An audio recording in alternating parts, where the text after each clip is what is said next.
Other club won Australian Championships, the wonderful maroon and white cotton caps.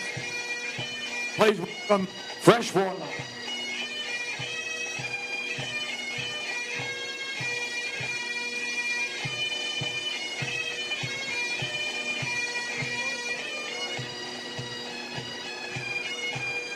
Another team now from the Sydney Northern Beaches. A wonderful red and the blue stripe.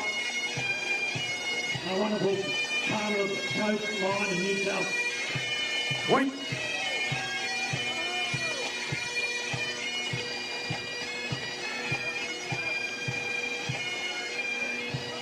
And this morning, Donny Van. Finals day.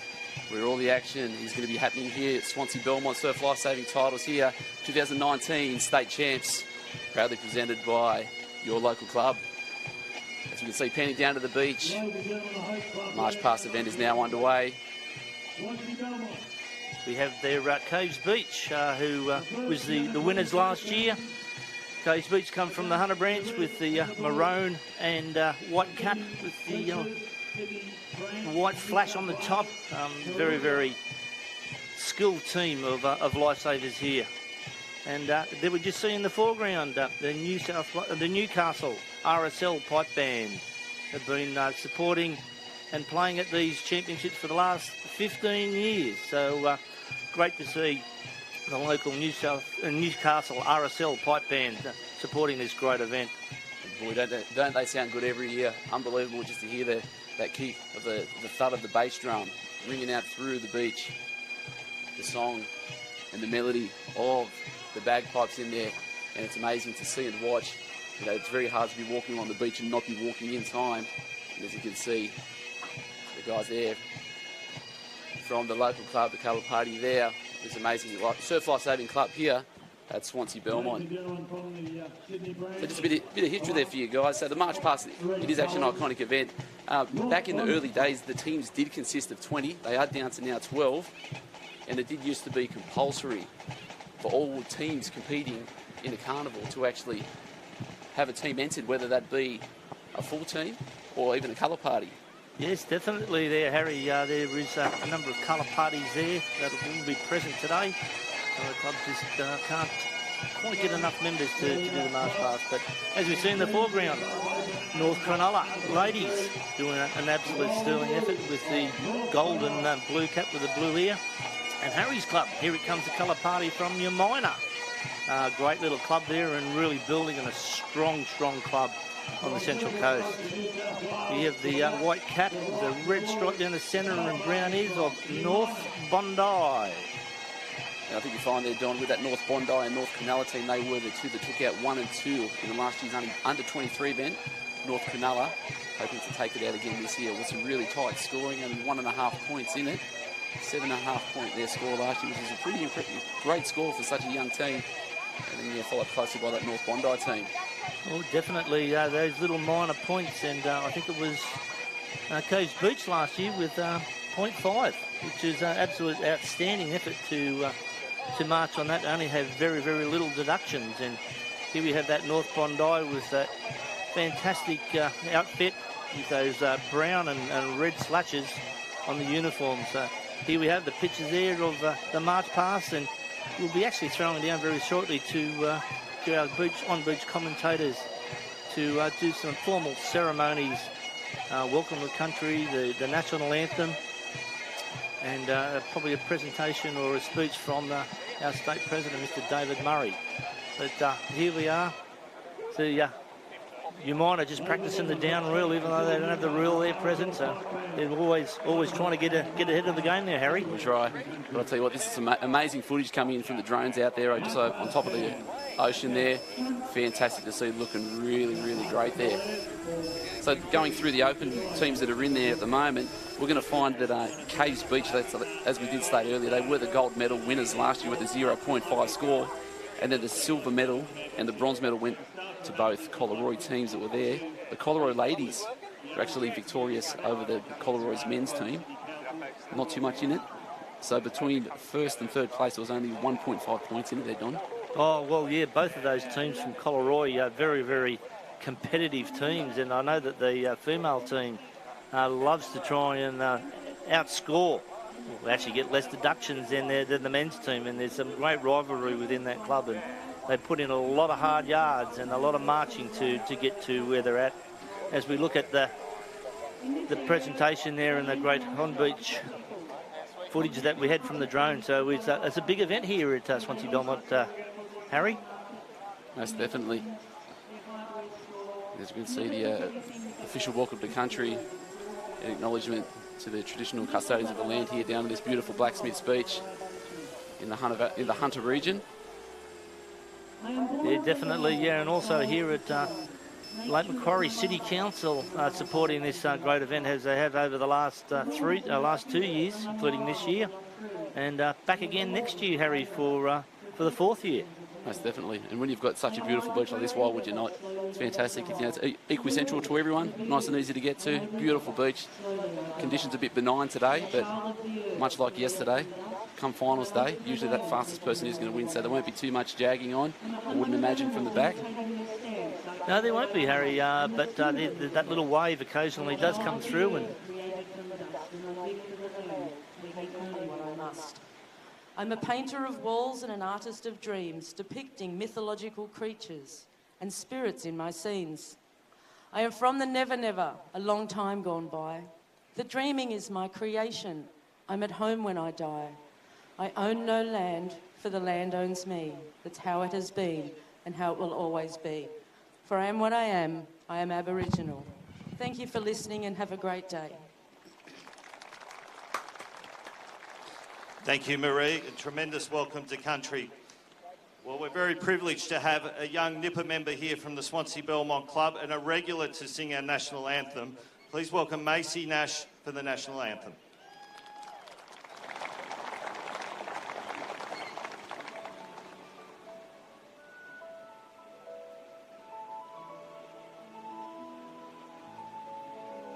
Australians, all that's us, rejoice, for we are young and free. We've golden soil and wealth for toil, our home is girt by sea.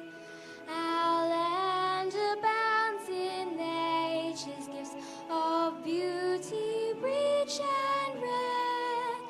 In history's page, let's every stage advance Australia fair. In joyful strains and let us sing, advance Australia fair.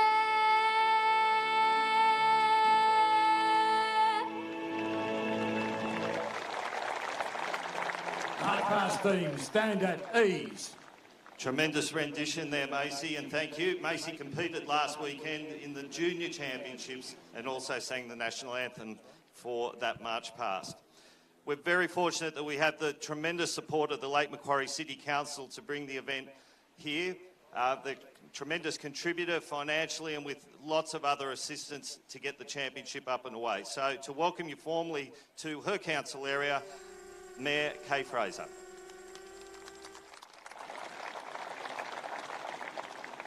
Good morning and thank you. And can I also acknowledge Marie and that wonderful acknowledgement to country, and our state member Yasmin Catley, who's here today. And can I say a very big warm welcome to everyone. And it's great to have so many teams here over the last 2 weeks. I think we've had around about 7,000 competitors. That's absolutely amazing. That's fantastic for Lake Macquarie and obviously for the region. You know, for our tourism and for our accommodation and the amount of money and time you spend here, we hope that the ones who are outside of Lake Macquarie might come back for a bit of a holiday and spend a bit more time around our beautiful beaches and our lake. Can I also acknowledge the wonderful support of all the clubs, all the surf lifesaving clubs, not only in Lake Macquarie but in the region, who have helped to put this event on. You know, we all come down here and I know you all compete and the families are here as well, but they do an enormous amount of work behind the scenes to make sure this runs very, very smooth. I have some fantastic staff from the council who have been here from 5 a.m. in the morning till late at night, making sure this runs smooth. We've got the Swansea Belmont Surf Life Saving Club, who put their backbone into it, working extenuating long hours. Also, all the other surf clubs around here. And also, I have to acknowledge the New South Wales Surf Life Saving for being involved. So it's been a wonderful 2 weeks. It's fabulous to see so many people here. I hope you enjoyed the 2 weeks, and I know the competition's been a bit stiff. Obviously, I've been barracking for my hometown teams, and they've done fairly well. I was here last weekend for the Nippers and was very, very impressed with the calibre of the competitors. So I just want to give you a warm welcome. Thank you for spending time at Blacksmiths Beach here. I hope you think about coming back and enjoying your time here, and have a great 2 weeks and have a great day. Thank you very much. Thank you, Mayor. As the Mayor said, Yasmin Catley, who is the local member for Swansea, is here with us this morning. Now, Yasmin is also the Vice Chair of the Parliamentary Friends of Surf Life Saving, which is very important to our organisation to have such wonderful local members in Parliament who can assist us as we navigate through those halls of government. She also has deep roots here to the Swansea Belmont Club. So to welcome you to her area and her club, Yasmin. Thanks, Phil.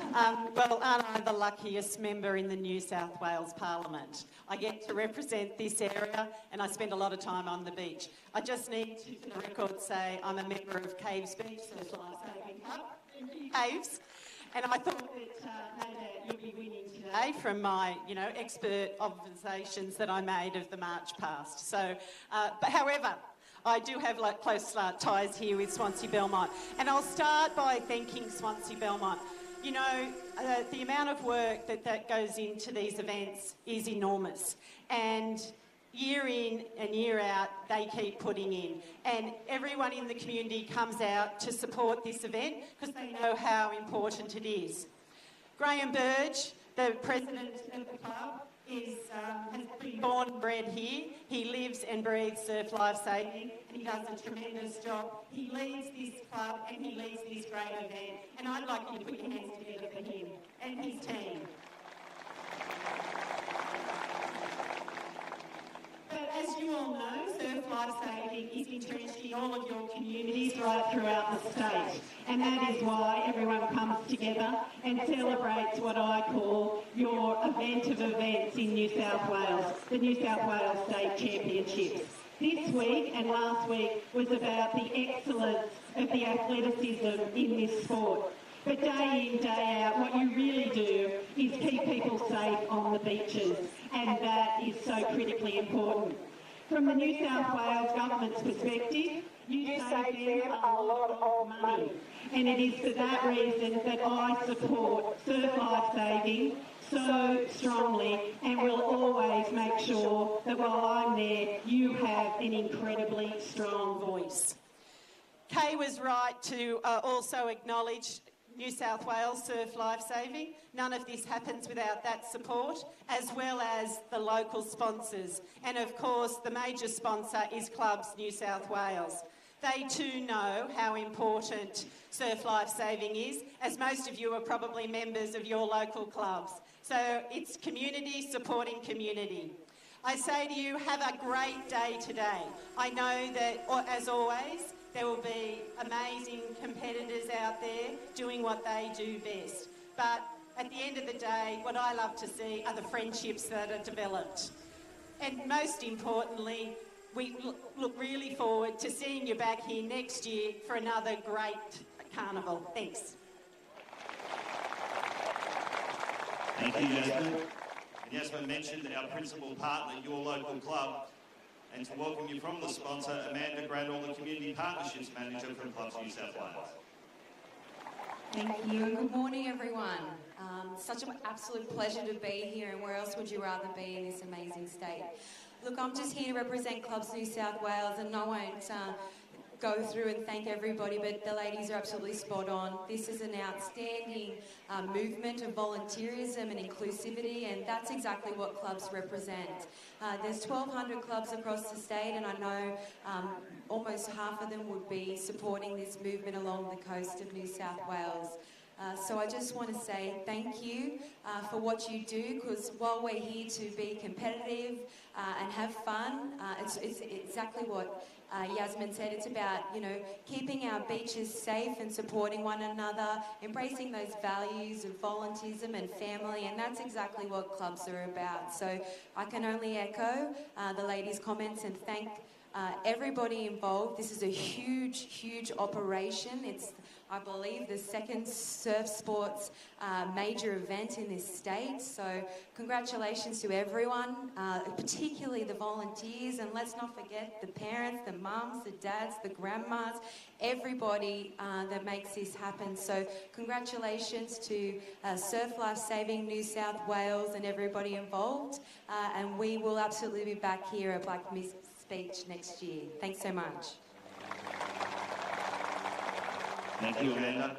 And to formally welcome competitors, guest sponsors, President of Surf Life Saving New South Wales, Mr. David Murray.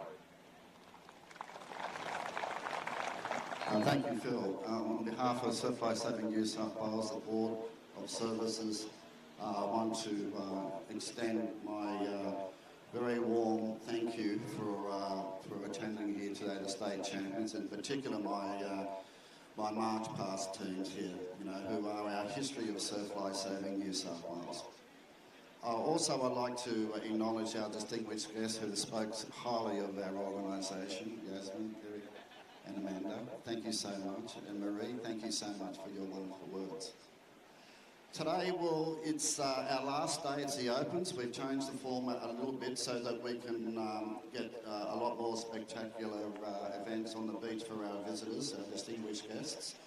I would also like to thank Graham Burge for all the work that he's done with his surf club and all the surrounding surf clubs who have indeed put on a marvellous event at our state carnival once again. Also, I'd like to thank the 513 officials who've been working on the last 2 weekends to put on our event, which is outstanding. And, you know, they spend so much time on the beach looking after all our competitors, and I thank them so much. Also, today we have a very distinguished announcement, which is our life members of Surf Life Saving New South Wales who are here today. But next, the way we changed the format a little bit is we wanted to acknowledge all our new inductees into Surf Life Saving New South Wales out of our awards of excellence.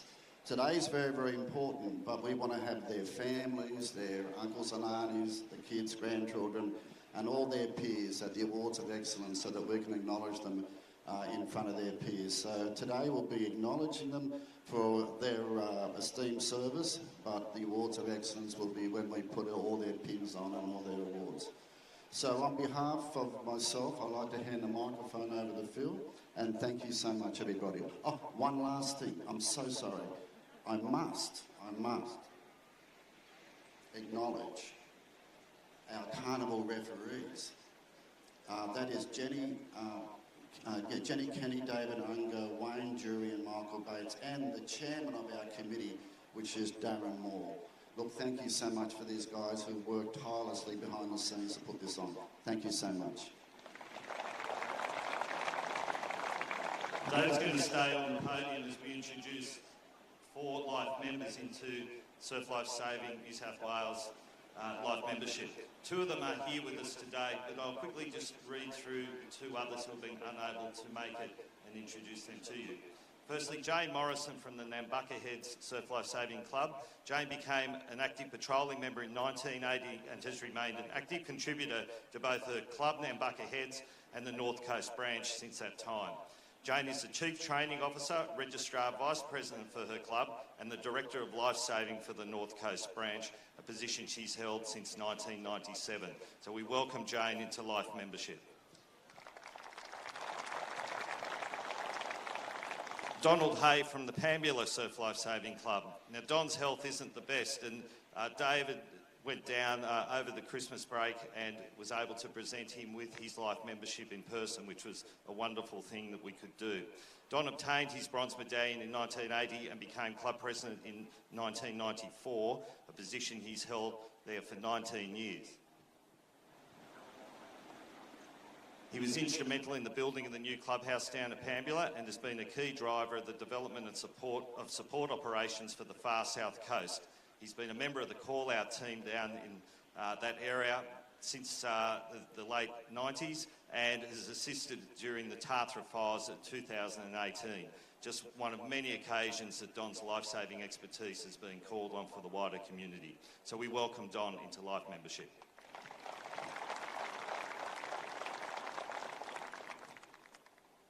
And I'd like to introduce to you here today Peter Rowlands from the Freshwater Surf Lifesaving Club. Peter started his surf lifesaving journey at North Bondi in 1949 as a patrolling member, moving 30 years later to the Freshwater Club. The March Past has been his passion for over 20 years as a competitor, coach, mentor, and he has seen his club achieve many fine results. So I'm sure, Peter, you're very proud to receive your Life membership here at a March Past event. Between 1990 and 2008, Peter was the organiser of the annual Freshwater Australia Day Surf Carnival, one of our largest carnivals in the state. And since 2010, Peter's been a member of the Surf Lifesaving New South Wales History Panel. Congratulations, Peter.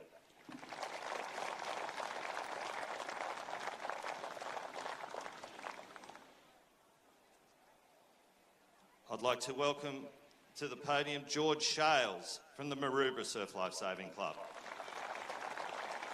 George originally joined North Bondi in 1981, moving to Maroubra in 1995. He holds more than 80 surf awards and is heavily involved in support operations for the Sydney branch to this day.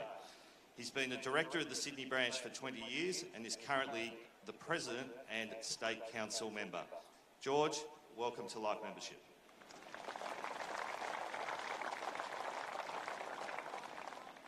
I'll hand back over to David to close off a few remarks before we send the March Past teams out of the arena.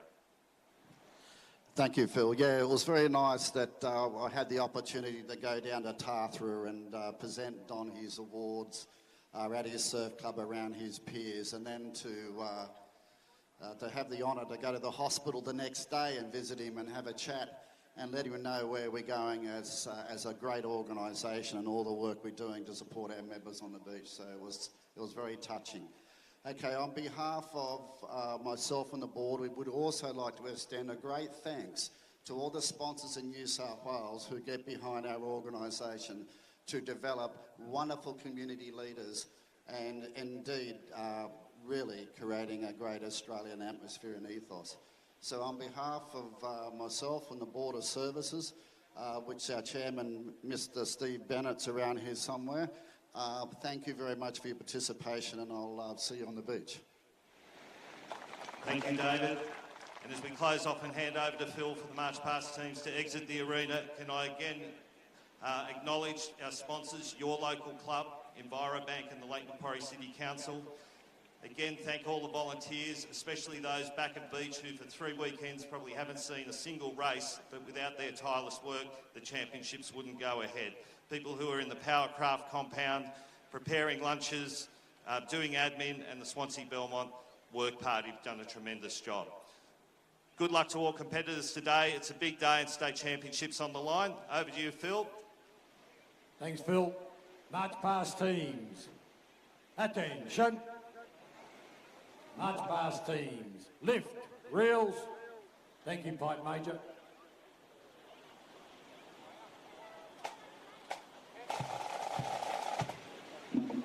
March Past teams. Mark, time. At the direction of officials, March Past teams will leave the beach. Collaroy ladies and Umina. Other teams to follow on. Thank you.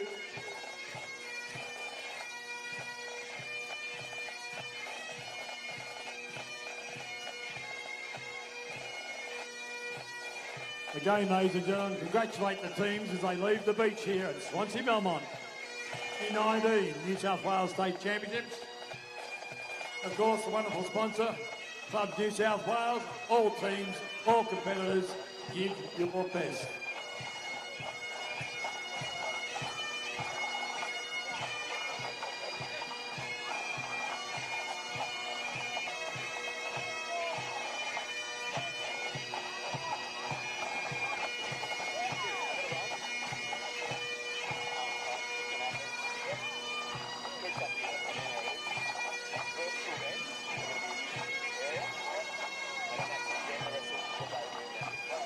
Fantastic watching the march past teams making their way out of the arena. Fantastic acknowledgement of the services to the New Surf Lifesaving members, life members there. Don?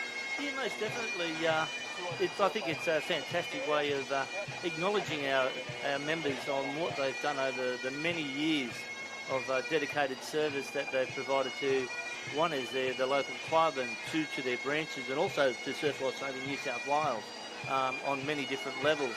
And that so it's fantastic to hear that that these life members, new life members to Surf Lifesaving New South Wales, are being recognised in front of their peers, and also the members of Surf Lifesaving that are here present today at Swansea Belmont.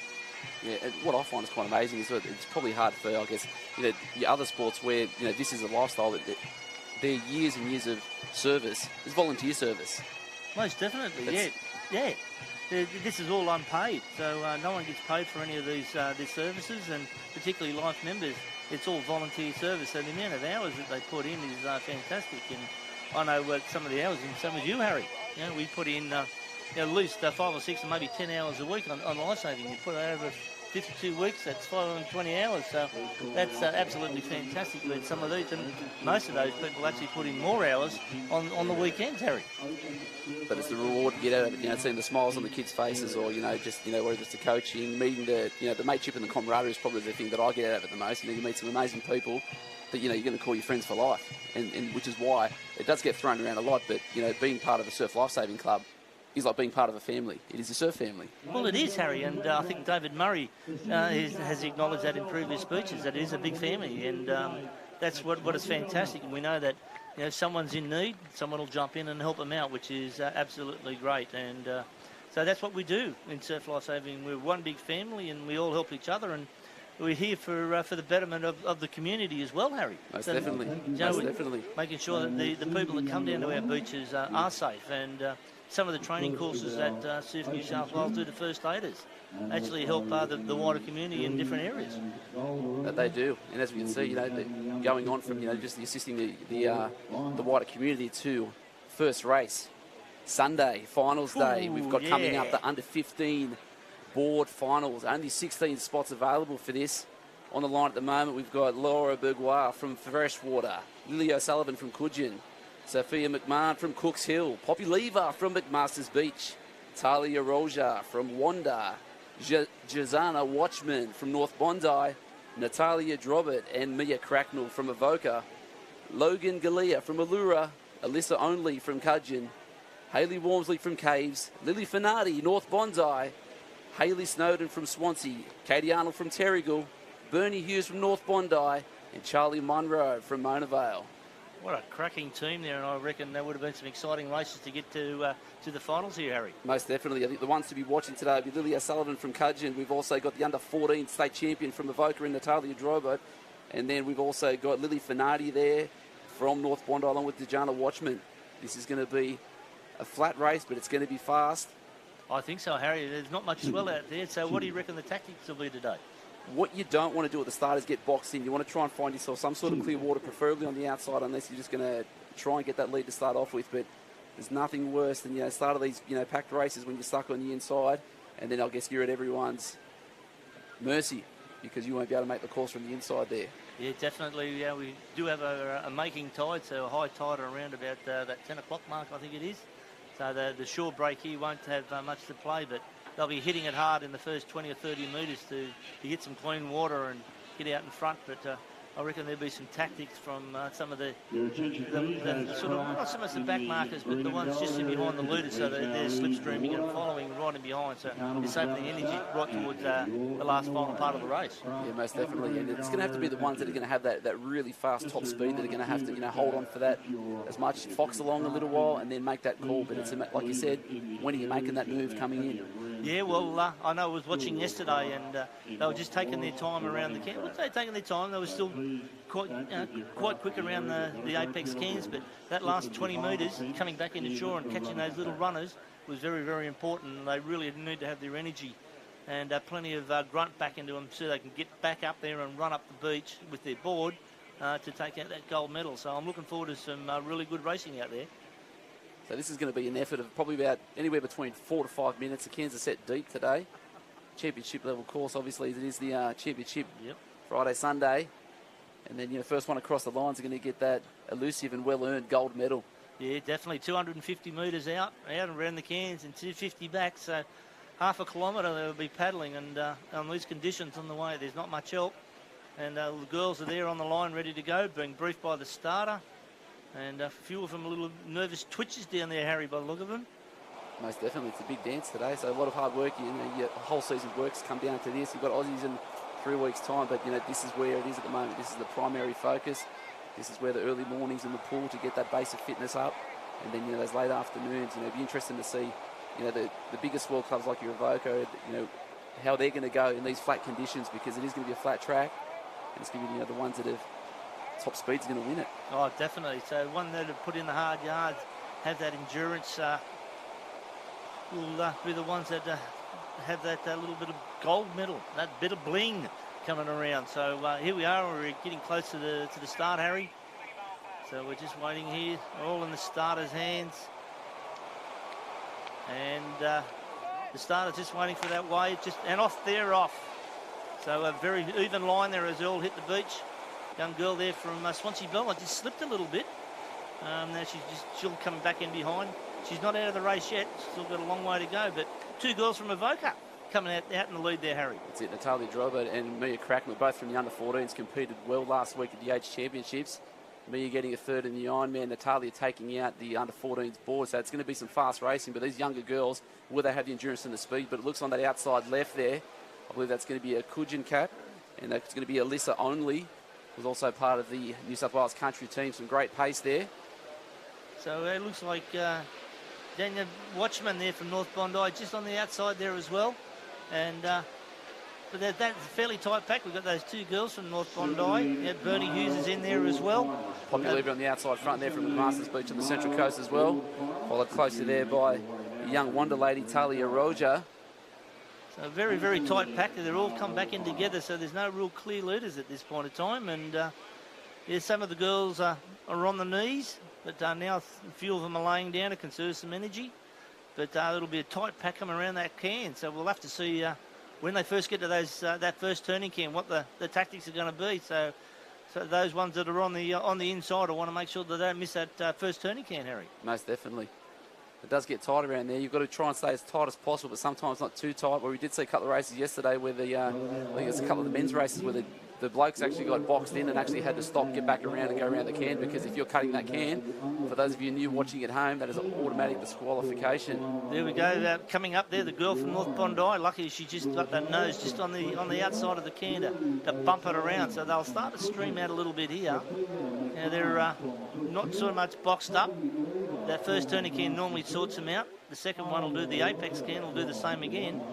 But the IRBs here just keeping a tight eye, making sure there's no little indiscretions in there and pulling back of a board or 2. But all clean water here, beautiful conditions here at Swansea Belmont. As we look at the girl there from Avoca, just turning around, looks like they've jagged up on the can a little bit there. Very tight. And I think that actually might be Lily O'Sullivan there from Kujin Headland. Yeah. In the lead there, she's up. She's had a really strong season so far. Up on her knees, driving hard. And the girls there are coming out fairly wide on that mark there. They're around about 10 metres wide. So still anyone's race here. The Cooks Hill girl on the left-hand side, just a little bit further back, but they're coming back to this last marker. And what would they be looking for here, Harry? Grit, depth, belief in yourself, knowing that what you've put in over the past 6 months is going to be enough to get you over the line. You can see Lily O'Sullivan still there, reaching long, elbows deep, pulling the water as hard as possible. Also along with her state teammate there from the North Bondi Club, chasing closely there as well. Yeah, we also got... That's Lily Finale, so that's 2 Lilies at the front there. You got Alyssa Onley there from Kujin. I look like just out in front at the moment with that blue star on the cap, and she's really starting to put the yards in. She's got a board length and trying to increase that up on the knees there. So she's trying to get as much distance in front of them. But North Bondi and Avoca right in tight behind, and 2 North Bondi girls are working side by side, so they're going across the swim strings at the moment, as you can see right across there. So these girls are putting hard yards and they're looking for a marker. They're trying to find out where this green and gold finish flags are, so they can run up the beach and get the best avenue. But a bit of a glance over the left-hand shoulder, the right-hand shoulder there, trying to get. So she's increasing that lead slightly, Harry. Working hard. I'll tell you what, if you guys sitting at home, you have got the best seat in the house. This, the sun angle at the moment is impossible for the people on the beach to make out who is who. So at the moment you can see a slight little riser there. She's working hard. Could that be enough to pull over the top? She's to working claim hard. She's working hard. She's trying to look over her shoulder. She's just missed out in that little wave. But she's in there. I think she might just pop over this little runner. But here come the bit of momentum there coming the outside. Now, what's going to happen here? It's going to be about perfection. Who's going to make the call at the right time to get up and on your feet, dragging that board as quick as possible? There's a fall there. That's going to cost the young lady there from North Bondi. And unbelievably, 2 weeks in a row, Natalia Drobert from Avoca taking out the under-14s and today being crowned the under-15 champion of the board race. Yeah, followed there by Alicia Onley coming there from Coogin. She had a fantastic race, but not quite to get the goodies today. And the North Bondi girl, a bit of a slip there. So a bit unlucky as they come up across the finish line. And we'll leave that down to the finish judges, but absolutely fantastic racing. Neil Swain down there, official, been there for many, many years, loves coming to these events, trying to organise the kids to make sure that they don't run away, and making sure that those medal winners definitely get their little bit of bling at the end of the day. Yes, definitely. Yeah, perfection's what's required there. So moving on, so fantastic. We will be down to the finish line to speak with the winner very shortly. But on the start line for the under-15 male board final, we've got from Swansea, Daniel Chisholm, Kurt Murphy also from Swansea, Keith Allen from Manly, Mitch Morris from Newport, Charlie Morris from Allura, Joel Piper from Newport, Ryan McGrath, North Cronulla, Jesse Hyatt from Tacking Point, Bo McGregor, Swansea Belmont, Kai Green from Terrigal, Ellie Worrell from Swansea, Luke Munar from Mona Vale, Brandon Bartlam from Newport, Ryan Green from Terrigal, Jack Roberts from Avalon, and rounding out the field, Flynn Hamilton from Cooks Hill. Yeah, there, Harry, great field there. I sort of got mixed up with a bit of paperwork there and had the wrong one ready to go. But as we look at the boys down here, same sort of tactics again here for the under-15 male board race. And the 2019 Surf Life Saving Championships, proudly presented by your local club. And here we are, just waiting for that little wave to come through. Starters looking around. And there's commands on the ready to go. So a bit of heads up. Mitch Morris there from Newport seems to be about the favourite, we reckon, at this stage. Oh, he's an under-14 as well, so he's come up into the big league, and which is absolutely great to see some of these kids that competed last weekend coming back in and coming back into the big league, Harry. That's it. I guess probably with the under-15s, it is a requirement to have your SRC, and it is an under-15 event, so it's really great that, for 2 years you can actually compete on the start line at Open State Carnival. So it looks like the young guy, Kai Green there from Terrigal, a little bit antsy there. Sorry, Ryan Green, I should say. It looks like we're having a bit of trouble with the starting gun by the look of it. Hopefully the starter will go back to his whistle and make sure that we don't have any more little indiscretions. It's a bit daunting for some of these competitors, but you've got toes on the line set, and we don't get a gun. So a bit of a practice shot there. And these guys are looking out there. There's a bit of difference in the boards there as well. A lot more custom boards these days, where you can see some of the boys with the big black knee pads on there, and then the ones without. So obviously the ones without are going to be for specific prone paddlers, which I guess depending on your size and body shape is going to be better for you in order to get your board through the water as quick as possible. Yeah, well, definitely the ones with the knee pads there, they're going to be up on their knees and paddling, but there's a lot to do with the core strength there to make sure that they've got the strength there to do what they have to do, and the back of the legs, the hammies, they've got to be nice and conditioned for that. But as they're all laying down at the moment and then coming through, so it looks like the Allura cap there. So coming through there at the moment, looks like Charlie Morris doing quite well, and then followed there by Joel Piper from Newport, which is going great. Cooks Hill there, Flynn Hamilton's up there with the leaders there. Swansea Belmont too, where we have Bo McGregor. So as with the girls, very, very tight racing, but when we hit this first can, that'll sort them out a little bit, Harry. Most definitely. You can see there Mitch Morris working hard just on that second place there. He will be the one to watch. But watching them go these flat conditions, no one's actually made the call to get up on their knees yet to try and get that extra drive. It looks as if they're just happy with their positions at the moment. No one's willing to make that move as of yet. Yeah, but Ryan Green there on the inside, he'll have to be careful that he doesn't get pushed to the wrong side of the can, but they're starting to stream out a little bit more here, and they'll come up to that first can and come around. So those back markers are still in it, just slipstreaming there to conserve as much energy as possible. Yeah, and young Ryan Green from Terrigal had a couple of really dominant performances in the earlier heats over the weekend on his board, on that turquoise green cracker. Frank Padler stays on his belly the whole way around, so first of the can. Definitely setting a cracking pace here. Look at that, they're all bunched up there, a little bit of bash and crash, and three across, trying to hit that can. So heading back out of the apex. Swansea Belmont competitor just keeping on that little bit of wash, making it a little bit easier for him. And so Mitch Morris up on his knees, driving hard. Doing a fantastic job there, mate. Gonna have to do it hard coming around that last can.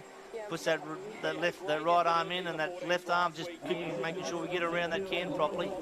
It was very, very flat conditions here. Yeah, it looks like Flynn Hamilton just touched up on the base of the board there, got him sideways, and actually boxed out 3 or 4 people, which has cost them some at least about 10 metres there. So you can see that front pack of 6 now clear out in front. They're working hard. So yeah. Joel Piper working hard from also the Newport club, trying to chase his teammate that would have done this numerous times this season. Come around that last can, it looks like it's a clear 1 and 2 at the moment. We've also got Ryan McGrath there from North Cronulla in about 4th position at the moment, so doing really well.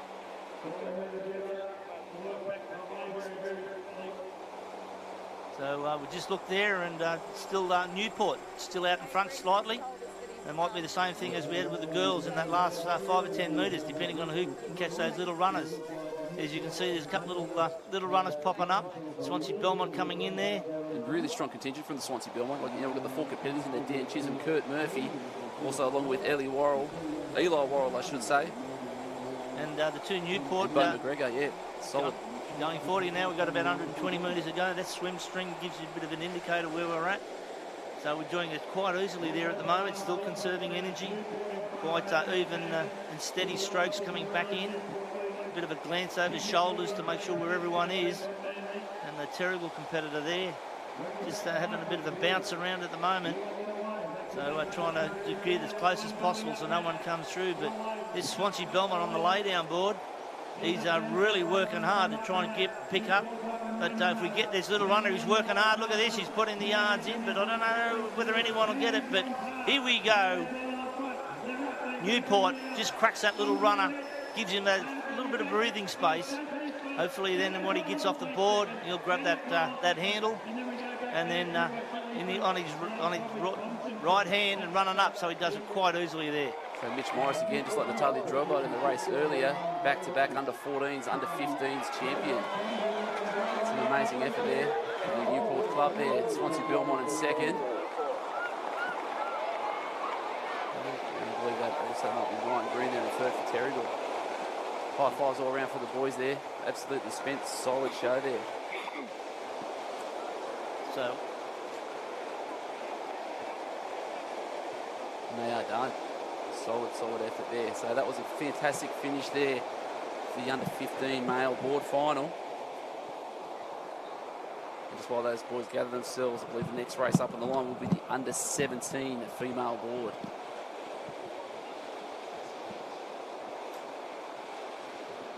Join me in the commentary box. Fletch is in the house. How are you, Fletch? Good. Yeah, good to be here. What are you thinking of the conditions so far? Long and flat. I don't know where they'd rather be, to be honest. It's pretty comfortable up here in the commentator's box.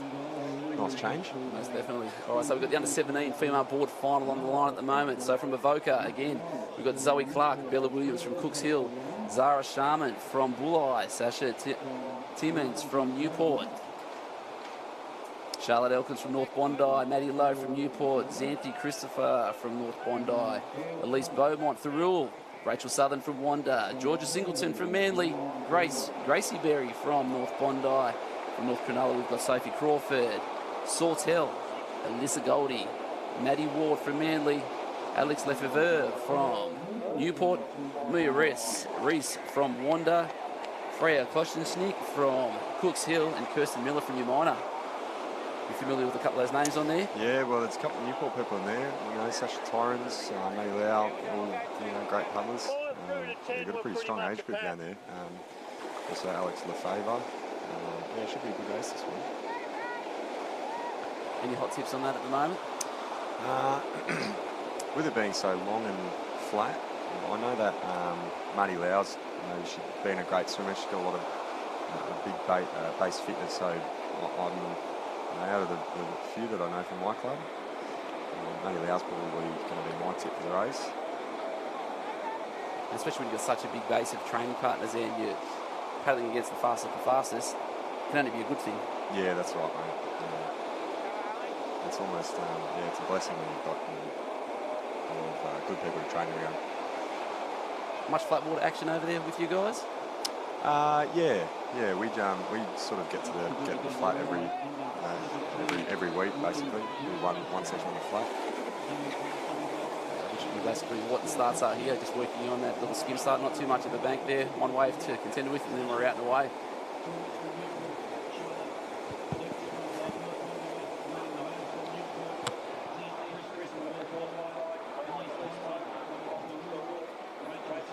All right, they're out and away. It's a bit hard to see with that sun on the horizon there, but you can see the ladies up and down working hard. North Bondi there. We've got Wanda and Manly there at the front too at the moment, and again that North Bondi cap popping up there as well, and I guarantee that cap will be very prominent today there as well. Really strong group they've got there training there as well. You can see someone's taken a bit of a rogue line out to the left there. Just trying to work out who that is. Would that be under instruction? Could be. Tactics. It looks like Ocean Beach, is it? Maybe Umina. Making a move up on the left side. Got about a row of 6 sort of moving out there in the front. One of the North Bondi girls looks, maybe Xanthi Christopher working on the inside there. Looks to be moving pretty well. Manly girls just drop back. She'll probably drop up. Hopefully come up the inside.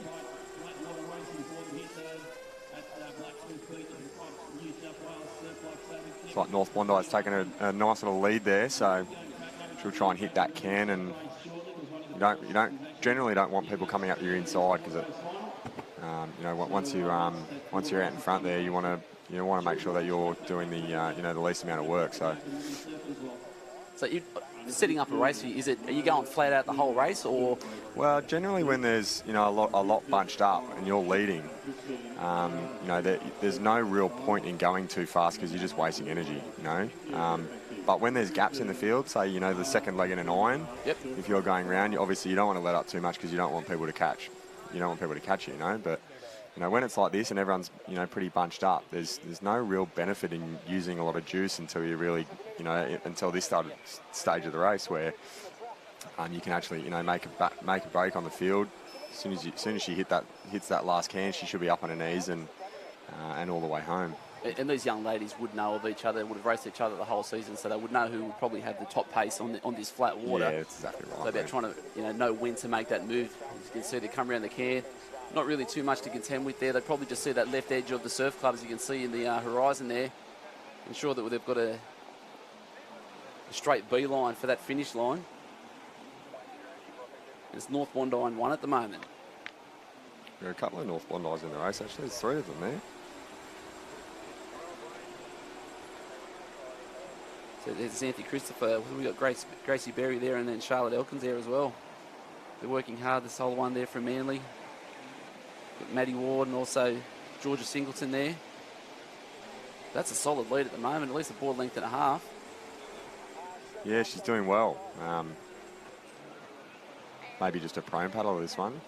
The thing about prone paddling is you really got to keep your cadence up. So, your rating has to be very fast to be able to sort of, Here we go, folks. The under 17 women's quarter race final. It's pretty tight too. North Bondi. So it's North Bondi there out in the front with the chocolate brown, white and red. Getting chased down closely just by the sky blue of Manly. On the outside, it's Cooks Hill as well up on their knees, driving hard. Half a little bubble coming up underneath. Is that going to be enough to pull over the top?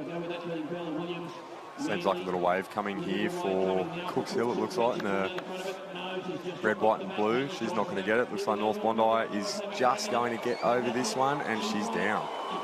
Cheers from the crowd. Fantastic paddle there. Looks like, don't think it's Xanthi, maybe Gracie. Fantastic paddle from her, very dominant performance. It's a solid run up the beach too. So it's going to be on for second and third here to try and get that bronze and silver medal. The girls are up. That's Xanthi Christopher there in second, Manly there in third, and Cooks Hill fourth. Fantastic racing.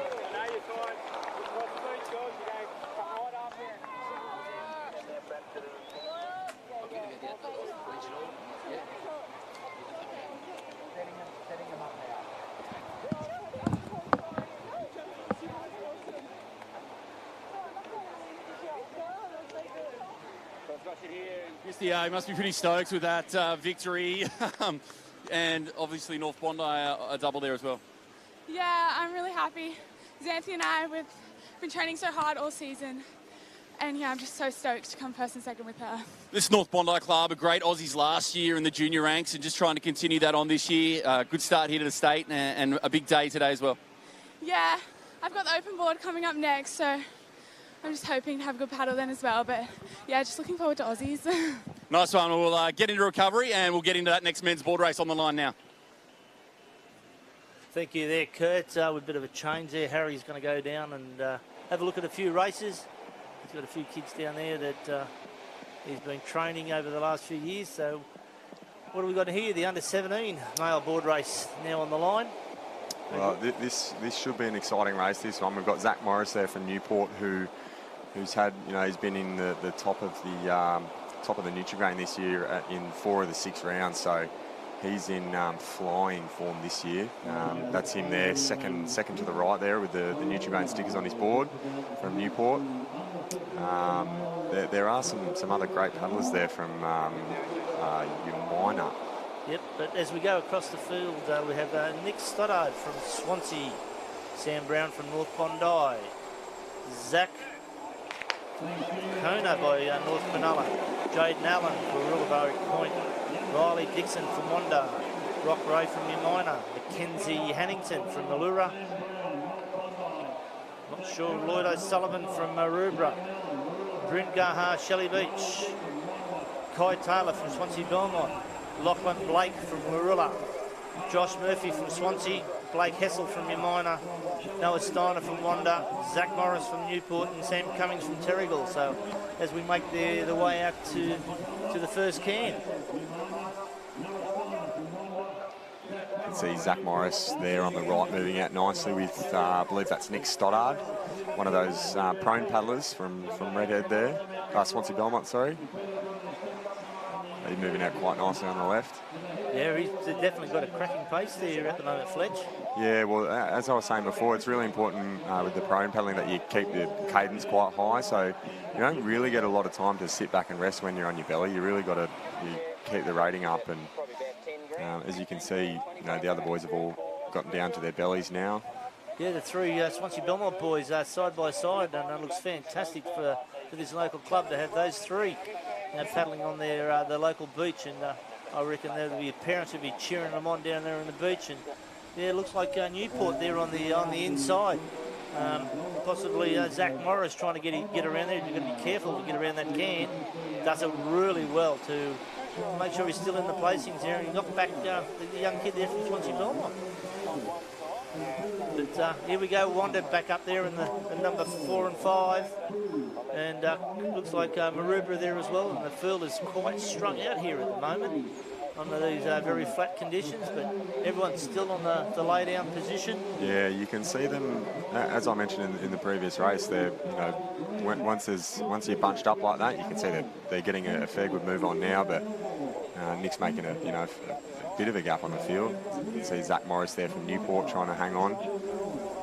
Yeah, definitely. Got a nice little lead there, and there's Zach there just getting up on the knees, just having a bit of a look around, still trying to maintain the pace there. He's still got a long way to go, but number 4, 5, 3, 4, 5, they're all side by side. No one's going to get through those guys. So, and they look like they've got to come through. The young guy there from Allura's got to come on the outside. So he's got some paddling to do there. So you'll see Zach sitting on his knees on Nick Stoddard's wash there. So he'll be saving up his energy as much as he can, and then once he gets in a spot where he thinks he can pounce, he'll then either go left or right of Nick and all the way home. So it should be an exciting finish, this one. Yeah, definitely. There we are. Great footage there from our drone that we have. And that footage really gives a great indication of what's actually happening out in the water. And everyone, very, very tight field here. So as we're getting here very, very close to the beach, probably only about 50 metres to go, they're all looking around for these little runners. And it could be anyone's race from here depending if we can get onto that little runner and get a bit of a clear lead. But Zach Morris is doing a fantastic job to try and get up there. He's now up in the rating. You can see him. He's just made his jump. I don't know if he's going to get down that one, but I don't think Nick is either. Oh, gee, they're working hard. Wow, this is going to be a good finish this one. Oh, wait, this will be a run finish, so we'll have to see who gets off the board. Who's your money on?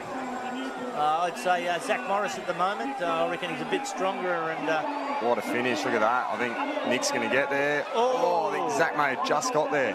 Not sure on that one. We'll leave that one up to the judges. So we've got the iPad down there as well, so another bit of equipment that we're using. Swansea Belmont coming back in, looks like about third. I think we've got Swansea Belmont 2 of the top 3 there, so that's a great effort for the home club. Yeah, definitely. And the rest of the competitors there coming through from Shelley Beach and Yamina and Warilla Barrack Point. So a great race here. So let's see how we go down there. And looks like we've got Kurt down there at the moment trying to gather the winner at the moment. So looks to be Nick Stoddard they've got over the line first. Looks to be. So not quite sure what's going on. We'll just throw down to Kurt if we can. You've had a pretty good meet so far, and just another great race there. You've had some great duels with Zach, and he's a great competitor, isn't he? Yeah, he's good bloke. Good to race against, so it's good fun. And just lastly, Zach, down here, you gave it everything you got to get down that wave, and just got that energy for that run. And what do you think in the end? No, time. Any chance? You think you're a chance at the win or not? Doesn't matter, does it? You're both great competitors, and obviously you're in great form heading towards Aussies.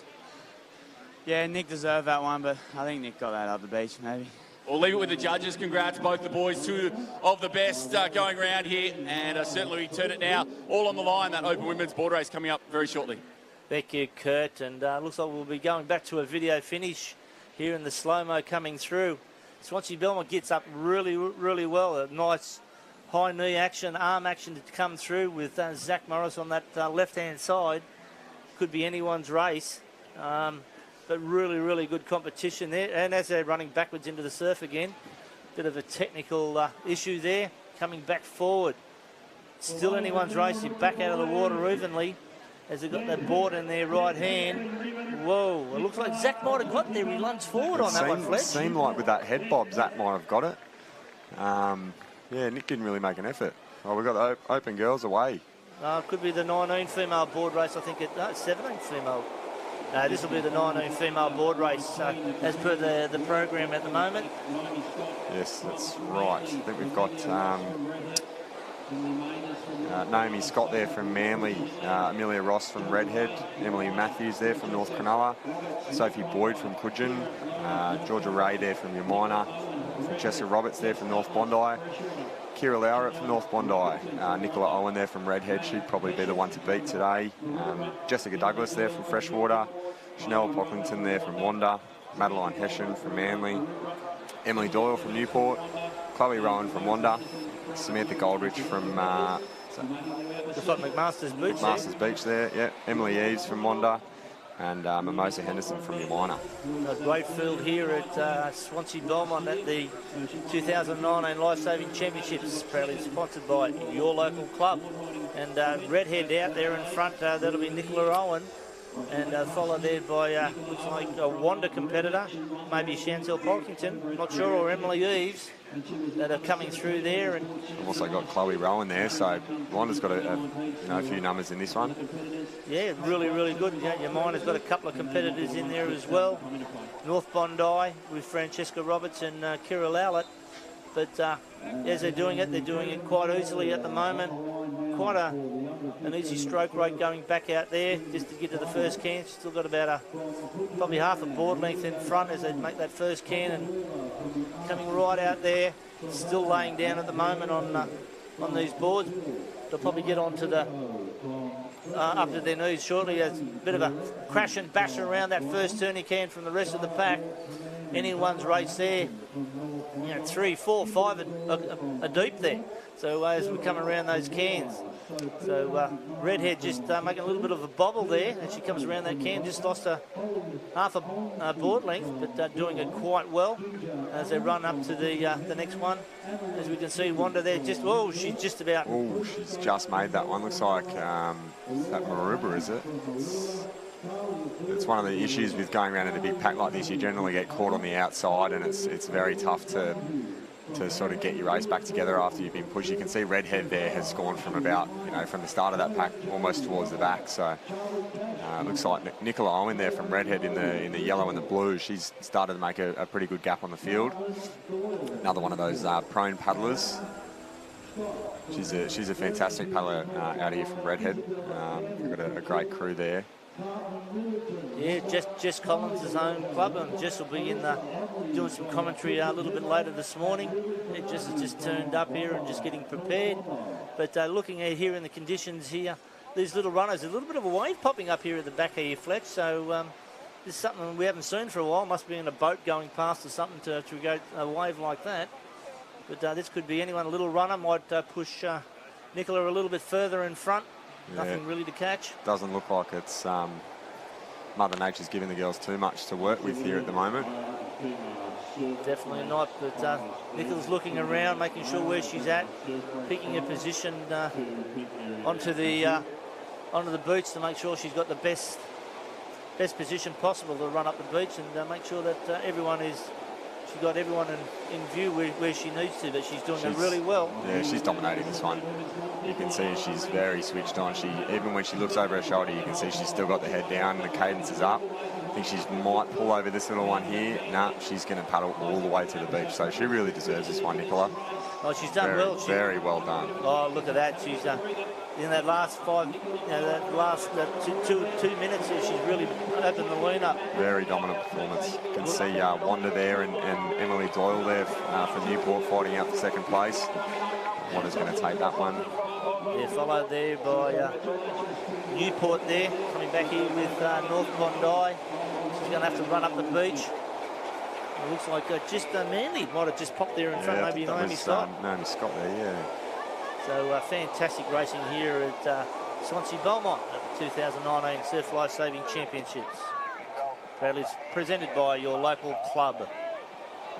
And we just look at what we're going through. The rest of the competitors just coming out of the water. Young girl from your minor thinking, well, I'll just catch this little wave in and have a little bit of a rest. So we'll just throw down to... So, Kurt, we'll throw down to you with the winner. Thanks, boys. Yeah, here with a very happy Nicola Owen. Nicola, another win here, but junior board title, it's always nice to get. Yeah, definitely. It was a really long and hard race, so yeah. Training must be going so well. You had a fantastic breakthrough season last year, really stepped it up, not just at a 19s, but an opens level as well. And just not many years remaining in the age groups before you've got to step it up in opens big time. Is it tough straddling the age groups?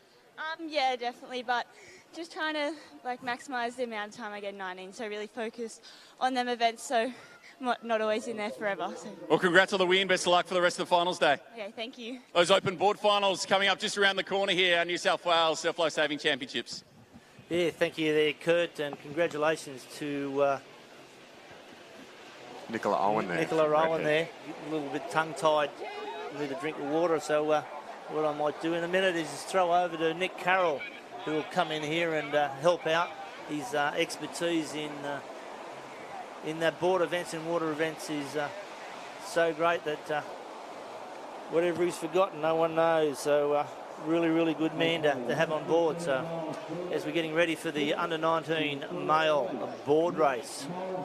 So we're looking at Bailey Johns from Umina, Charlie Verco from North Bondi, Ben Highfield from North Cronulla, Hugh McAlpin from Newport, Ryan Singleton from Manly, Kai Kinsella from, looks like Currumbin, I think it was.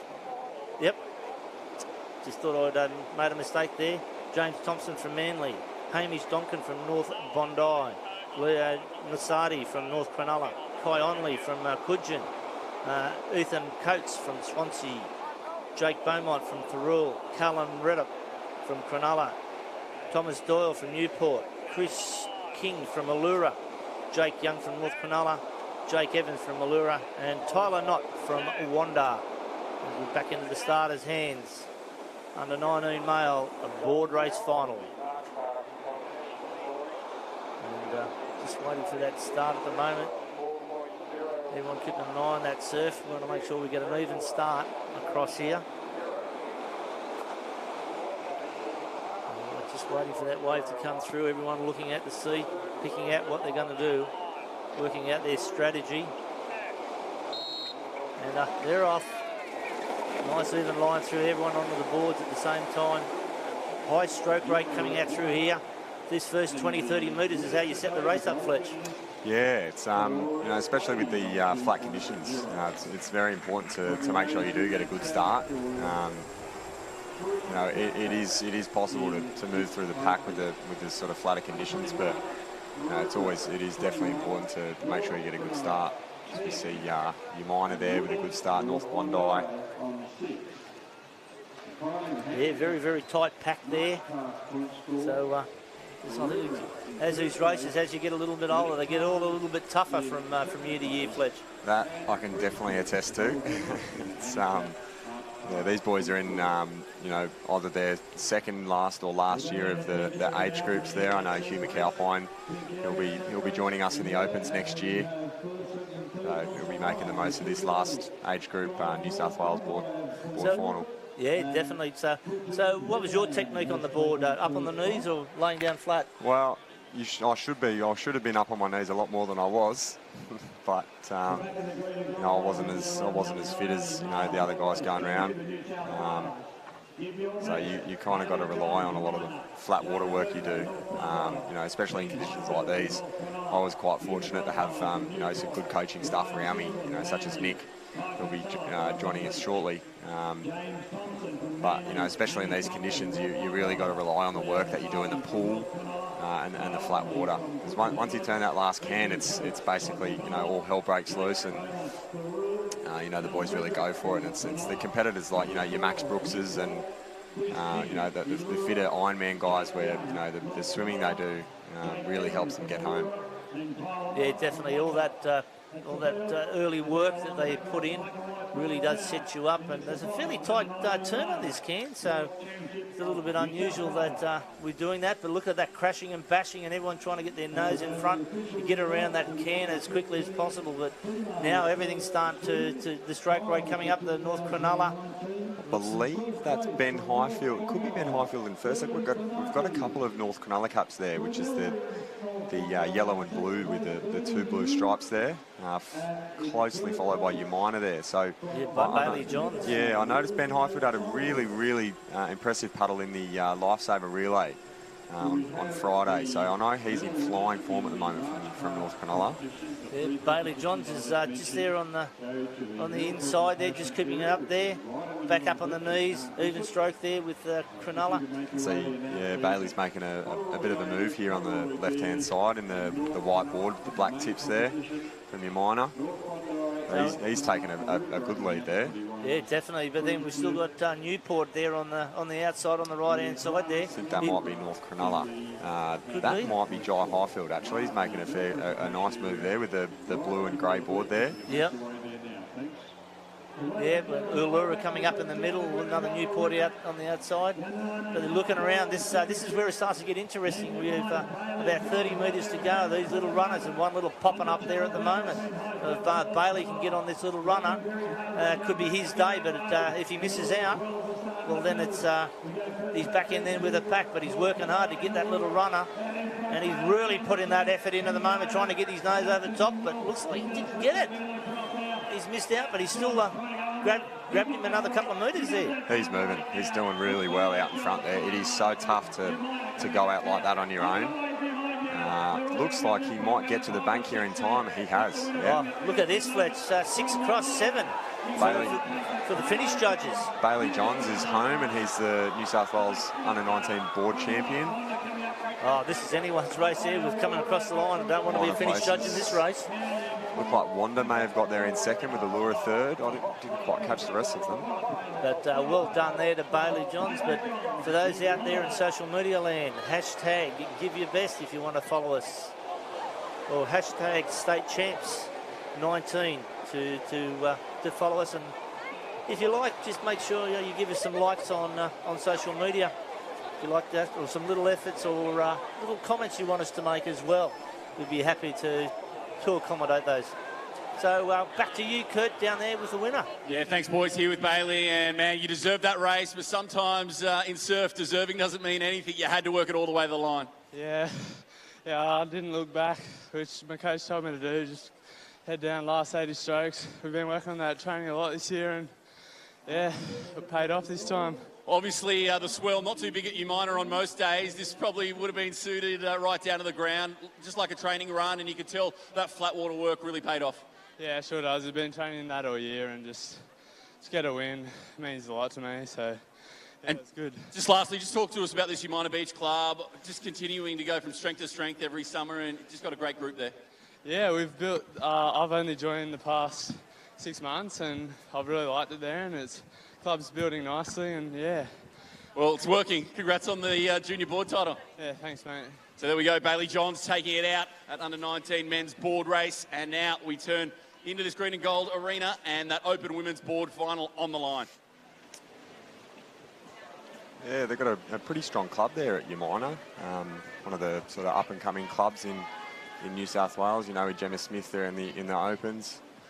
So they're doing a great job down there.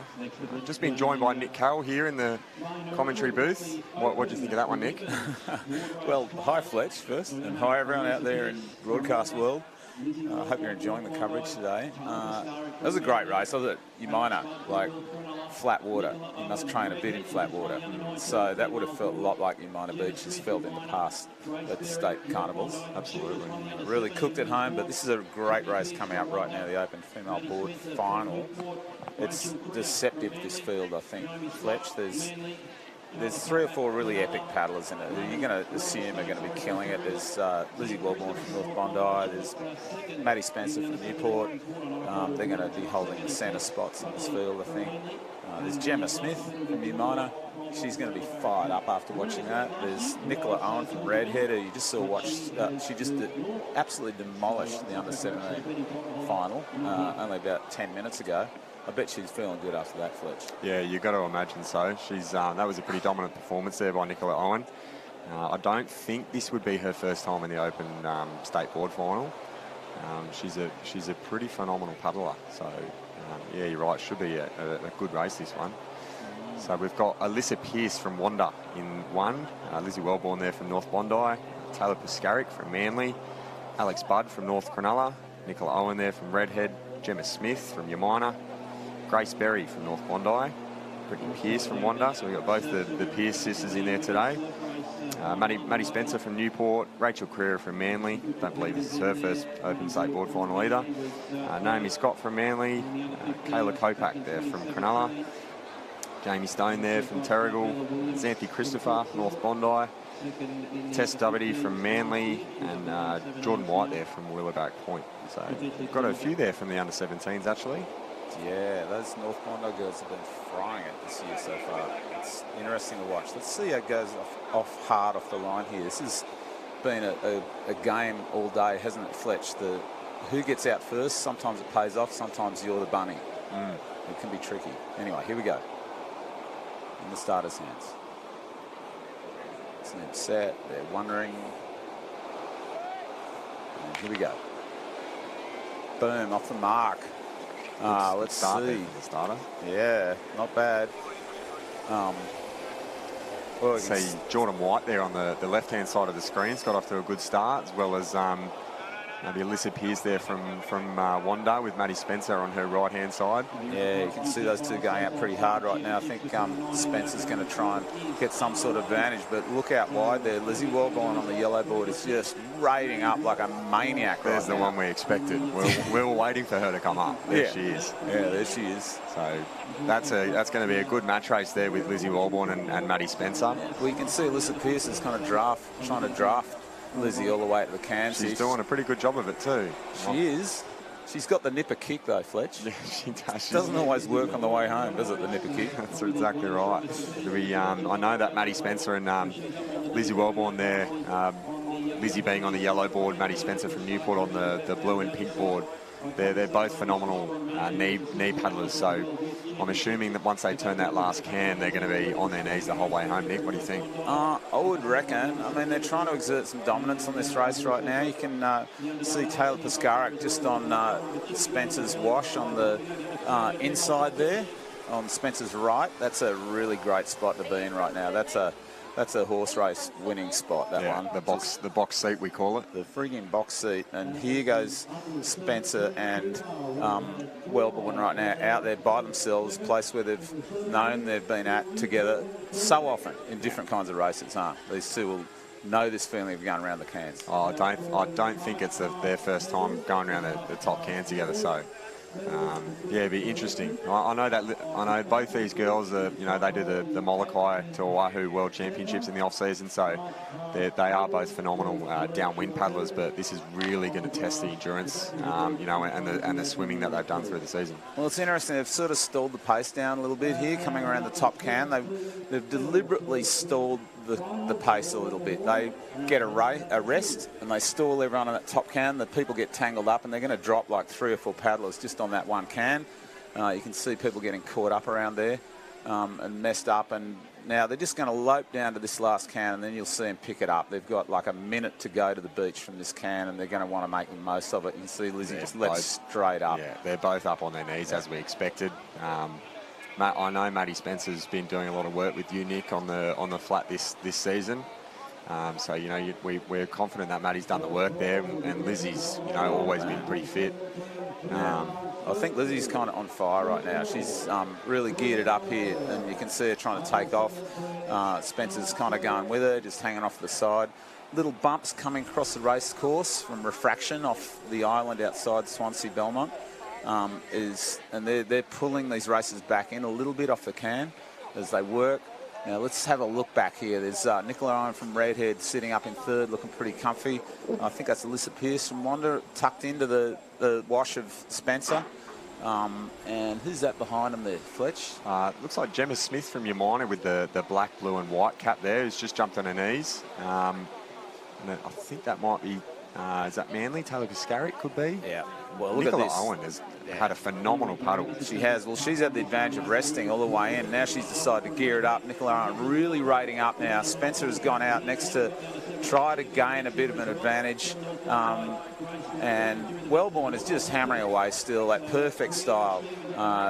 You girls out there watching this, you want to learn how to paddle well, watch Lizzie's style. The head's always below the hips, and she just grinds it away. Now it's all these three.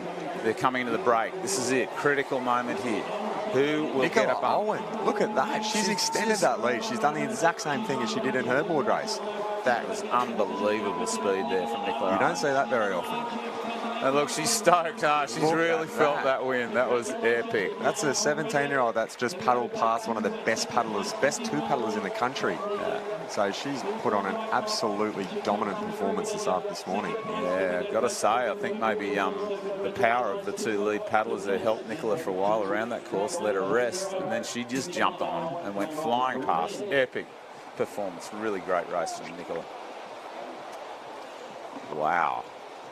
This morning has been filled with great races. Yeah, it's almost like, you would think So we got Kurt Hansen down there with Nicola and the girls. Yeah, thanks, boys. What about this? The daily double, Nicola Owen, the 19s bang, 1-2 punch, now the Open board champ.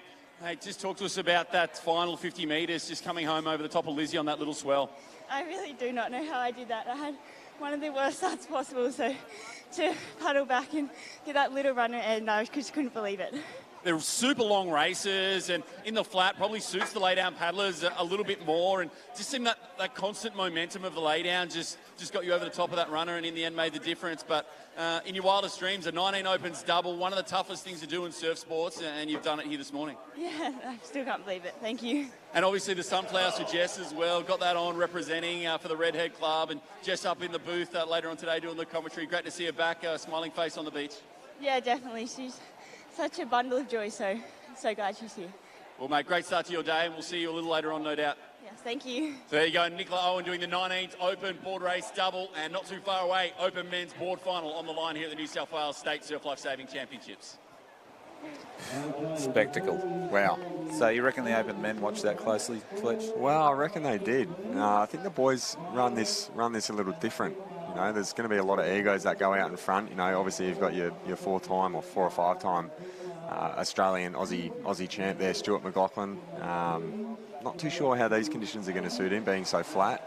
It's going to be a bit of a grind out there, Nick. What do you think? It'll be an epic grind. You're right, there's going to be a lot of ego in the first 100 metres, I reckon. That's when the red mist descends, right? I mean, the first part of a board race is always just about you, and then the second phase after that first can becomes about your observation of your other races, like who's got what spot, who wants what. Be interesting to see how they head out. Yeah. So we've got Harrison Stone there from Manly, Scott McCartney, my favourite athlete there from Coogin Headland, Zach Van Dartel from Terrigal, Lachlan Bruce from Manly, Adam Kalo, North Cronulla, Charlie Brooks there from Newport, Luke Schaff from Coogin Headland, Will Budd, North Cronulla, Mitch Roberts there from Manly, Jay Finesse there from Manly, Kenneth Louis there from Manly, Isaac Morgan there from Redhead. There's a name I didn't think I'd see on the Open board final. Alex Schaefer there from Shelley Beach, Stu McLaughlin there from Manly, Jake Moses from North Cronulla, and Bo Wheeler from Bulli. So great field. Fantastic field there. We got a couple there from Manly. Isaac Morgan, who was one of the best junior board paddlers I've ever seen. There he is, right there. I don't think, you can see him on the screen there. Yep, magnificent beard and also nose. That's right. I don't think I've seen him on a board for about 4 or 5 years, so I don't know how much training he's done, but he's managed to get himself through to the final, so it'll be interesting to see how he gets around the course. That's great. Well, let's see if he challenges some of the big egos in this field. Paddlers are preparing themselves. See Bo Wheeler there on the left. Yeah. He's a big, strong fella, isn't he? He's a big, strong fella. Right. Everyone's prepped. They're in the starter's hands. Great drone footage there. It's a good view of the start. It is. It's very straightforward stuff, this. 4-minute board race, flat out, see what you get.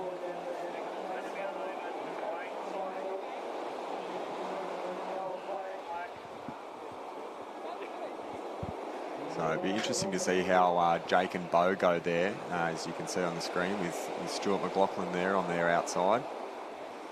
And I think, Stewie, we've got to call him out as a real good chance in this race. We've seen the flat water prone paddlers just coming home time after time today. There's the confidence of youth in the rest of the field, though. It's going to be a very interesting match race. Here we go. Set. Boom. Okay. Looks like a pretty clean start across the board there. You can see great start there from Charlie Brooks from Newport, and the orange, grey and white board, the yellow and maroon cap. He's had a cracking start. Cracking start also from Will Budd too. He's one of the big power paddlers in this field, and he's got out and he's grinding away. Isaac Morgan. A fantastic start from Isaac Morgan. You can see Stuart McLaughlin there on his inside. Beautiful paddling there from Isaac right now. Lovely style. And you can already see this field starting to wake up to each other and go, hang on, where are we? Who's where? Kendrick Louis trying to plug in there behind Billy Budd, I think. Big Stewie out wide. Bit of relaxation coming to the field now as they realise that, like, well, there's someone in the lead. Do we want to take him? Maybe not. just try to relax and conserve some energy for while their dynamic sprint finish. Now Stewie begins to surge. I guess he's felt that relaxation in the field and he's trying to get to the front now on the inside. He wants to be in the box seat right now. He knows that he cannot give an inch away to any of this field once they turn that last can. I think Stewie knows exactly where he needs to be. You can see Stewart there on the left-hand side of that pack with the yellow and blue board and the sky blue cap. He's done this race 1,000 times. He knows exactly where he needs to be. And that's on the inside with his own room. You can see Will Budd's making a little break there from the field. It's Kendrick Louis on his right-hand side.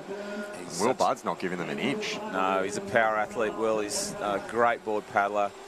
Won numerous races, so he knows what it feels like to be in front, and he's kind of comfortable there. Look at him. You don't see him rating up now. He's doing exactly what Lizzie and Maddie did in that last race, backing it off as you come to the top can, hoping to maybe jam some people up. I think Kendrick Louis there from Manly is going to get to the apex can first. He's had a pretty good paddle so far.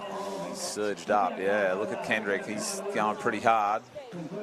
He's got blood in his eye right now. He's going for this last can, trying to hold off Big Billy. I'm looking at Charlie Brooks here from Newport with the orange, grey and white board there. I think he's going exceptionally well this season. He's just been cruising on Will Budd's wash there. I'm expecting him to get up on his knees pretty soon and make a run for it. I'm hoping it's going to be similar, obviously, to Nicola Owen in the last race. She was quite fortunate to have some good wash going around. Smart racing, You can see him moving up there. He's just got on his knees there, so he'll look to get up on Kendrick's right-hand side. Yeah, well, there's a lot of foxing going on right now. I think these paddlers, you notice Zach Morris foxed his way all the way in the under-17 men's board race. Looks to me like a couple of these paddlers doing the same thing. But I also suspect maybe that Stewie McLaughlin's dropped right off the pace now. He doesn't look like he's got it. Charlie Brooks is lifting. Will Budd is just going way out ahead. Look at him driving. Look at that paddling style. Just catch me if you can. Huge power here. Just trying to get these little bumps and runs. You can see Ken just trying to go with him, and he's getting a little bit caught on Billy Budd's side wash here. That can work for you. It can work against you sometimes, but those two. I don't know if that's by accident there. You reckon? I know Kendrick likes a bit of side wash. Obviously, he wouldn't want to be doing more work than he needs to be, but he's a fantastic wash rider. Great skills. Saw Charlie Brooks look around, look for a wave behind him. I think there's going to be a wave in this one. Let's see who comes to this break first. Charlie's going to try and chase into this lead pack on this wave. There'll be like 2 or 3 others join. Scott McCartney there from Kunjad Headland. Brilliant paddle from Scotty to come up into this. He's a great runner. He's up. He's up. Charlie Brooks is up. I think Will Budd's going to get there. Will Budd, followed by Harrison Stone. Will Budd, there it is, your state board champion. What a finish. What a finish, and what a well-deserved race. It's in conditions like this, to lead a race from start to finish is near to impossible, and that was a really fantastic effort there from Will Budd. He's obviously been doing the hard work this year. You can see the boys pretty happy there for Will. He's a great bloke. He's a great athlete. So you can see a lot of the boys there are really happy for Will. We've got Kurt, who's just approaching Will down there on the line. So boys, great call up there as well, and Will, and he shakes the boys' hands, mate. a lot of these boys have grown up racing together. So we got Kurt down there with Will Budd. Went your way, and then you just hung on there. You got off early. Did you think at one stage it might have got away? Yeah, I thought I was gone. I saw someone's nose. I was like, not again. I just really wanted that so bad. There's nothing worse in surf sports than that brutal look behind to see 6 other guys on a wave, and they're all fresher than you as well. You did all the work. You deserved it, and somehow you found that extra energy to finish it off. Yeah, I sort of sat on Louis on the way home, but halfway in, I just went. I wanted it so bad. Mate, it's been such a dream, obviously. You've been so consistent. State board finals, Aussie board finals, now the state champ. Do you feel like this year could be a year for the big one? Oh, so bad. Well, congrats on the win today. Another step forward, and wish you all the best for, obviously, the rest of the summer. Thank you very much. So there we go. Will Budd takes out the Open Men's Board Final. Didn't he deserve it? Gutsy effort there. Looked like Harry Stone taking second, and then super tight for the minors. Maybe Stu McLaughlin there. We'll leave that one with the judges. But won't be too far away. And a couple of changeovers in this green and gold area. And the next big major open race looks like Open Women's Surf Race coming up down there in that pink arena. Yeah, phenomenal paddle there by Will Budd. You can see how buggered he was after the race. Definitely deserved that one, I think. Oh man, those board races just smoke you. It's like, 30 seconds of woohoo, and then there's like a minute of what's going on here, who's got what, and then there's like 30 seconds of like, damn, there's the cans that they're in the way, and then there's a minute of suffering, like real suffering coming off those cans. I'm sure that we're going to see the same kind of, like effort and maybe reward and maybe just pain in the next hour or so as we get through ski races. They're going to be really punishing.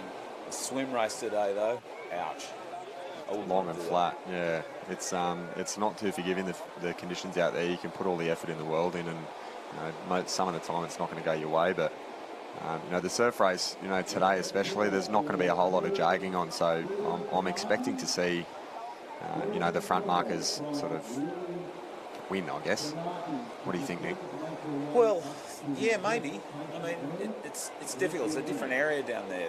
The surf zone's a little more active down where the swim races are going on, and so there might be a bit of a jag going on, but we'll wait and see. I think there's going to be a lot of suffering either way, mate. So we've got a few swimmers here, obviously. A field of 16 competitors, a bit more than that. A few from Newport there, Manly, a couple from Wanda, a couple of Monavale competitors there.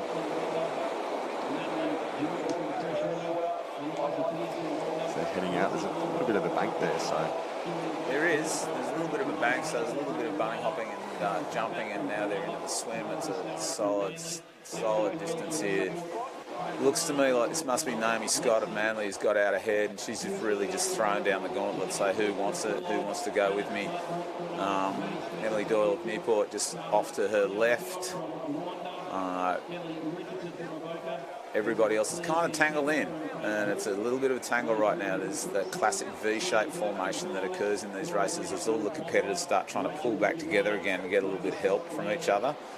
Wash riding in swimming is even more fun than wash riding on a board or a ski. If you can just stay on people's feet, you know you're in there with a shot. You can see those swimmers now just sloped out like a bunch of geese on their migratory trip. Except this migratory trip is like pretty brutal and it's not that long. You're out to the cans, to Siberia, and you're coming back in, back home again. A different person.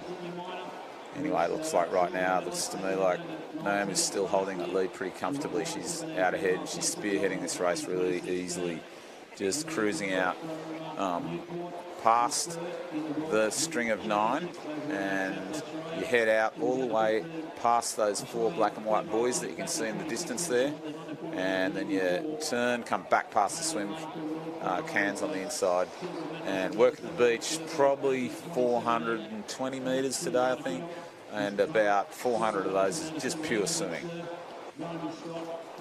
Heavy stuff, Fletch. Yeah, it's definitely not my favourite event, especially the individual surf race there.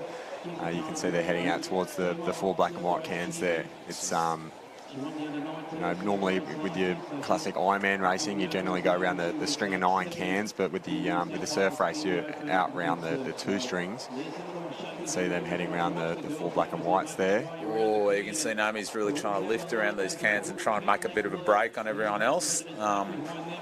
Emily Doyle, and I think a swimmer from Wanda is tucked in behind her, but maybe a little bit off her feet right now. It's going to be hard work to get back from there, I tell you what. Really difficult race for everybody. And there's still people just going around the back of those black and whites, so they'll be really feeling it right now. They may not even know where they are.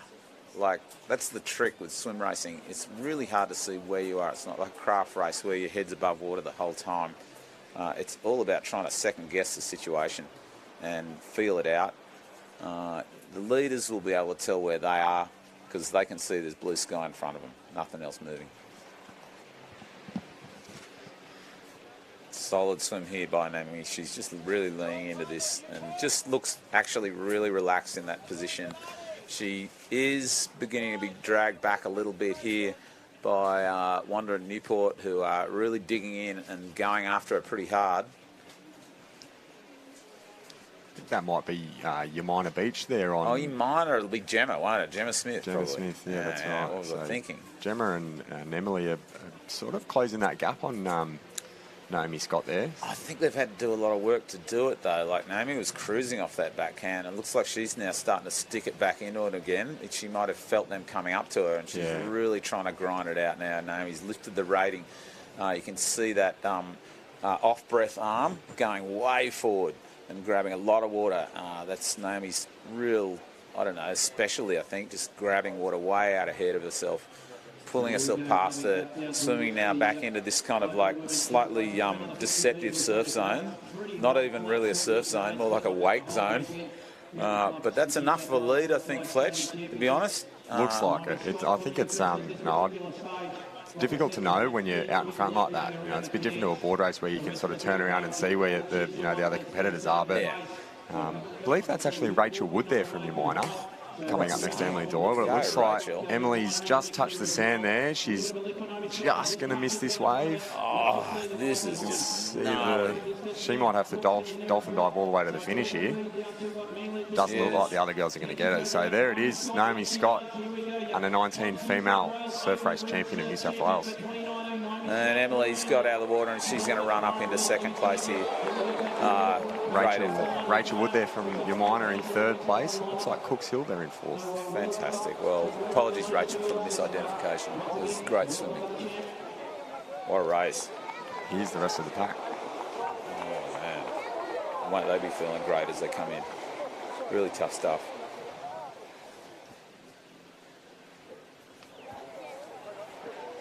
You can see the girls all lining up there. They look pretty buggered. So we've got Kurt here with Naomi Scott. Thanks, boys. Yeah, hit Naomi. Tough race, nice and flat, but got the win there in the end, but wasn't easy. Yeah, definitely. It was a similar sort of race on Friday with the under-19s, and it didn't quite go my way, but today I just really hammered it on the way home and made sure that there was no chance that anyone could come from behind today, so really stoked I managed to get there. It's been a long season so far, just trying to keep the motivation up, and these little wins always help, don't they? Yeah, definitely. I mean, you have some really tough races throughout the season, and you're not quite sure if what you're doing is working for you, but it's good to get those results. Kind of reminds you that all the hard work is paying off. Well, it sounds like the swimming's going well. Obviously, big program today as well, and a lot more races to come. Yeah, definitely. Thank you. I wish you all the best. Well done. Well, Naomi Scott there taking out the surf race for the ladies, and really brutal conditions, that's for sure, in the flat. But plenty more great races to come. Throw it back to you guys.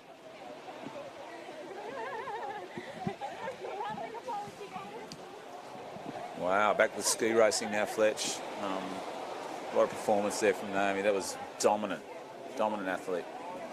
Yeah, she's always been a pretty good swimmer. Her and Emily Doyle there from Newport. Obviously used to be club mates, still very close friends. So, yeah, those two have had a couple of good battles over the years. They have. They train together up there at Ringer Aquatic, I believe, and they know each other in the water and out. So we're going to go to a sponsors break here at the 2019 New South Wales Surf Life Safety Championships, proudly presented by your local club.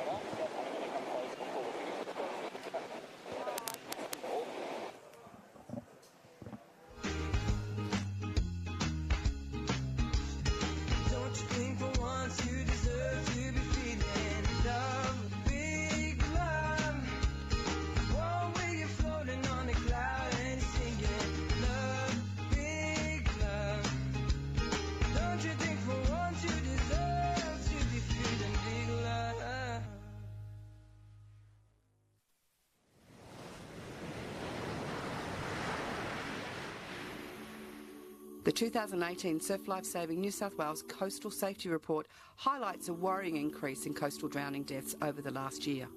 In 2017-18, Surf Life Savers patrolled 129 beaches in New South Wales, totalling 663,607 hours. There were 11,972 first aid treatments performed. Surf Life Savers performed 4,377 rescues on our beaches. There were 39 coastal drowning deaths, up 6 from the previous year. This is just above the 10-year average of 38. Males continued to drown the most. However, there was a sharp increase in the numbers of females who drowned, with 7 cases recorded, almost double the previous year. 36% of people drowned while swimming, mostly as a result of getting into difficulty in a rip. 18% died rock fishing. There was a concerning rise in the number of drowning incidents within 1 kilometre of patrolled locations, accounting for 62% of drowning deaths. As we head towards summer, it's important to remember, always swim between the red and yellow flags. Read the safety signs and ask a lifesaver or lifeguard for safety information. Wear a life jacket if you are boating or rock fishing. Always swim with someone else so you can look out for each other, and always supervise children around water. Never swim under the influence of drugs or alcohol. If you need help in the water, stay calm and attract attention by raising your arm. For more information about patrol times, weather and beach locations, visit beachsafe.org.au or download the app.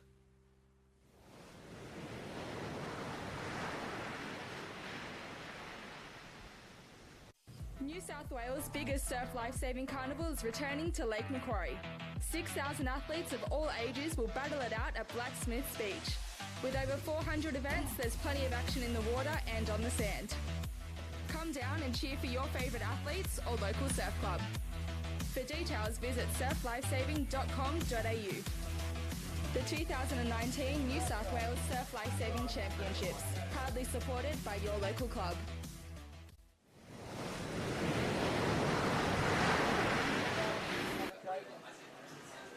Okay, welcome back, gang. Here we are with the under-17 girls ski race final, gnarly race. So who's in this one? So we've got Olivia Lovell there from Newport, Sasha Torrens also from Newport, Alyssa Golding there from Sawtell, Liza Manick from Mona Vale, Paige Lushman there from Coogin, Jasmine Locke there from Bulli, Chloe Hoy from Terrigal, Ella Gorvet there from Manly, Freya Peacock from Byron, Lisa Johnson there from Swansea Belmont, Kamame Fidot there from Wanda, Libby Waugh from Sawtell, Lai Manning there from Cooks Hill, Emily Meacham from Sawtell, Piper Harrison from Manly, and Roxy Boville from Mona Vale. Just a brilliant start by this paddler in the yellow ski. Just got right away really, really quickly. Just, I don't know, it looked like the muscle of a kayak paddler maybe, Fletch. Yeah, Lara Manning there from Cooks Hill there on the right-hand side with the red, white and blue cap, the yellow ski. She's flying out there on the right-hand side. Just on her inside there, just pulling up to her and actually getting past her right now. That's Jasmine Locke there from Bulli, I believe. Yeehaw, go Jasmine. She's taking the lead right now. I guess the other paddlers are going to try and maybe stick with those two and draft them around these top cans. Fletch, how do ski races play out differently to board races? Like we've watched board races in this area, now watching the ski. How are they going to play out a little bit differently, if at all? Yeah, it seems like board races are a lot more sort of close together, and there's not. It's very bunched up and packed. But ski races, you generally find that you'll get a lead pack out. 1, 2, 3 competitors out in front, and then it's basically all hell break loose for the rest of them. Yeah, you can see Bulli there heading around in first place. There's also going to be a little bit of a tight moment on that first can there, I think. As you can see, the paddlers getting slowed down as they go around it. I guess that's the other feature of ski racing, is those skis, like, long things, 4 metres long. You've got to paddle as well. There's a lot to get in the way of another paddler. You've just had someone, that's another thing about ski races around the cans. You generally find that you fall in a lot. So much fun, but wow. Yeah. Look at this. Jasmine Locke's just pulled right away. What a brilliant piece of paddling here. She's really grinding away. I think that's still Lara sitting there behind her in second. But there's kind of a bit of a challenge, I think, on third here. There's 3 paddlers back there who can kind of pull up and maybe make their presence felt towards the finish. A third factor in ski racing is you can catch a wave from almost anywhere. So there's a really good chance right now that there'll be a battle on for silver here. Although it seems to me like maybe Jasmine Locke from Bulli is pulled way out. You can't even see her on the screen right now, ladies and gents. That's how far out ahead she is. Yeah, she's one thing about ski paddling is when you're so far in front, it kind of makes the whole jagging aspect of the race a little bit less of a factor. It's best the skis being so fast, you can in most cases when it's so small like this, you can actually out paddle a wave. As you can see, Jasmine there, she's just accelerated away from the rest of this pack here. Oh man, look at the style. She's just rolling, using all her body to drive the paddle. These two paddlers here, is it Lara Manning and Sasha Torrens from Newport, are really going hammer and tongs. They want the silver. And just out wide, who was that paddler? We'll just have another look at that when they come on screen. Just out wide. Sawtell on the left-hand side. Sawtell is just hammering right now, trying to get into this position here. It looks like those two battling it out for silver have got a wave to themselves. But look at that, cruising in, really, really excited. A great win there for Jasmine Locke. Second, I don't know who that is. I think might maybe have been Sasha Torrens in second. It's very close though. Other paddlers coming in, they all look a little bit burned. They all look a little bit lactated out right now. That was a tough race. Ski paddling is tough. These girls just put on an absolutely amazing performance.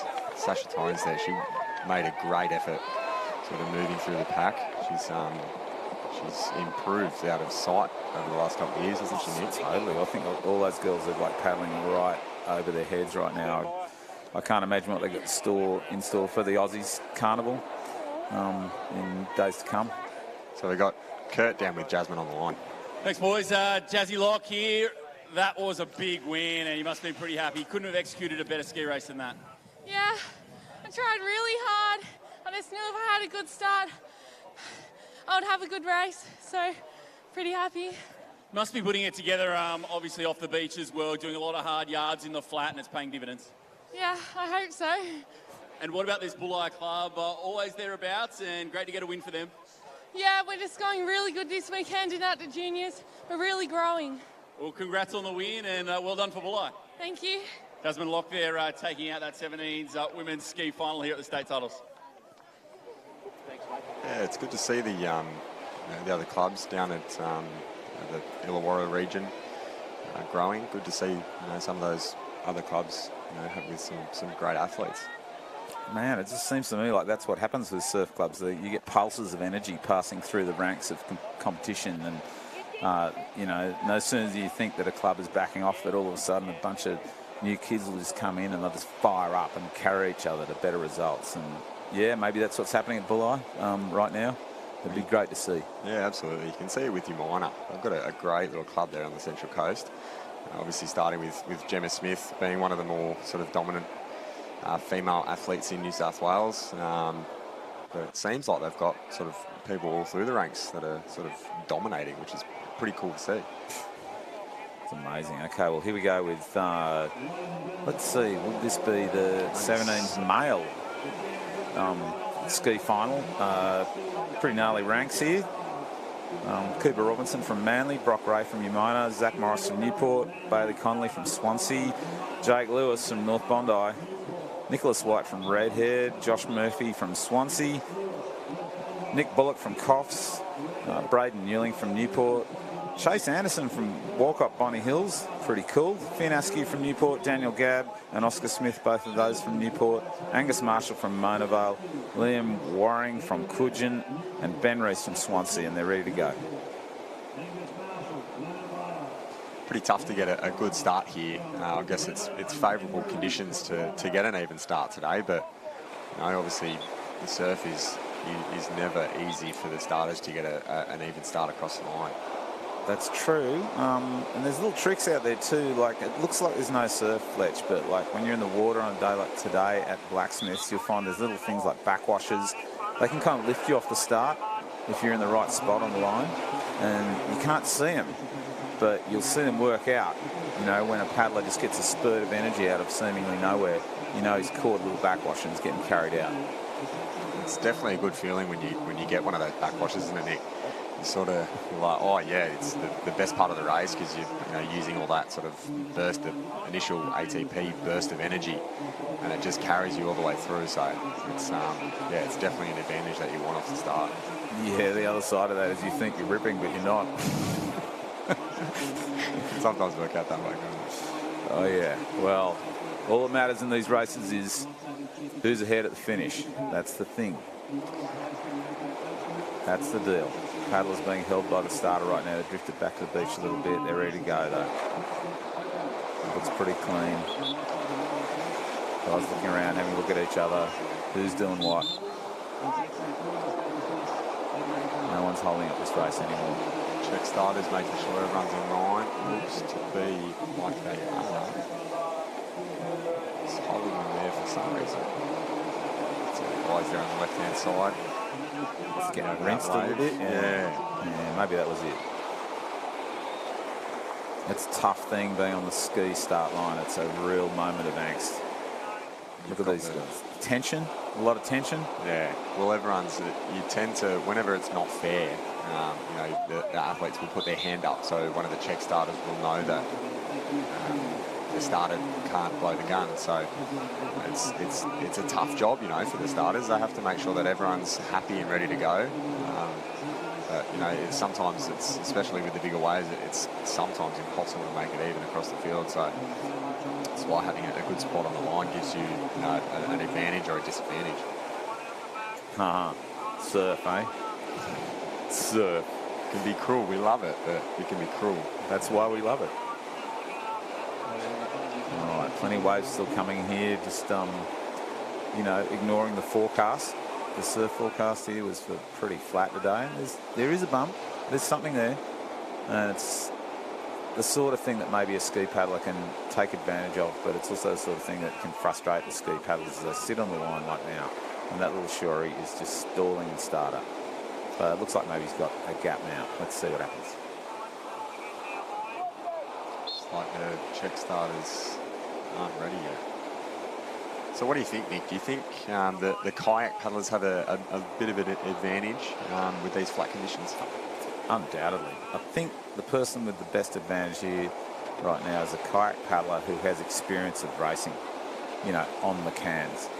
Because that first can makes a lot of difference in a ski race. If you can get to that clean and get around it clean, then all the trouble lies behind you. Yeah, that's exactly right. You sort of have to make it, you know, not a factor. If you've got the early speed to get out in front, then you can sort of just dictate your own race. Yeah, I've watched that time and time again, actually, during races, paddling behind people and watching them just go around that can and then having 6 people crash into me at the same time, which is awesome. Why not? It's what makes it surf racing, isn't it? It certainly is. Well, Braden Yawling there from Newport. Paused, lifting his ski again. They're being held. So close to the beach right now. The tide is pretty high right now. It's still maybe got half hour to go to high, which means a lot of races you're going to see here. The iron races today are ski swim board, and that means all their starts are going to look like this a little bit. There'll be tension. They'll be held on the line for a moment. There'll be paranoia, and then there'll be a gnarly start. Well, let's see. Newling actually in the centre there gets a pretty good start. Just on his start there. It looks like he's in one of those backwashes we were talking about. He may well be, yeah. There's 4 paddlers look like they've swiftly gained an advantage here, maybe on a backwash, maybe just from a really nice start. Who's that in the middle there, Fletch? That's a brilliant piece of paddling to take the lead at this point. I think that might be Daniel Gabb there from Newport on the inside with the grey, blue and pink ski. We've got Cooper Robinson there from Manly in the sky blue cap on his left-hand side. Looks like a Swansea cap, I think, leading it out there on the red and grey ski. Yep. We've got Braden Newling there from Newport on his inside. So a couple of the Newport boys have got a cracking start there. Yeah, Josh Murphy from Swansea is holding out the lead. And wouldn't you feel good? It's your home beach. I bet he's done this a million times before in training in conditions very much like this. Fairly clean. It has been a rugged summer for wind, but man, I bet he's done this before. Fletch, I bet he feels pretty comfortable. He looks pretty comfortable in the ski right now. So he's looking good out in front there. They've got a nice little age group down there in the under-19s from Swansea. Yeah. You know, they got Nick Stockton take out the board there, on the 19 state board title. So that's Zach Morris there on his inside. It is Zach on his inside, and looming up just there on Zach's left is. Who is that? A Wonder Man, Cooper Robinson. Is that right? I think it is. Cooper Robinson's from Manly. He's a little bit further back. Right. Okay. That's your minor again. There you go. Yeah, Brock Ray there from your minor. He's had a fantastic photo. He's sort of maybe not off to the best start, but it looks like he's got himself back into the race. Okay, we see some acceleration now as all three lead paddlers just start going at it, really hard paddling now. Zach Morris trying to come up onto the left-hand side of Josh Murphy, and Brock Ray just starting to battle a little bit. He just looks like he's battling a little bit, but dropping back maybe a tiny bit. There's little bumps and runs coming across the course there, Fletch, reflecting off the island, and someone's probably going to try and work them on the way home. Let's see if it's going to be our leader. Josh Murphy still looks pretty comfortable out in front. Zach Morris trying to come up onto him at the moment. They're definitely on the same wave if a wave comes. But just who's going to get the better of this race is very hard to tell right now. They're both going really strongly at it. Several paddlers back, maybe within range of a wave too. So you can see Zach Morris there moving up nicely on the right-hand side of Swansea Belmont there. We've got a couple of Swansea Belmonts in this race. We've got Josh Murphy, Bailey Connolly and Ben Rees. So not too sure who this front runner is. They're right there, aren't they? Yeah, it's a bit of a match race, this one. I think Zach Morris might be over this little one on the left-hand side of your screen there. Now on your right-hand side. It's that close. It's that close right now, huh? Like they're both driving home onto this thing. Whoever gets the lump, whoever gets the little lump behind that big lump, and it looks like Zach Morris. It's Zach Morris hunting it home. He's going to take this one out. Jeez, what a paddle. That's what makes the difference there, Nick, isn't it? When you're using the runs like that, you can see Zach Morris knew exactly when to accelerate. And that's really important, especially coming into the closing stages of the race. You can see Braden Newling there coming in for one of the minor placings with Mona Vale. I think that's Angus Marshall there from Mona Vale, so good performance from him. Fantastic. Great race. Well, I can feel some of the people in that race will be really tired right now. That was a fantastic paddle from Brock Ray. He had to paddle his way through the pack. It just shows how important that the start is there, because he's a paddle like him. You use a lot of energy going around and working your way through the pack, and Zach had a good start, and I think that's what made the difference for him in the very end of the race. So we got Kurt down there with Zach at the finish. Yeah, thanks, gang. And Zach, well, that board race was tight, dead heat, but now, well, it was tight as well, but you just got the money this time. Oh, yeah, just stinging a little bit on that ski. No runs on the way in. It's obviously dead flat, really hard, but must be happy with how you're going. You've done the work, and it really pays dividends in the flat. Yeah, just got to work harder in the flat. Pretty much, yeah. Talk to me just about your season. You've grown a ton, pretty short, especially in your own family, but you've got a bit of height this year as well, a lot more strength, and obviously it's made a big difference in the ski. Yeah, growing a bit has helped with the ski, just getting the bigger catch in the water. My brothers are bigger than me. They're starting to get bigger than me now, so. And just lastly, talk to me about this Morris family dinner table. Mate, it must be crazy. A lot of smack talk across the table. Super competitive, all you guys, but you really do find a way to push yourselves up to all new heights, and it's not going to be long before you're all together going at it. Yeah, I can't wait till they come up, because then I'll go on a team with them and they can carry me through a race, so. Well, good results today, and no doubt plenty more to come as well on this morning and this afternoon's program. Well done. Thank you. There we go, Zach Morris taking out that 19 men's ski final. What a talent family as well, and that 19 women's ski not too far away as well. Yeah, very dominant performance there by Zach Morris, who's had a sensational year, as I mentioned earlier, making 4 of the 6 Ocean 6 Nutrigrain finals. So, he'd be definitely one of the youngest in the field. Nick, what do you think? For sure. In fact, I think he was the youngest in that elite field this year. And Zach is really a talent on the rise. Everybody's been watching him at Surf Live Saving for a couple of years now, since he was in the baby ranks. And he's ripping in right now. He's still learning a little bit about racing, I think. Yeah, for sure. He's definitely going to be around the scene for the next couple of years. Obviously, he's in his second year in the under-17s there, so he's still got a couple of years to go in the under-19s before he's actually in the Opens. So be good to watch. So will be.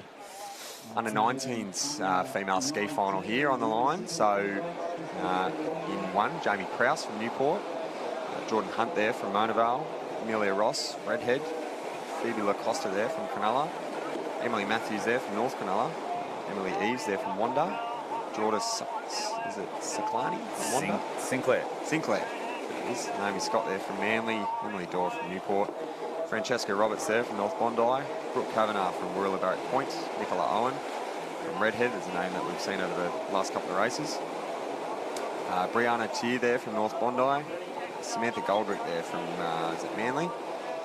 Jessica Douglas from Freshwater. And Kira Lowrett there from North Bondi Redden now.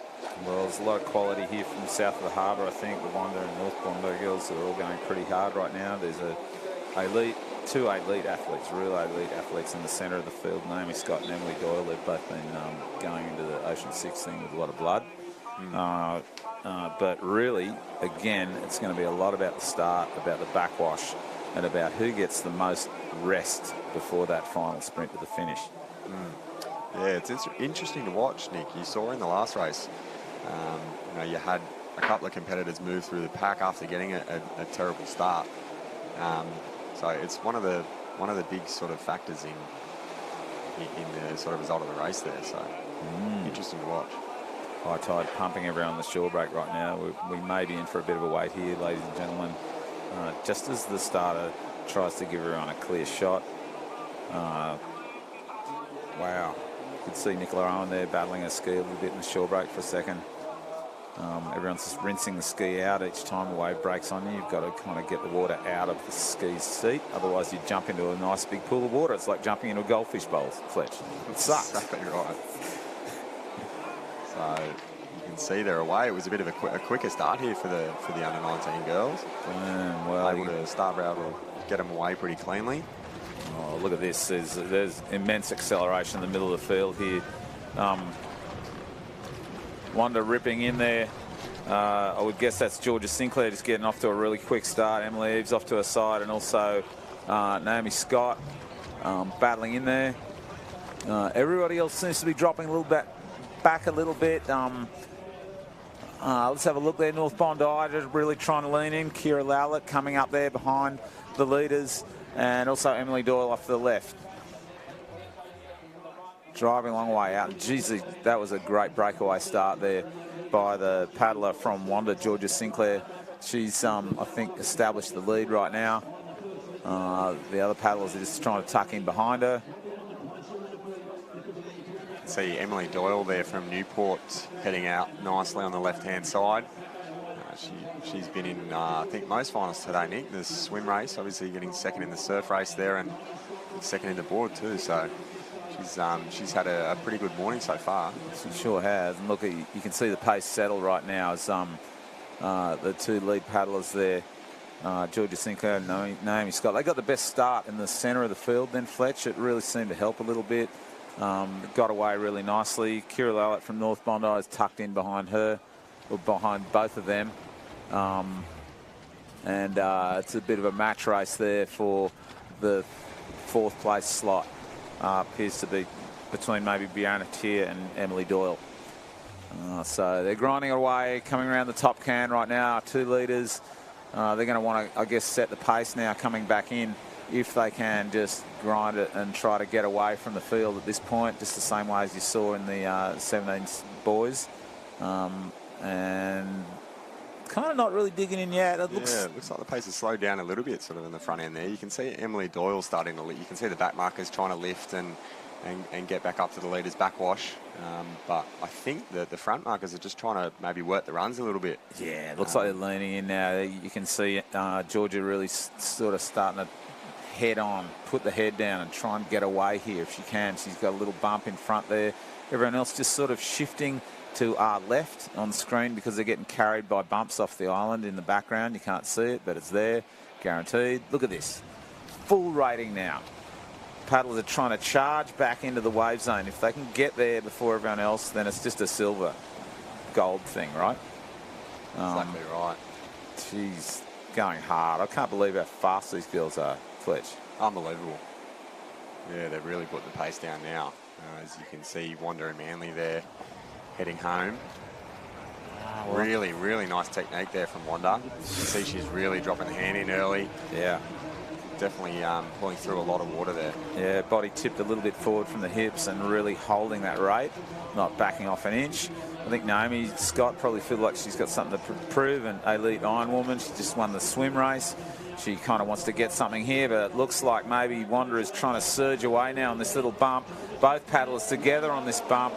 Can Nicola surge up, or sorry, Naomi surge up and get a place here? Wow. Jeez, I don't know. How do you pick that, Fletch? Oh, I think we're going to have to leave that one up to the finishing judges, Nick. Absolutely. That was really close, that one. Great paddle by both competitors, though. Yeah, you know that was gold and silver right there, and there we can see the battle for bronze right behind. Looked like maybe one of the North Bondi girls. Yeah, I'd say Kira Lowlett got that one in third, maybe. We'll just wait and see. We're going to see a replay here. Look at this massive amount of energy coming into the race in the dying stages here where you're hurting, but you know you've got to get over the top. It looks like Georgia maybe got over the top of that little bump on the inside there. I think maybe she would have got that race. I mean, that's only maybe. We're not officials, are we, Fletch? No, definitely not. I don't think we're official in any sense of the word. But I think, yeah, we're going to have to leave that one up to the finishing judges. You can see the girls from North Bondi there hug it out after a slog around the course. So we've got Kurt down there on the finish line. Yeah, thanks, boys. Well, yeah, on the beach here, looks like Georgia may have just got it over Naomi Scott. And Georgia, obviously runner-up last year, but to get the win this year, you must be so happy. Yeah, I'm just stoked. I mean, we trained all year for this, and Naomi's such a top-class competitor. It was a tough battle. She does everything the swim board, and hats off to her. Yeah, I don't know how she does it. You're blowing hard. That was a brutal race. All the races today in the flat, and you had to push it the entire way, and certainly that training really comes to the forefront over those final stages. Yeah, I love a good, long, hard, flat race, so it's definitely my conditions today. But yeah, it was a grind the whole way. Just lastly, talk to us about this resurgence of Wanderer as well, coming back through the age groups, and a really great core there now and getting it done. Yeah, definitely. We've got a lot of young nippers, under 14s, 15s coming through. Hopefully they'll hop on the ski this winter and get ready for the 17s next year. Well, great race. Congrats on the win. Thanks very much. Thanks, guys. So there you go, Georgia Sinclair of Wanda taking out that under-19 ski. It looks like here, nail-biting finish. Naomi Scott, great effort by her. Obviously the winner of that Open Women's Surf Race backing up for second place here in the under-19 ski, and that men's under-19 ski coming up next. Yeah, fantastic finish there for the girls' ski final there. Well done there to Georgia for getting the win. It was a fantastic race. So what have we got here, Nick? The 19s single ski final. Single ski final. Oliver Hayes from North Bondi. Oscar Jones from Manly. Kai Onley from Coogin. Jake Young from North Cronulla. Connor Levings from Allura. Harry Armstrong from Avoca. Tim Ford from Cronulla. Tim's been having a great carnival. Luca Eakins from North Bondi. Ethan Coates from Swansea. And Jake Wadger from North Cronulla. Kai Kinsella from Currumbin. Kai, what are you doing here, buddy? Bailey Jones from Umina. Noah Hubbard from North Bondi. Jake Beaumont from Thirroul. Callum Redrup from Cronulla. And Tommy Dorr from Newport. Yeah, I think Noah Hubbard there from North Bondi, he's probably got to be one of the more dominant paddlers in this field. Saw yesterday afternoon in the double skis, I think he won the 19s and was sort of up there in the opens there with Jim, head coach from North Bondi. So I've got if I was to have any money on something, I'd probably have it on Noah Hubbard here. Okay, well, you can see now he's in the water, fourth from right. And let's see what he can execute here. That North Bondi club, they've had a great carnival, haven't they, Fletch? They've been really digging in. Yeah, as I mentioned before, there's a couple of up-and-coming clubs in New South Wales, which is really cool to see. North Bondi being one, Umina being the other. So it's really cool to see, the clubs, with the great athletes such as North Bondi coming through. Yeah, it's good. Yeah, Bailey Johns from Umina is right next to Noah, and you get the feeling, don't you, that Bailey's kind of like practicing for iron stuff right now. This kid's a great swimmer. He's been an awesome swimmer through the years.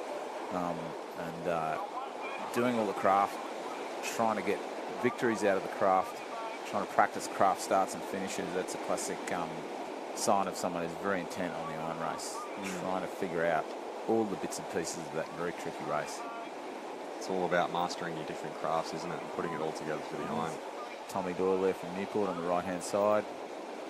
Everyone just kind of like getting through this little high tide shorey and waiting. It looks like they're pretty much kind of ready right now. See Noah Havard there on the screen, he's on a red ski there, fourth from the left on your screen. We'll just go down there. Oliver Hayes on one side, Glasgow Jones, Kai Onley, Jake Young, Con Levings, Harry Armstrong, Tim Ford, Luca Elkins, Ethan Coates, Jake Woodger, Kai Kinsella in the wrong state, Bailey Johns, Noah Havard, Jake Beaumont, Cal Redbrook and Tommy Doyle. They're waiting and they're in the starters' nets. Yeah, we've had Kai Kinsella come down. I know he's a local Coffs Harbour boy from Currumbin.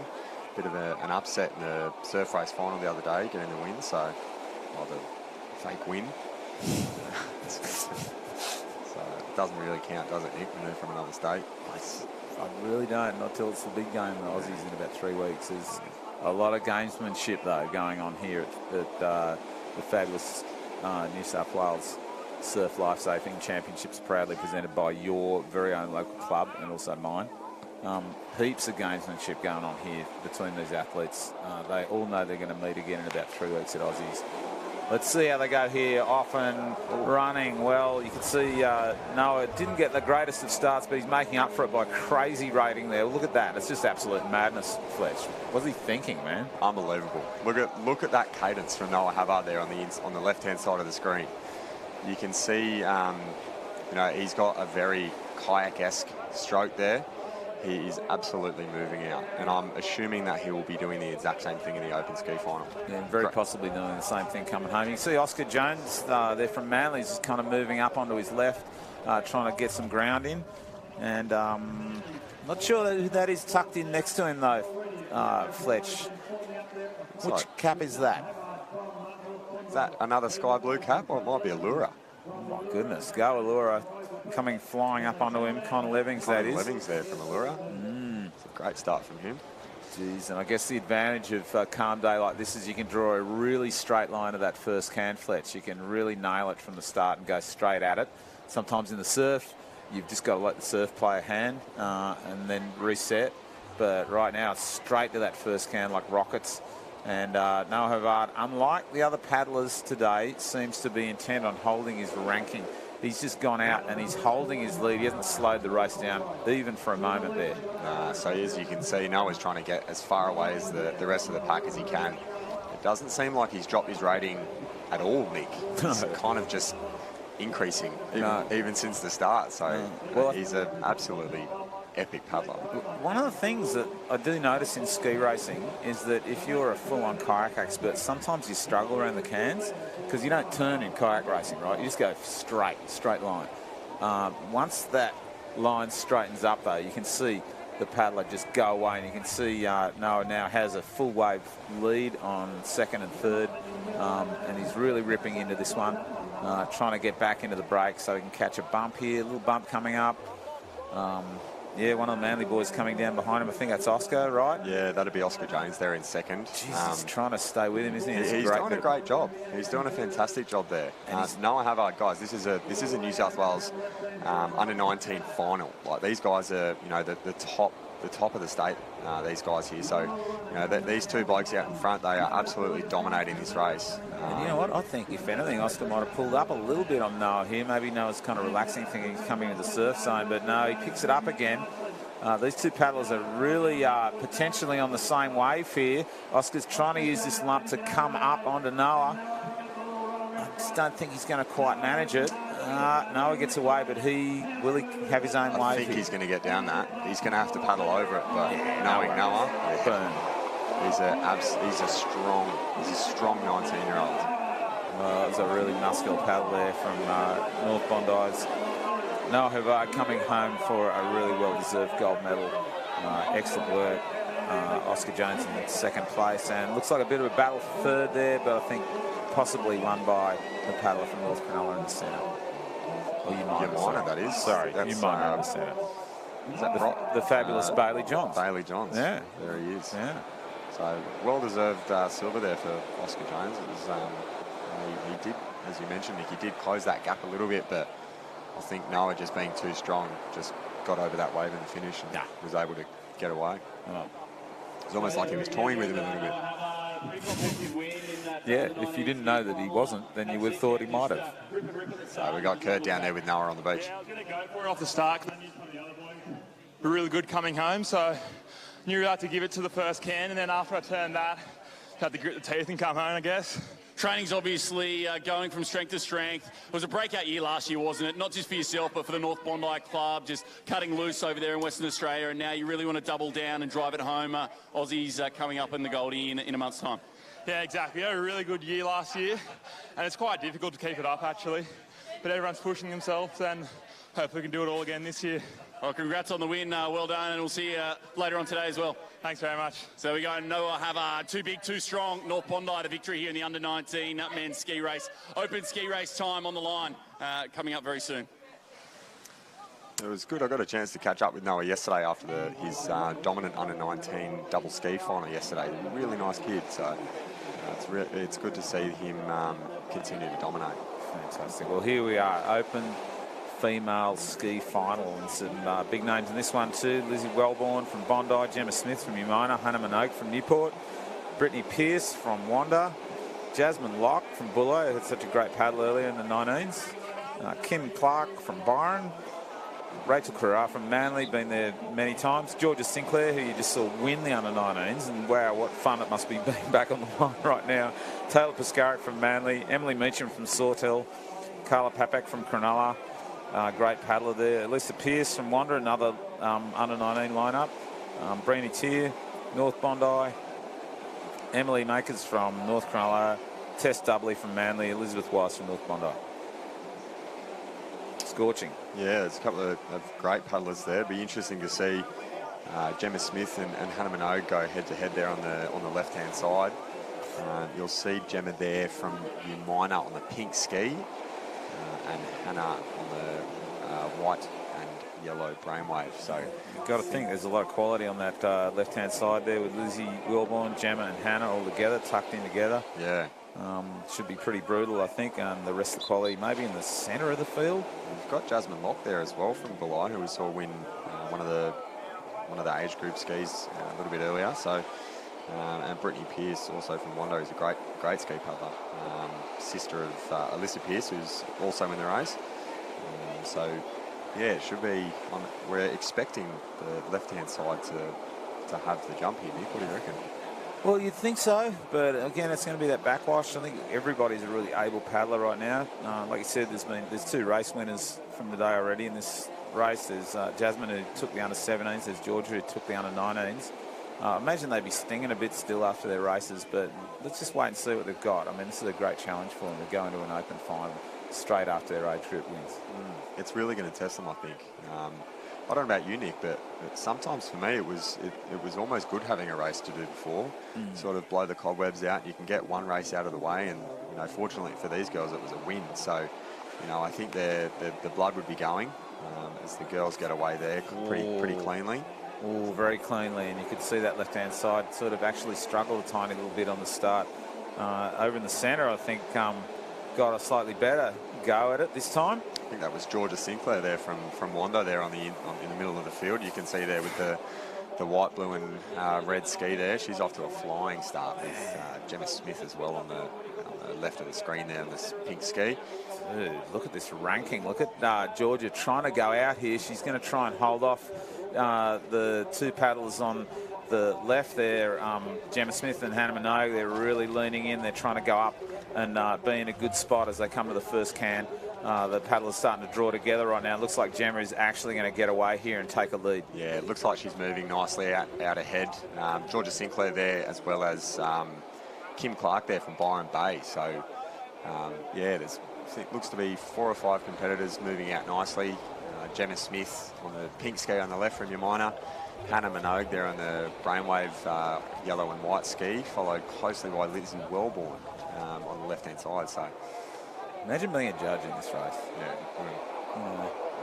He's got a big chair, so he's looks official, doesn't he? I've always wanted a big chair like that. Binoculars.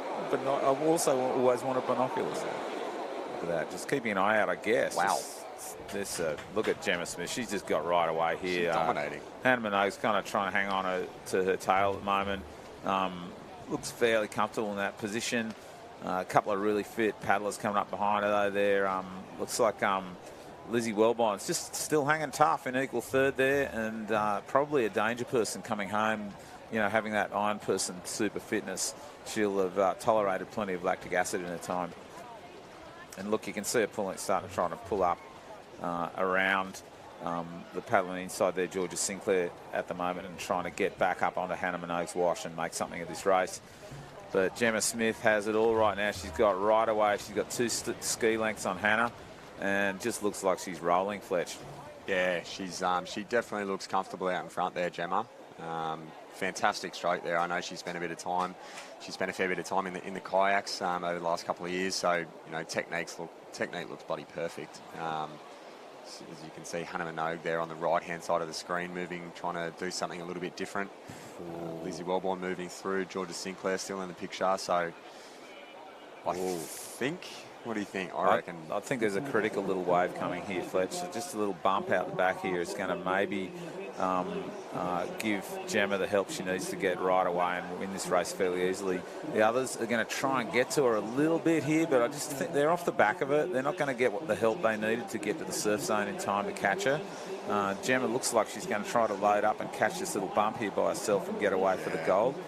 And yeah, it looks like she's going to manage that, I think. Pretty dominating performance there by Gemma Smith. I think, she's going to get over that one, and she's going to be the open female ski race champion of New South Wales. Just power there from Gemma Smith, just cruising in. But such a strong athlete, and just stepping out of the ski with no problems. There's Lizzie has just pulled up to come into second using that iron fitness. There's a bit of race on here for the bronze. Hannah's trying to hammer it home here, and I think maybe she would have got that. She got that bronze there. Yeah. Great effort though by Georgia Sinclair to come home in what looks like more or less an equal fourth. Looks like Lulu Wise there from North Bondi as well, getting one of the other line placings. But how about Gemma Smith? That was unbelievable. She's absolutely dominating. Such a nice girl as well. One of the kindest on the beach, I think. So yeah, good to see her get another good result. Absolutely fantastic. You can see there, big Kurt with his magnificent hat going down to accost the winner here, and we'll see if we can get him to have a few words with Gemma. Yeah, we'll bring it down here with Gemma Smith. And Gemma, well, you couldn't ask for much more. That was a pretty beautifully executed ski final. Yeah, you know, today's conditions, there's not much assistance out there at all, so I knew it was just all about getting a really good start and trying to set up my race from there, and then hopefully get a nice clean run around the cans, and then coming in just try and hold on. Obviously, a lot of people see Gemma Smith, the ski paddler, the Iron Woman, but they don't see the champion lifesaver as well. And you do all the rounded events. Another champion lifesaver title for you. I've forgotten how many you've won here now as well. You still love just doing it all? Yeah, you know, I really love Champion Lifesaver. It's sort of something my mum started me on when I was really little. She's competed in it forever. So, yeah, I really love it. And it's great to be able to test yourself in the all-round sort of thing. So, yeah, I really love it. And I was, really happy to take the win a couple of weeks ago. And it only seems like yesterday, Umina Beach, and on the back of yourself, just this teenager coming through and the club's coming through, and now you're in Opens and it feels like you've been around forever, and now there's youngsters below you, and now Bailey obviously with the win today as well, and the club just continues to grow.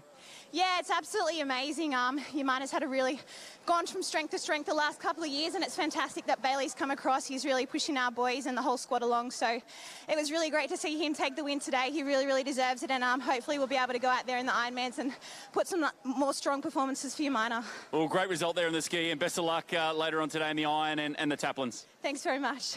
There you go, Gemma Smith, comprehensive victory in that Open Women's ski race, and on the line now, Open Men's ski final. What a champ, Gemma Smith. Great human, isn't she? Great human being. Okay, here we are, nasty, vicious final, this one. A lot of power on the left-hand side, a bit of juice in the middle too. Let's see it. Logan Phillip from North Bondi, Sam Spear from Manly, 3 Newport competitors, Mitchell Trim, Luke Jones and Greg Tobin. Michael Georgiaris from Wanda, Peter Mitchell from Voca. Your under-19 champ, Noah Havard, steps back in for North Bondi. Luke Letham from Terrigal.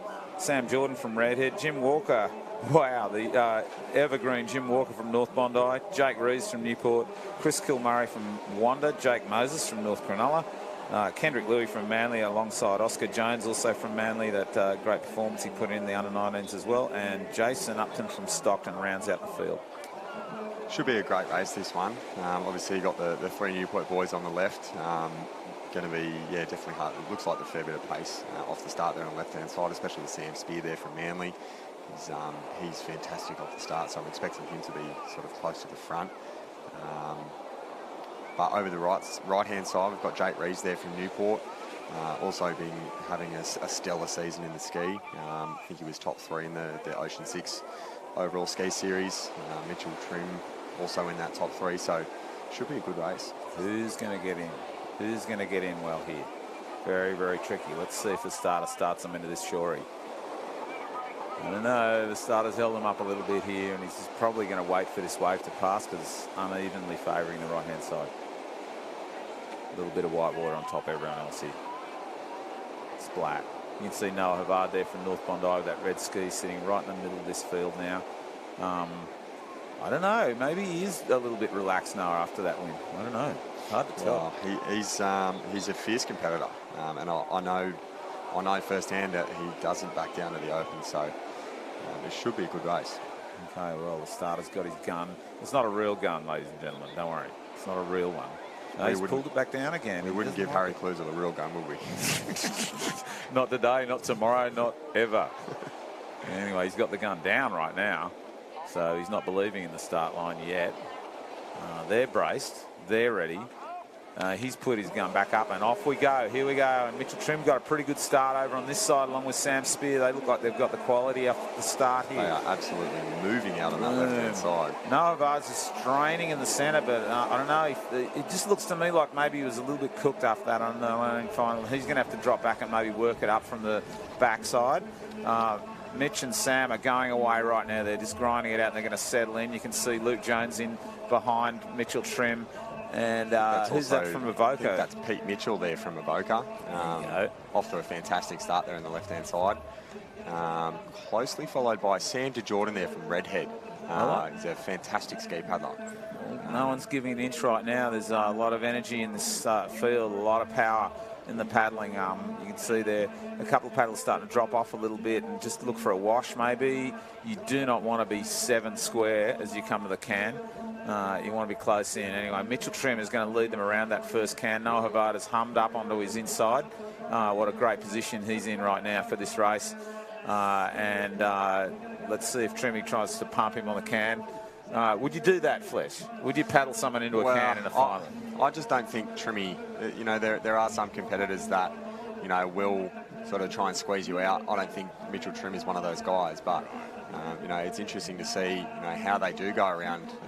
The skis is a little bit different than the boards because, as you can see there with a couple of the Newport competitors, when there's a ski there, you obviously can't put your paddle in. So it's a big advantage for the guys out in front. You can see Mitchell Trim paddling there on one side because Noah Havard was able to get up the inside. So I think Mitchell Trim's pretty happy with his position there. He likes to dictate the race from the front, try and not have luck too much of a factor for him. Man, it's a logjam going around that last can, but I think if we pan back up the leaders, we're going to see Mitchell Trim still holding his lead. Noah trying to come at him. There's 5 or 6 paddlers back there on the second. You can see Kendrick Louis trying to come up onto the inside and try to get himself onto Noah's wash, but I don't think he's going to get there. That's going to be a really big call from this point. I think He's just getting away here, isn't he? He's going to pull over that one. Pull across that run really nicely. I think he's going for 4 golds here, Nick. So He's got 3 golds from 3 races so far. So this might be 4 from 4 if he's able to get away from Noah here. Well, he's blasted past the swim cans, and kind of that is the marker right there, the swim cans. Mitchell doesn't even look like he's really trying that hard at the moment. He's just cruising away with this win. Whereas you can see Noah's trying to make something happen here and catch this run and get up to him. It's kind of not as close as it looks from this angle though, Fletch, and you see you pan back there. Mitchell's just kind of grinding away, and I think he's probably going to get a little shallow water there, Nick, isn't he? He's just got a little bump to himself here, and he's going to go away with an easy win. Kendrick's going to try and fly up onto Noah for the second here. Let's see what happens. They're going to be tight, those two. There he is, Mitchell Trim, 4 golds from 4 races. What a phenomenal effort from him. Wow, that's anyone's race for second there. Second and third between Kendrick Louis and Noah Havard. I wouldn't know what he's got. Noah's looking completely buggered after that effort. Look at him, he doesn't even want to get up. I'm really excited to hear Mitchell Trim's commentary here. What about you, Nick? I really am. It was was a really great win. He never looked flustered then, Mitchell. Just very composed. Very composed. Even around the cam, no one came up onto him. He just went, "Oh, I got your measure, buddy. I'm just going to relax here and just not panic." And then just got away on that last cam and boom, off he went. And look at him just walking around like nothing happened. Really spectacular. He's more excited to walk around and be shaking everyone's hands. Yeah, going, hey, fellas. He says hello to Noah Havard there from North Bondi. You can see Kurt there with his fantastic hat. I think he's going to try and get a quick chat with Mitchell Trim here. We'll wait our way through all the people, but Trimmy making it 5 races, 5 victories up here at State, and 1 remains. That Taplin Relay. You're having a cracker of a weekend. Oh yeah, 5 from 5 with 1 to come, so I'm very lucky to be a part of a very good, very strong Newport club. And you know, I haven't won a state titles here at Swansea. I've always been caught on the line by about 8 of them, so I'm just very happy to come away with the win, and had to change a couple of race tactics out there, and it sort of paid off. So I'm very fortunate to get a win in front of some red hot paddlers. Yeah, I guess you take a look at Noah Havard's effort in that under-19 ski final. He just tore it apart, and then he wasn't far off you again in this one as well, backing up. Big effort by him, and Kenj is always thereabouts. Oh, Noah's been massive. I know a lot of our older ski paddlers are making sure that Noah's nowhere near us coming in, because he's a big, strong lad, and he's only going to get quicker as the years go on. So that was very impressive to come up on the 19s and then back up for the Opens with a pretty incredible result. Hey, you're so consistent year in year for a lot of summers now. And what do you do? How do you remotivate yourself each year to try and get up and improve yourself? Oh, you just take it for 1 year at a time. As you get older, each year, each winter is going to get even harder and harder to train for. But, you know, when you're racing with best mates and you're on the double with one of your best buddies, it's something that just training makes easy. So we have a great time at Newport, and yeah, I'm just looking forward to one race to come with the Taplin. I know we can come home with the goods. And a perfect 6 from 6. Will that be in the back of your mind as well, come that Taplin Relay? Oh, definitely not. I'm first paddler, so I'll just get around all those cans, come in and tag the next one, and I think I will be on my haunches after that one. Right, well, good luck. Great weekend so far, 5 from 5. You couldn't ask for much more. Well done, Trimmy. Yeah, thanks, Kurt. Cheers.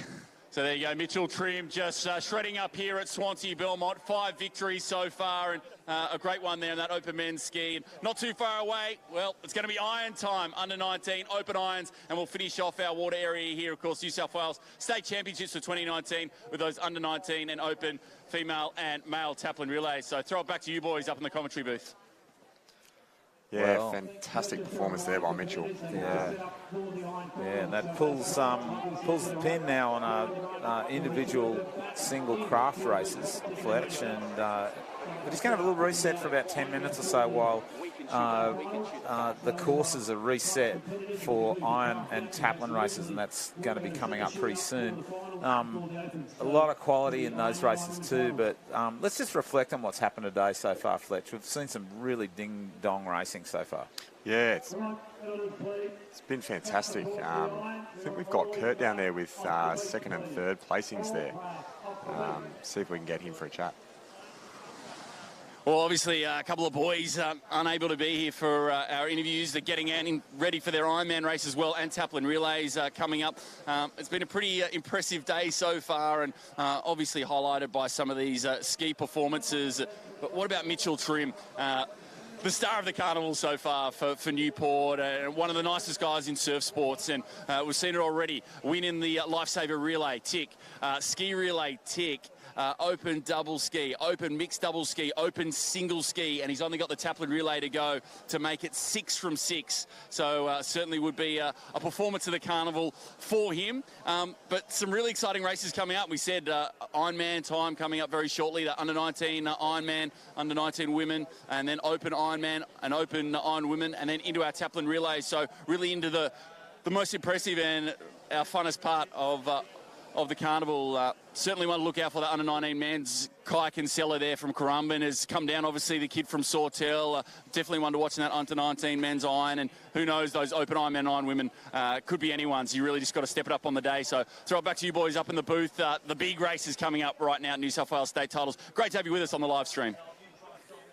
Thanks so much, Kurt. And ladies and gentlemen, just as we prepare these courses for the iron races, we're just going to give you a look at some of the people who support us so well at this carnival, Fletch, right? Yeah, that's it. So we'll take you through an ad break here at the 2019 New South Wales Surf Life Saving Championships, proudly supported by your local club.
To the beach, it's important to know what to do to stay safe. We all love the beach, but it also can be very dangerous. Here's 5 easy tips to keep you safe at the beach.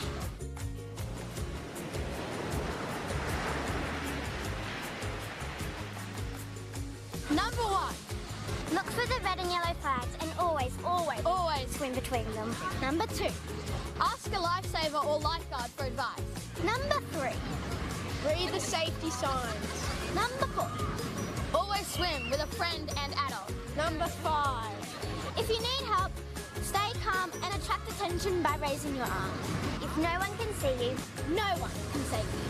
For more info, go to beachsafe.org.au or download the app.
important to know what to do to stay safe. We all love the beach, but it also can be very dangerous. Here's 5 easy tips to keep you safe at the beach.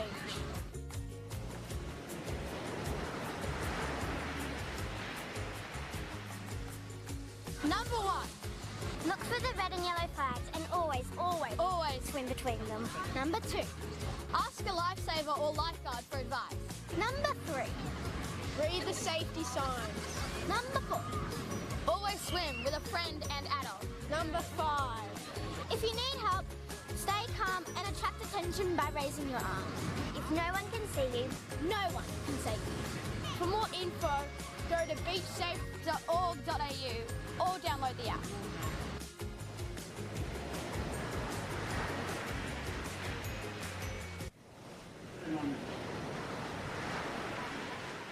So welcome back to the 2019 Surf Life Saving Championships here at Swansea Belmont.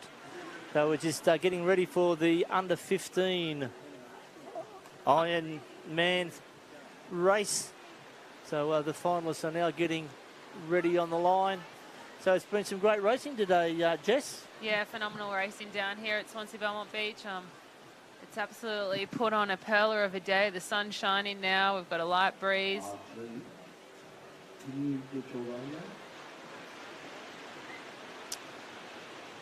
Yeah, we've got a beautiful conditions down here.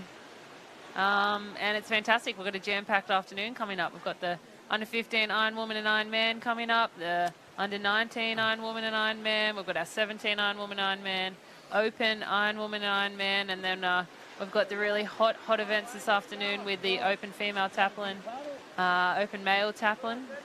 So yeah, it's a jam-packed afternoon here on the live stream. So as you can see there, we've got the under 15 females just getting a briefing from the officials, ready for their Iron Woman. We've got a swim board event, so. Yeah, definitely these competitors have come through a number of heats to get to this final. The Star has given them their final instructions about what is required for this race. So it'll be starting, I believe, with a swim leg and then off to the board, transitioning through the beach on both legs and then finishing between the York local club archway for the finalists here today. So make sure you please follow us on social media if you can. Jess and I, we're trying to get those ratings up there, so we want to be the top commentators here today. So if you can then really get on there to hashtag StateChamps19 or hashtag give your best, because I know that we're giving our best here, Jess. Oh, absolutely. We're giving all that we can give here. Like I said, we've got the hot field of the Iron Woman and Iron Man coming up. So it's really the cream of the crop here. It's the best of all the athletes. You've got to have a lot of different skills going into this. Strong swim leg, strong board leg, strong ski leg, a great run, transition. And as the low tide creeps in, it's just going to be even more difficult for the athletes out here today. So what are these girls thinking here now, Jess? I think a whole lot of nerves, to be honest. They're under 15, so it's their first big state carnival up in the open ranks. So all eyes on them. It's definitely a different atmosphere with probably a lot of their idols down here racing as well. So they definitely want to put on a good show for everyone to watch, and it would be fantastic for anyone to come away with the win. Yeah, definitely. So as we're now looking, these girls coming onto the starting line, we have Alyssa Onley from Coogin on the left-hand side. There's Zara Hamilton from North Bondi. Bernie Hughes, also from North Bondi. Sasha Roberts from North Bondi. Looks like Lily Fanardi from North Bondi. Well represented North Bondi here. Annalise Kibble from Newport. Lily O'Sullivan from Coogin. Sophie Ferranozzi from Bronte. Charlie Cash from Wanda. Kimberly Doyle from Newport. Caitlin Middleton, Wanda. Jodie Loon from Newport. Holly Holmesby from Bulli. Bronte Ayres from Avoca. Mia Cracknell from Avoca. And Sophia McMahon from Cooks Hill. So as they're in the starters' hands, we're looking for a very even start. for this first leg of the under-15 Ironwoman. And they're off. Beautiful clean start. A little bit of a wave, so you can see it is a little bit shallow there. A couple of dolphin dives and then straight into that swim leg. So under that first wave, so they'll be grabbing that bottom and pushing off hard as they can, but not much of a break there, Jess. No, not at all. It is, it's nice and close, so they're all evenly spread out there, but I think as they make their way to that first string of 9 turning can, we'll see them bunch up a little bit there. So as you can see, that looks like... not sure who that is out there in front. Looks like maybe the probably Alyssa Onley from Coogin. Yeah, could be her out in front, or one of our Newport girls, Kimberly Doyle, that could also be out in front. Newport's a very strong iron club. Got a great group of training people down there, so it is possibly or Jody. Yeah, possibly there. But what are the tactics here coming up to this first can? I mean, they've got to conserve their energy a little bit. It is a long race and the conditions are very flat, so they don't have a lot of assistance coming in. So I think it's important to try and get ahead. You want to make sure you're the first to the beach going into that board leg. So. Yeah, definitely. It looks like Annalise Kibble there, possibly from Newport, just slightly out in front. Pretty bit hard to see these caps here with this the light that's on this water, and very, very tight bunch there, and it'll be some of these girls might be getting a bit of a slap across the back, maybe a little bit of a kick in the face there as they're too close to the competitor in front. But in around there, over the top, but look at that. Someone just swallowed a little bit of water there over the top. That was great racing coming around that can. So you can see even in the under-15s, things can be a little bit rough here in the Ironwoman. Oh, definitely. As they get older, a little bit more argy-bargy coming around those cans. Some of them, I believe, they just dive underneath and go around the can that way, so they get away from all those swinging arms coming on around that can. But definitely got a beautiful lead here. Another body length and a half across to the green and gold can as they now turn that. Coming back into shore, they'll be getting the heads up. So it looks like Newport in one, closely followed by the cap of possibly Bulleye. It could be there from Bulleye, Holly Holmesby by the look of it. And Coogin in 3. Yep, very, very tight racing there. Still the girls are fairly well bunched up in the top 6 or 8 competitors there. A lot of white water, a lot of hard kicking there to get catch these little runners. Not much help there with these, but the girls are doing a fantastic job as they hit this little wave and pop their head up and see where they're at. But definitely looking quite well there out in front, the Newport girl, possibly Annalise Kibble by the look of it. And yeah, she's actually opened that lead up there, Jess. Yeah, wow, looking at the drone footage there, she's got about 2 body lengths on the rest of the field there. So she's having a phenomenal swim, which is really going to set her up for that board leg. Yeah, definitely with them Bulleye and Coogin there. Coogin there with Lily O'Sullivan and Bulleye with Holly Holmesby. So really tight racing there. They're side by side trying to break down this lead with the two of the North Bondi girls there. Looks like that looks like an Avoca, Bronte Ayres, possibly a Leah Cracknell. And another Newport cap there. So the girls are starting to bunch up a little bit here as they're getting closer into the shore. But it still looks like we've got Newport in one. She's putting a great swim leg here. She's head down, kicking onto some waves there. Yeah, definitely looks like she might get a little bit of a runner here if she comes in, but that's a tight bunch there with the Wanda girl, Caitlin Middleton. So here's a wave. Yep, she's up. That's got to be Newport in one. Quite a big North Bondi's come through in 2 there and Coogin in 3. Yep, and the handlers there grabbing those goggles and encouraging them to their competitors to come through. She picks up the board there, a pink board, cracker board, quite a renowned manufacturer here in in the Lake Macquarie area? Yeah, absolutely. Their factory's just down in Redhead Beach, and a lot of the girls are actually paddling those boards. They're fantastic boards to paddle. Yeah, definitely. Look, every board you see looks like they have a cracker on them, so they are a cracking board, definitely. And as the girls make their way into to the first can, they actually got around all the swim string, keeping that red and yellow on the right-hand side, then out to the 4 black and whites to go around there. There's no craft cans for these young kids. But it's still Newport in 1, Coogin in 2, and North Bondi in 3. And then the rest of the pack coming there, but I think the race, as they come around that last can, is going to be up for grabs there, Jess. Absolutely. I mean, it all comes down to that last little bit. As we saw, there was a little bit of a wave coming through. I mean, it's not going to do too much if you are a bit in head like this Newport girl is. She's got first chance to get onto the waves, but it's really going to come down to that last 30 metres.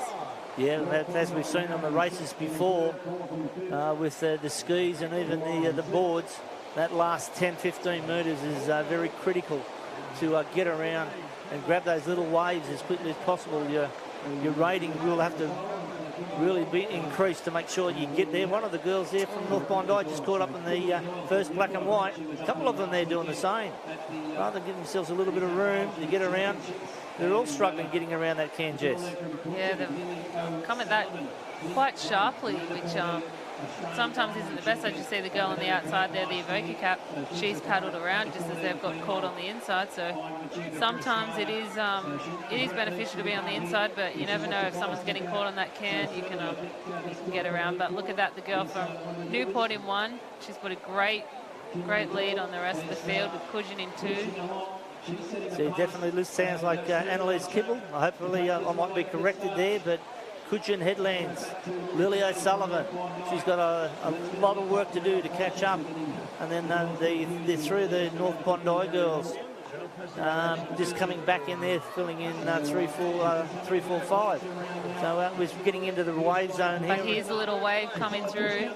She might push down onto that. Oh, she just misses it. Coogin might be on one out the back, but I think she's safe on this little one coming through here. So as you look there, the handlers are keeping a tight eye on who's coming through, but she's off a board. She's up and running, the girl there from Newport. She's doing it quite easily. She doesn't have to do too hard here, so well done. Well done, under 19 Iron Woman champion, New South Wales champion. Congratulations to her. Should be surely very happy with that race. Start to finish, she's led the whole way. So there, and Lily O'Sullivan in second for the silver medal. So the 3 North Bondi girls, I don't know these young ladies, but well done to them. Looks like possibly in front there, number 3 could be Sasha Roberts, but I'm not 100% sure, but she's done extremely. No, Lily. She's Lily Fanati. So luckily she's got a name written on a cap. That helps me out a hell of a lot. So as Kurt's getting back into position, he's going to then talk to our winner. So we'll get in here with Kimberly, and well, had a great weekend last weekend in the 14s, and Kimberly come here and double up with the 15s to get the win. Well, it's a cracking day. You must be so pumped. Yeah, I'm really happy. I didn't really go too well in this swim. I was really unfortunate, but to come back and win this is really good. Set it up with a great swim leg. You're out first. Just really aggressive and positive off the rest of the pack, and that just paid dividends in the end. You were first in the water, first out of the water, and carbon copying the board. You just didn't look back. Yeah, I just had to keep my head forward and keep going as hard as I could. I didn't really want to let them catch me. And obviously, great to be in the Newport Club, and the family's had a great weekend as well, especially your older sister, and you must be just so happy with how it's all going. Yeah, it's all been really good. We've all been going really well, and it's just really going to top this one off. Under 15 New South Wales State Iron Woman champ. How's that sound? Really good. Congrats, enjoy the win. Thank you. There we go, Kimberly Doyle takes it out, head of Lily O'Sullivan there. So fantastic start to this Iron Woman program for the Newport Club, and no surprises, a very bright future there for Kimberly Doyle and the boys on the line for their under 15 iron final right now. Yeah, thank you there, Kurt. And yeah, I apologise to young Kimberley there. I've been calling her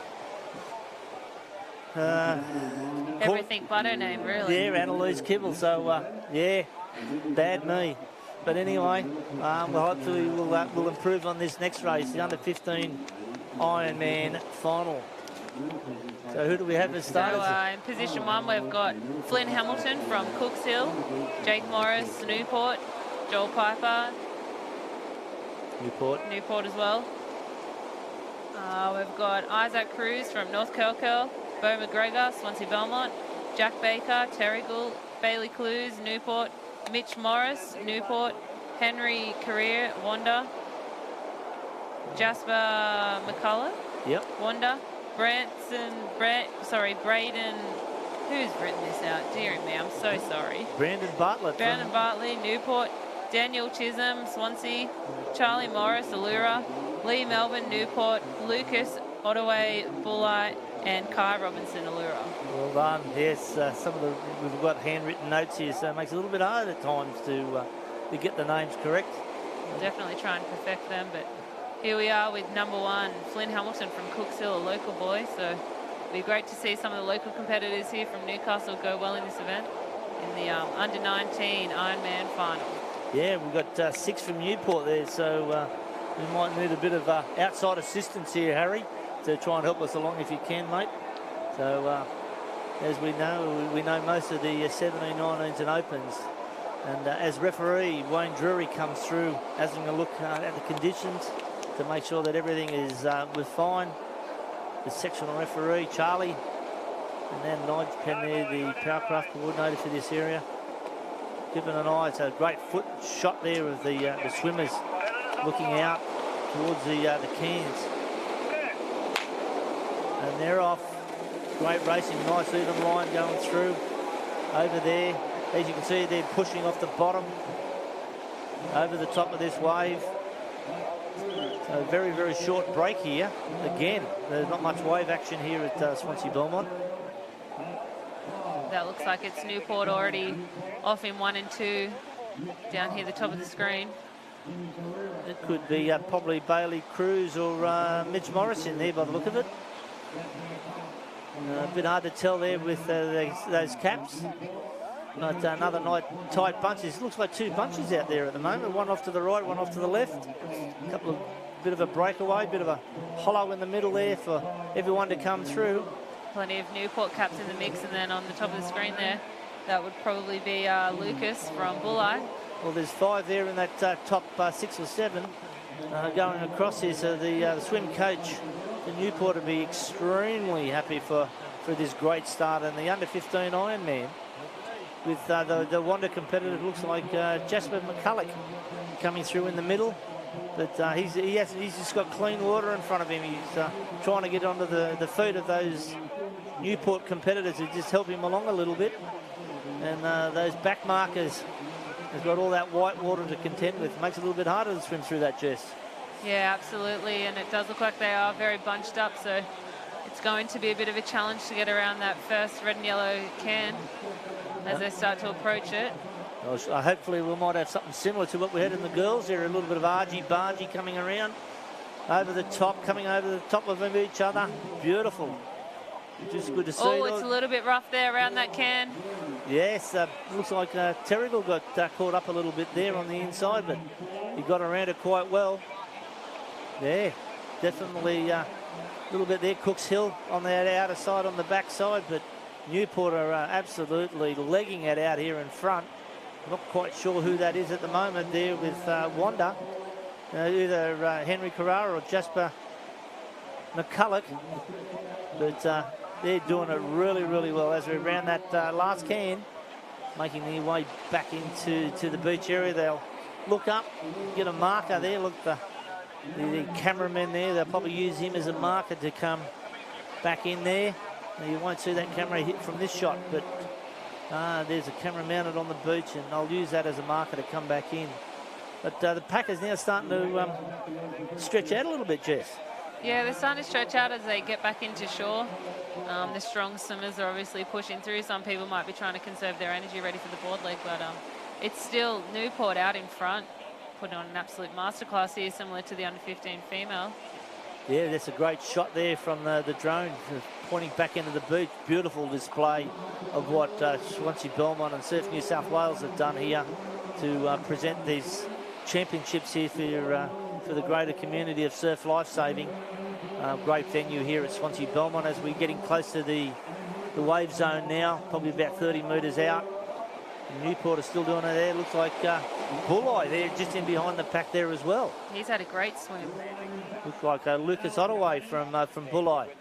Yeah, he's keeping up with those markers. We might have mistaken him for a Newport cap there a little bit early in the piece. But, yep, doing it quite well. He's just right on the heels there, starting to get on their feet. Here's a little bit of a wave for them.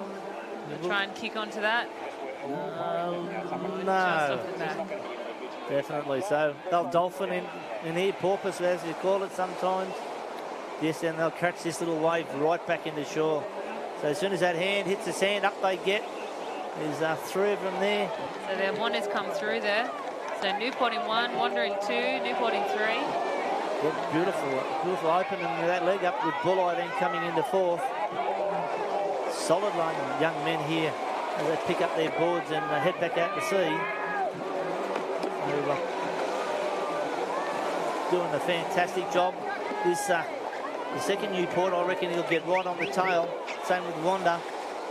And let this leader do all the hard work.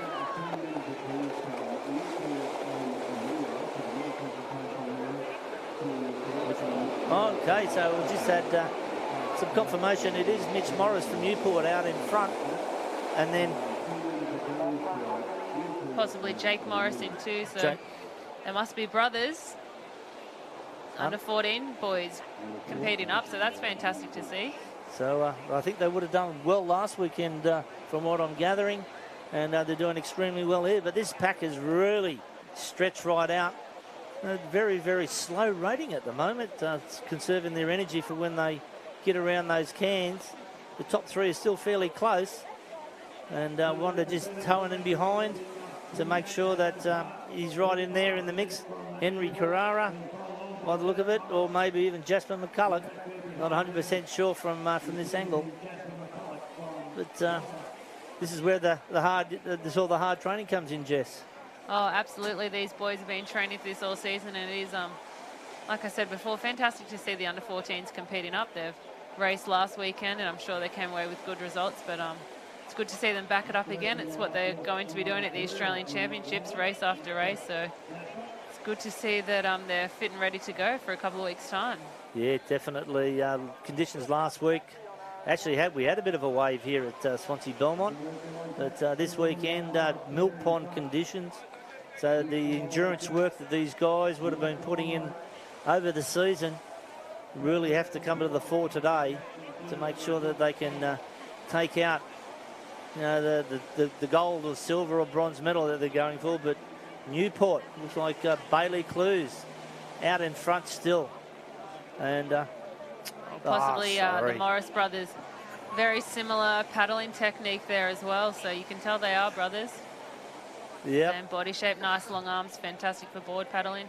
They're both very high up on their knees, so obviously still full of a lot of energy.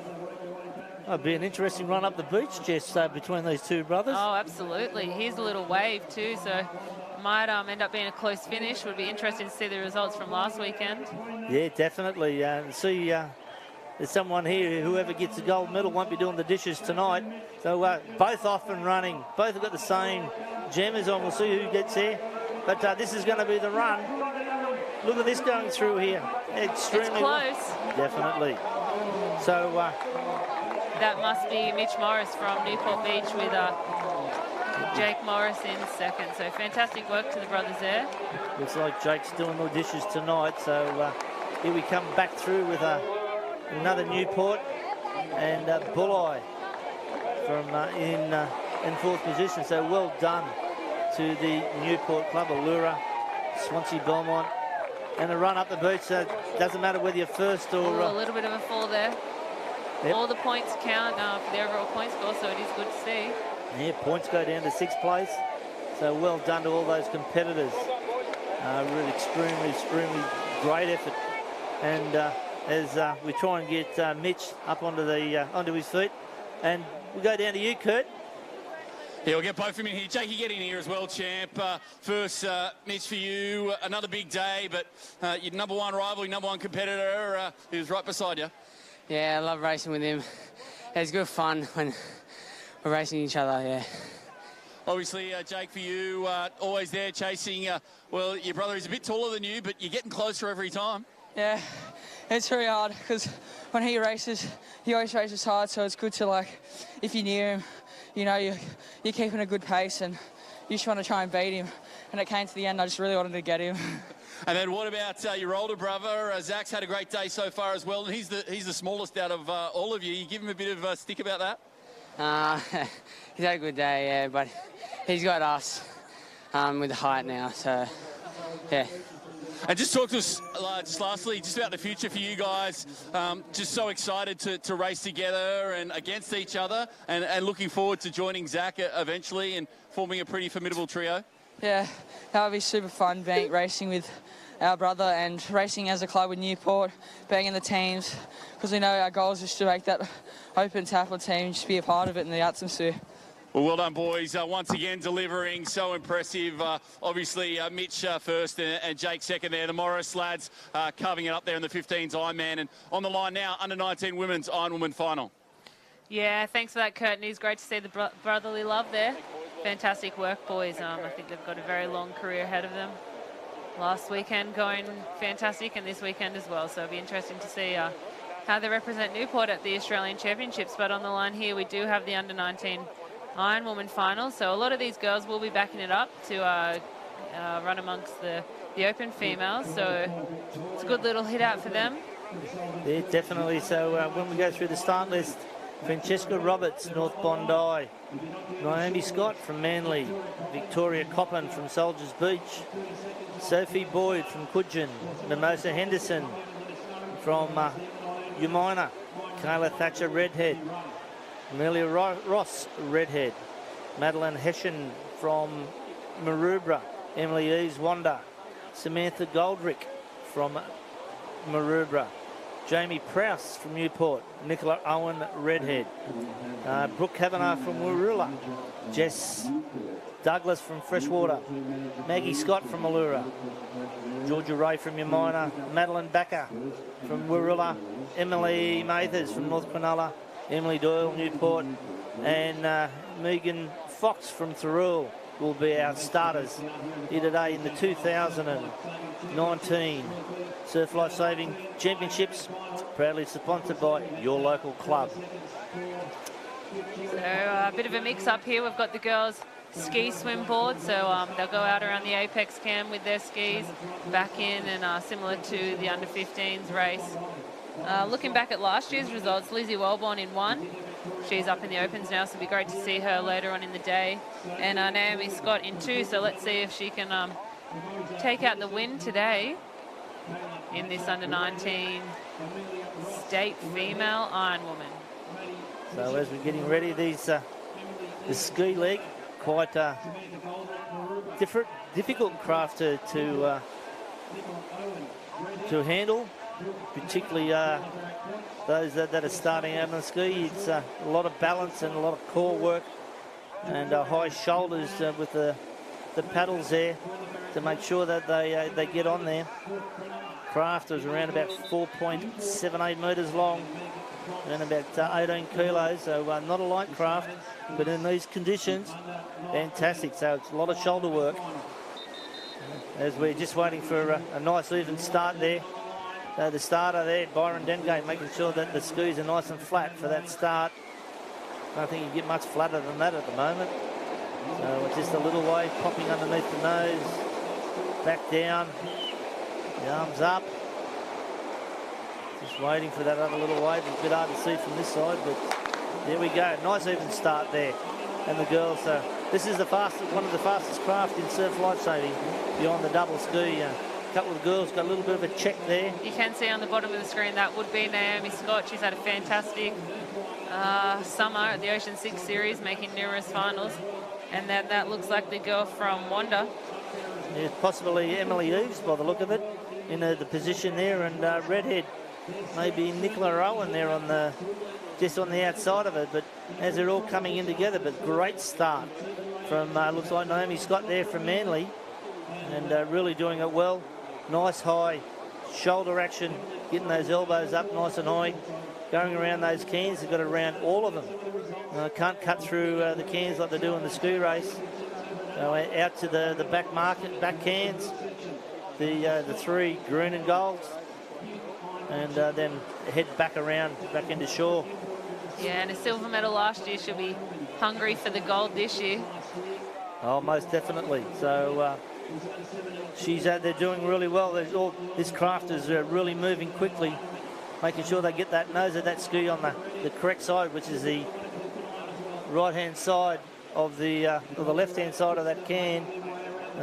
Make sure that you get around it nice and even, because you don't want to miss that can. With these skis, too hard to go backwards and get around correctly. So Manly out in front.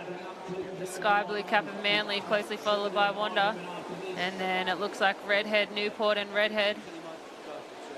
So, yeah, really good racing here. Those paddles going everywhere. Fantastic. Seem to be just taking their time at the moment. Remember, they've got another 2 legs after this, which is a swim in the board. And, you know, their legs are moving backwards and forwards, making sure that that rudder just keeping them nice and straight. It's not like driving a car where you keep your pedals even. So they're moving them all the time. So a lot of action. Grabs a little runner, Naomi. Doing an excellent job there just to open that lead up a little bit more, Jess. Yeah, it is fantastic to see. And her strongest leg is the swim leg, which is coming up next. But it is it's great to see that she's pulled away here from the rest of the group. But the girl from Wanda there has just caught a little bit of a wave on her. So it will be a run up the beach into the swim leg. And, must be Emily Eves from Wanda and Naomi Scott from Manly. Yes, definitely. So there's Wanda. No, Naomi from Manly out in first. Emily Eves here in second position, just following her. She's putting her goggles on. I reckon Emily's tactics will let's get on the heels of Naomi and let's make sure she just drags me around the course so I can save some energy for the board. Absolutely, that's what you want to do. It's still a long race ahead, so the girls are wanting to get in the wash. And we have there was Redhead and Newport, another couple of Redhead in there as well. And more Newport. So really strong club, this Newport, doing really well right across the board, particularly with the juniors that are coming through and the 15, 17, 19s and open. So well done to the club for all the work they've done over the years to bring this up. But Naomi Scott, as you said, she's a swimmer. She's opening this leg up, Jess. Yeah, and she's had a fantastic day already. She took out the open swim race, so it goes to show that her strength is her swim leg. But after that ski race, ski leg in the first leg, she's really putting on a bit of a masterclass here. She's opened up that lead. How lonely is it out there all by yourself, Jess? Oh, quite lonely for her, but I'm sure she's happy about it. It's better than having someone sitting on the wash. Going into the board, she's possibly competing up in the open iron woman. She's a great competitor, Naomi, so it's fantastic to see her out there, possibly in gold medal condition. We don't want to jinx her, but she is putting on a fantastic race here. Yeah, definitely. But the redhead competitor's doing really well there, Jess. She's come up a number of positions, and we're really like Barrick Point. Picked up some positions there on the transition. So yeah, the changing of the positions down there. So I'm guessing that could possibly be Nicola Owen from Redhead. She took out the under 19 female board and the open board race. So knowing that leg's coming up would be a big confidence boost for her. And she did last year take out the under 17 iron woman. So she's a fantastic athlete. So she's definitely one to watch. And I'm sure Naomi's got that in the back of her head to know that board leg is coming up with a fantastic board paddle like that coming after you. Yeah, definitely. As we watch the rest of these back markers come around that red and yellow turning can, goes across that 9-string, 48 metres long. So they can count that there, but pulling on that rope doesn't help them any. The swim stroke is a lot easier to do rather than trying to give you a bit of an advantage on that rope. But looks like that lead may have been shortened up a little bit here from the Newport girl. Yeah. Possibly Madison. Yeah, it could be. She came second last year in the under-17s Iron Woman, so she's definitely a strong competitor. Definitely going well with Rilla Barrack Point coming back in there. Wanda's not his strongest leg by the look of it. And really, when you look at it from this shot, the field is quite stretched out. And with Naomi doing exceptionally well. But she seemed to be slowing down a little bit on that swim leg, maybe conserving a little bit of energy. No, I think that might be Emily Doyle from the Newport Club, a very strong swimmer. She's been in the Ocean 6 series and had phenomenal swim races there. So she's bridging this gap between the girls, and she's dragging Nicola Owen from Redhead with her. So that gap, as you can see, it's completely closed up now. Yeah, she had a massive lead going out after the ski leg and definitely picked her up, and that's an absolute fantastic swim there from Emily Doyle. And with the redhead girl Nicola Owen picking up as well, so it's going to be an exciting race as we go onto the board leg. Yeah, we definitely have a race on our hands now, which is it's interesting to see. Here's a little bit of a run for the girls, but I think it's going to be a bit of a dolphin dive into the beach and grab the boards and see what happens. So they've still got a long way to go here, but it is definitely a race on for those top three girls. Here they go. They're starting to stand up. This little wave here, if they get onto this. And, yeah. Naomi Scott takes that to shore. So she's up in 1, Emily Doyle in 2 from the Newport Club, Nicola Owen in 3 from Redhead. So the girls have run the transition now as fast as they can to get a good lead on the board and make sure no one gets in their wash, but it is turning into quite a close race here. Yeah, definitely quite an easy transition there from Naomi and Emily. And we'll just watch there as Nicola picks up a board with those flowery cozies she's got on. So this will be an interesting leg in the under-19 Iron Woman here at Swansea Belmont. And with definitely the rating there from Emily Doyle, I think she's saying, hey, I want to take out this gold medal. And she's putting in the effort at the moment as the rest of the girls come around and transition, looking for their board. Yeah, it will be interesting to see who takes the lead around the cans. The girls are paddling side by side at the moment, but going around the swim cans and then the 4 black and white cans, it will be interesting to see who decides to slip in behind. I think the best thing for both girls to do is try and stay next to each other and in front of each other to get the best lead coming in. Yeah, definitely. So as we're coming up to those, the red and yellow turning can, they're just about to hit that, heading out to the black and whites. But I think that definitely Emily is saying to Naomi, I want this medal, and Naomi's responding accordingly. But here comes Nicola Owen. She's a fantastic board paddler, and to her, the race isn't over. You can see her ratings up. The legs are going, and she's just slowly shortening that gap. Yeah, definitely. So this will be a nice little quick turn leg, but looks like Emily Doyle might have she just backed off a little bit there, but she's picking up the pace and coming across. Yeah, Naomi Scott definitely has the inside lane, so she's got the best position there, but Emily Doyle's still going strong. Naomi with the sky blue cap there from Manly up on the knees. Yeah, definitely. Here we come, the redhead competitor, Nicola Owen. She's right in behind him now. So she'll slip right in behind, make sure she gets dragged around to getting close. But the race is not finished yet. This is anyone's race, but here we go. Emily Doyle increasing the rating there. She wants this race.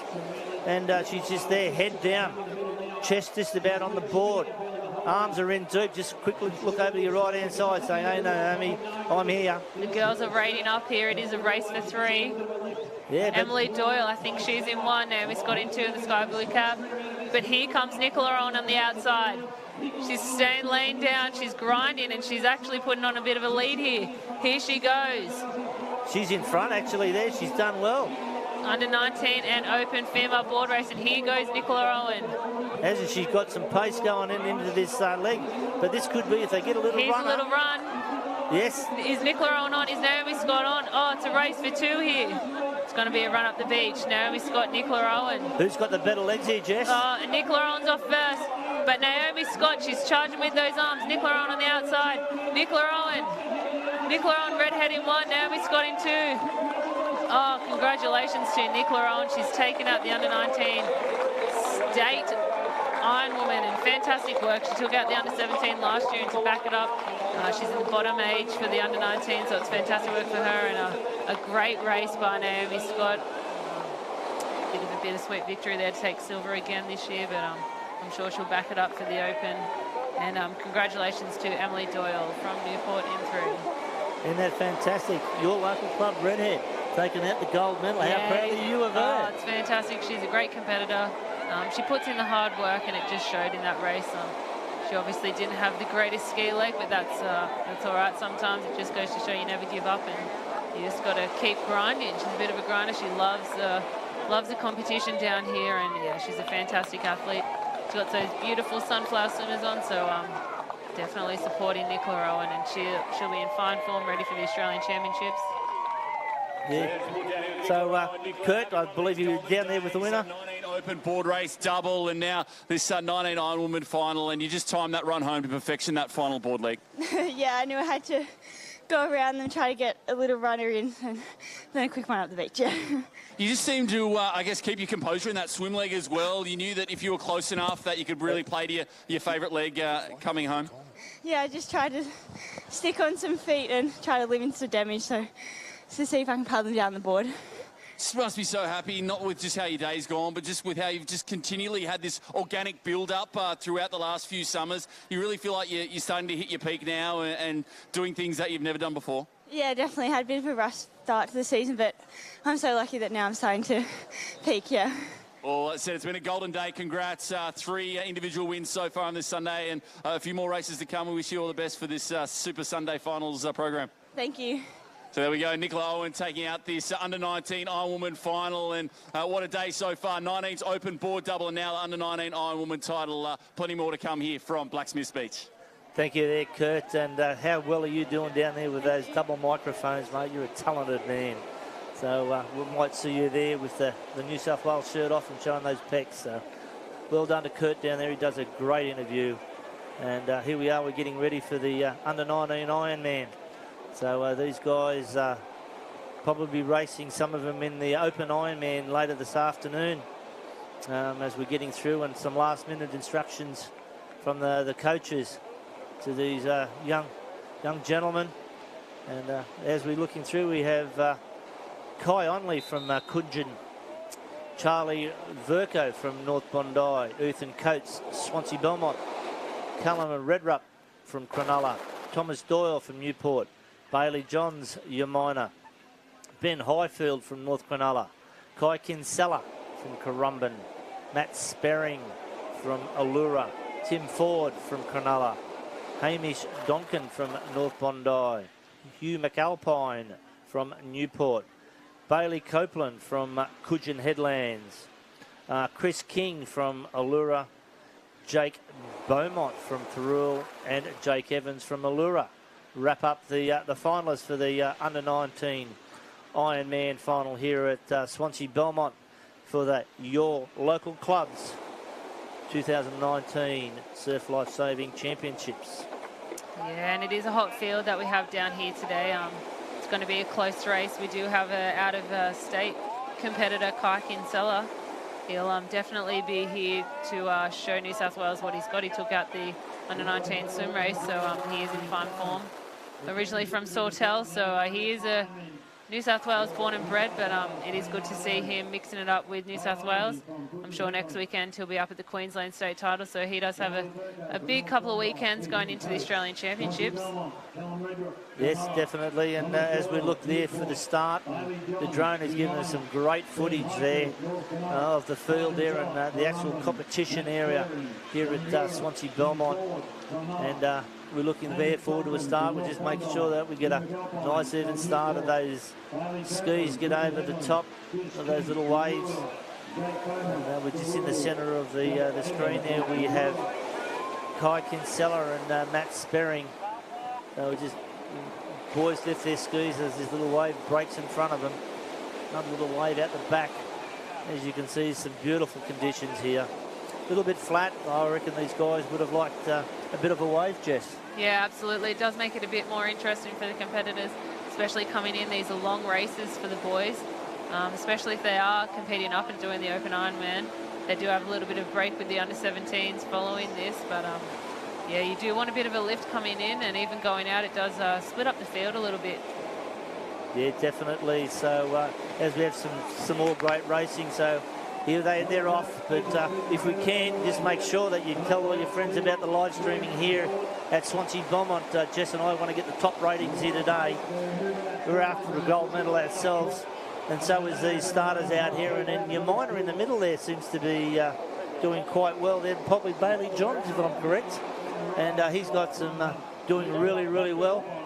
Kai Kinsella out there on the left-hand side, and probably down there could be maybe Hugh McAlpine from Newport, up there with the leaders as well. So it's doing really, really well as they're around that first can. And as you look at them, 4 or 5 deep, staggered in their racing, very even in their pace to come around this first can.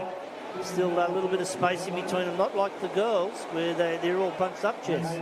Yeah, it is a little bit bunched up here, so obviously a lot of very strong male ski paddlers here, which will be interesting when they turn this last can. But a little bit of rough and tumble play in the middle section there. The boys are not being able to get their paddle in, but it looks like it is Newport on the inside going around that apex can. Allura closely followed, Currumbin and the cap of U Minor. Yeah, a few different skis out there as well, Jess. Different type of skis, the Gibbons and the Boss. Looks like the Boss are quite popular in the skis now. Yeah, it looks like the Boss are quite popular in this, the under-17s. They're definitely an Iron Man and Iron Woman ski. We did see a lot of interceptor skis going around in the individuals, so I think it comes down to personal preference. But looking at this field here, there are quite a fair few Boss. But there goes Kai Kinsella on the top of the screen there, the Currumbin cap. Is one of the Newport coaches, James Rooks, there, just chatting to one of the competitors. Yeah, James is a great man and been the backbone of Newport Surf Club and put everything together, and well done. But here we are there from Newport, well out in front. He's doing an absolute fantastic job out there. Allura just in behind there. That could be probably Matt Sperring by the look of it. And here we go, Kai Kinsella out there in front. He's off his ski first, passes the paddle off to the handler. No, throwing it to the ground. And Newport in 2. So, as they do, putting their goggles on, trying to get into the feet. As you see, that bit of a two-step. You want to run into the hard sand of the person in front of you. Makes it a lot easier. But here they're both going together and pushing off the bottom of the sand, making sure that you get as much push off and get a little bit of momentum going out through that break. The field is still fairly tight, but we're starting to stretch out a little bit. And how do you think that Kai Kinsella will go on the swim? Well, if anything from his results today shows he's obviously in peak conditions, so I think he's going to try and lead the Newport competitor around here. It is good to see the out-of-states coming to race here, but we do love our New South Wales club, so up Newport, I say. Yeah, definitely. That's where we want to be. Although he was from New South Wales, we want to make sure our New South Wales competitors do take out the bling. We want to make sure he just does get that gold medal, but there's a bit of a lead coming out here. These two competitors are probably about 4 or 5 body lengths to the next few from Allura. Looks like possibly 2 Allura there by the look of it. And then Umina and Newport. Now we've got the Swansea Belmont competitor coming through too. That must be Ethan Coates. He got silver today in the swim race, so his swim leg is definitely one to watch. He's going on the outside here, so it'll be interesting to see. But the boys are definitely forming a single file here. Getting in the wash and trying to conserve their energy, ready for the board race. If the under-19 women's race is anything to watch, it really does come down to that last leg. Yeah, definitely. And looks like Swansea Belmont, Ethan Coates is coming through on the outside there as well.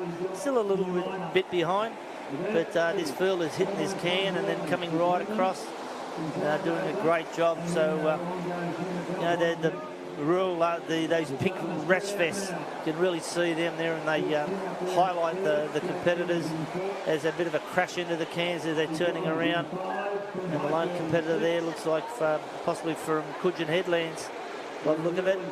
But definitely going well. This Kai Kinsella must have been putting a lot of work with his swim in the races leading up to today, really opening that lead up. And I'll have to see how well he goes on the board leg. But Newport and Allura coming in behind it. Nice right angle there, as you can see as they round that green and gold can. And the Allura competitor has actually caught the feet of the Newport competitor, so it'll be interesting to see. And the boy from Umina is having a great swim as well. But we've still got Currumbin in 1, Newport in 2, and the 2 boys from Allura trying to bridge that gap even more. Yeah, Chris King from Allura and Matt Sperring doing a fantastic job there, picking up and they're tagging together to help each other out. Looks like Bailey Johns is coming back in through the ranks there too, and looks like North Cronulla coming back in through Ben Highfield. So really good racing, tight racing. The rating, the arms are really starting to burn here at the moment, as they've been going for about 3 minutes, coming in closer to the wave zone. You know, the crowd is now starting to get a bit excited. This will be probably the girls from the 17 Iron Woman up shortly. But Kai Kinsella into the bit of a wave zone. If he gets this, he's home, but no, drops off, which brings it back to the rest of the field. And Allura's come through in 2, and I'm guessing that must be Chris King. He placed 3rd last year in this Ironman, so he's used to the under-19 Ironman field. It'd be great to see him come away with the gold. He's actually had a fantastic swim leg there, and it'd be unreal to see the gentleman from Allura come away with the gold medal. He's done well. That body surfing action with the arm out in front and stroking with that other arm and made sure he gets in front. He's a solid boy, and I reckon he'll go really well in the board leg. So Kai Kinsella has a little bit of a look around, see where everyone is, and but definitely the Allura competitor just opening up that lead, going back into the last leg of the under-19 Ironman here at Swansea Belmont. Oh, dropped his board. That's not a really good trick to do. That must have been Matt Spearing, and you've got Ethan Coates there from Swansea Belmont. So there is quite a bit of a gap there. 1, 2 out in front. It's a race for 3rd by the looks of things. Yeah, definitely. So this competitor on the left-hand side had to look around as they rotate the craft. So that probably was Jake Evans there from Allura, trying to go on the left-hand side and go back out. But everyone just starts slipstreaming each other to make it easy. But that's a hell of a lead going from Allura and Kai Kinsella there from Currumbin. So as we're making our way to that can, they'll round that one out to the black and whites. But mate, what's that? 20, 25, 30 metres? Yeah, the boys have put on a fantastic show here. And that's how quickly a race can change. They were quite close coming around the swim cans. Everyone was lined up, hand to foot. But, yep, the 2 boys out in front from Allura and Currumbin have really put on a bit of a masterclass here. It's great to see. Excellent. So the next 3 there from North Cronulla. I'm sure that is North Cronulla. Bailey Johns there from Umina. Another Newport. So they've got some hard work and really tough work to put in here to catch those leaders. But here we are with Allura in the lead. That could possibly be Matt Sperring there. Apologies to Matt. He's having a fantastic race here. Yeah, definitely. So this could be his race. All he has to do is get in front. He's a strong young lad, and looks like Kai is just going to try and come back in through. He may have come a little bit early, but he's making up on the pace on that left hand, on the right hand side. It could be here. We've got to just go pick out where the little runners are. Going back to the belly to try and get the rating up, but it's 1-2 there. Allura's still closely in front. He's really digging deep here. He's staying on the knees. He's a big boy, so he's got a lot of strength behind him. Yeah, but they're just waiting. They're just feeling that water underneath the boards, and they're looking quick look over the shoulder. But here's a little run from Matt Sperring. No. Oh, he's dropped off that, but he needs to go quick here because there is a wave coming. So this is going to be a run leg. I'd say my money's on Kai Kinsella, but he's in dead water there at the moment. He's going nowhere. Oh, no, it's going to be a run up the beach.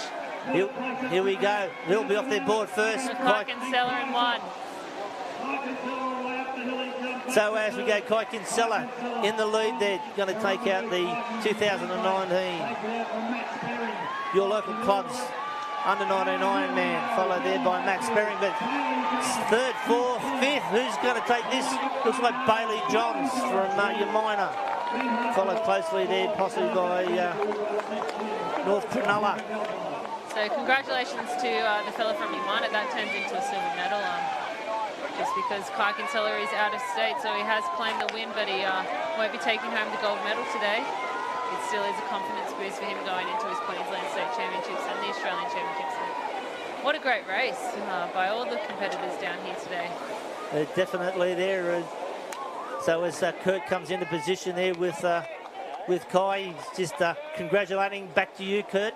Yeah, thanks, gang. Just down here with Kai Kinsella of the Vikings. And Kai, nice to come back here to New South Wales. Obviously, he's still training up there at Coffs, but to come back down and I guess win the day, but not the title. Oh, yeah, it feels good. You know, being up in a Queensland club now, I don't get too many opportunities to race the boys down here, so it's good to have a hit out with them. Mate, last year, Aussies, obviously not even 18. You take the 19 Taplin, the Open Taplin, two of the biggest races on the program. And how was it resetting in the off-season and coming back bigger and better? I think it was easier after doing something like that. You know, you got some motivation, you know you can do it, and you just want to push harder and get better. And yourself as well, you do most of your training still up there in Coffs and on your own a lot of the time. Is it hard to motivate yourself being on your own, or have you done it for so long that you got the drive, it gets you up and you just love it because it's obviously working? Oh yeah, it's I love the surf and the waves, so it's easy to train when there's a swell on, but trying to push yourself to do those sprints in the flats, pretty hard. And I was definitely feeling it out there with Matt, who was pushing me pretty hard. Mate, always sad to see you trade the black and white quarter for the green and white a little bit, Sawtell to Currumbin, but no doubt it's proven a great move for yourself, and we wish you all the best coming up at the Aussie Champs as well. Thank you. We might get Matt as well. We'll come with us here and we'll see some hugs. Matty, coming here, the New South Wales champ, and you gave Kai a run for his money. You must have been happy with how you raced today. Yeah, it was pretty hard. It's a bit buoyant at the moment, but yeah, couldn't get much better than that. Had a good ski paddle. I knew the swim was my strength, so I tried to swim as hard as I could, and then just gave it everything on the board.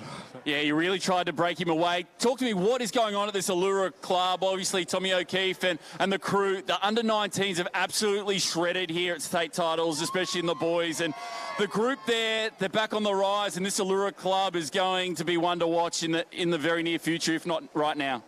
Yeah, we all just knuckle down, train hard. We're all best mates, and I think when you're training with your best mates every day, it all makes it a little bit easier. And, yeah, Allura's just awesome. Well, it's working a treat. Some great results. Another gold medal for Allura in the juniors today. And, well, wish you all the best. Taplin Relay final coming up shortly as well. Yeah, we're ready for it, so we'll give it some. So there we go. Kai Kinsella takes it out from Currumbin, but Matthew Sperring here from Allura, and the Allura lads carving in the juniors, having a fantastic state titles in the under-19s. More action in the water. Thank you there, Kurt. Looks like we've already got a start in the under-17 female Ironwoman. They started a little bit quicker than what we expected, but looks like we have Cooks Hill and looks like Bulleye there.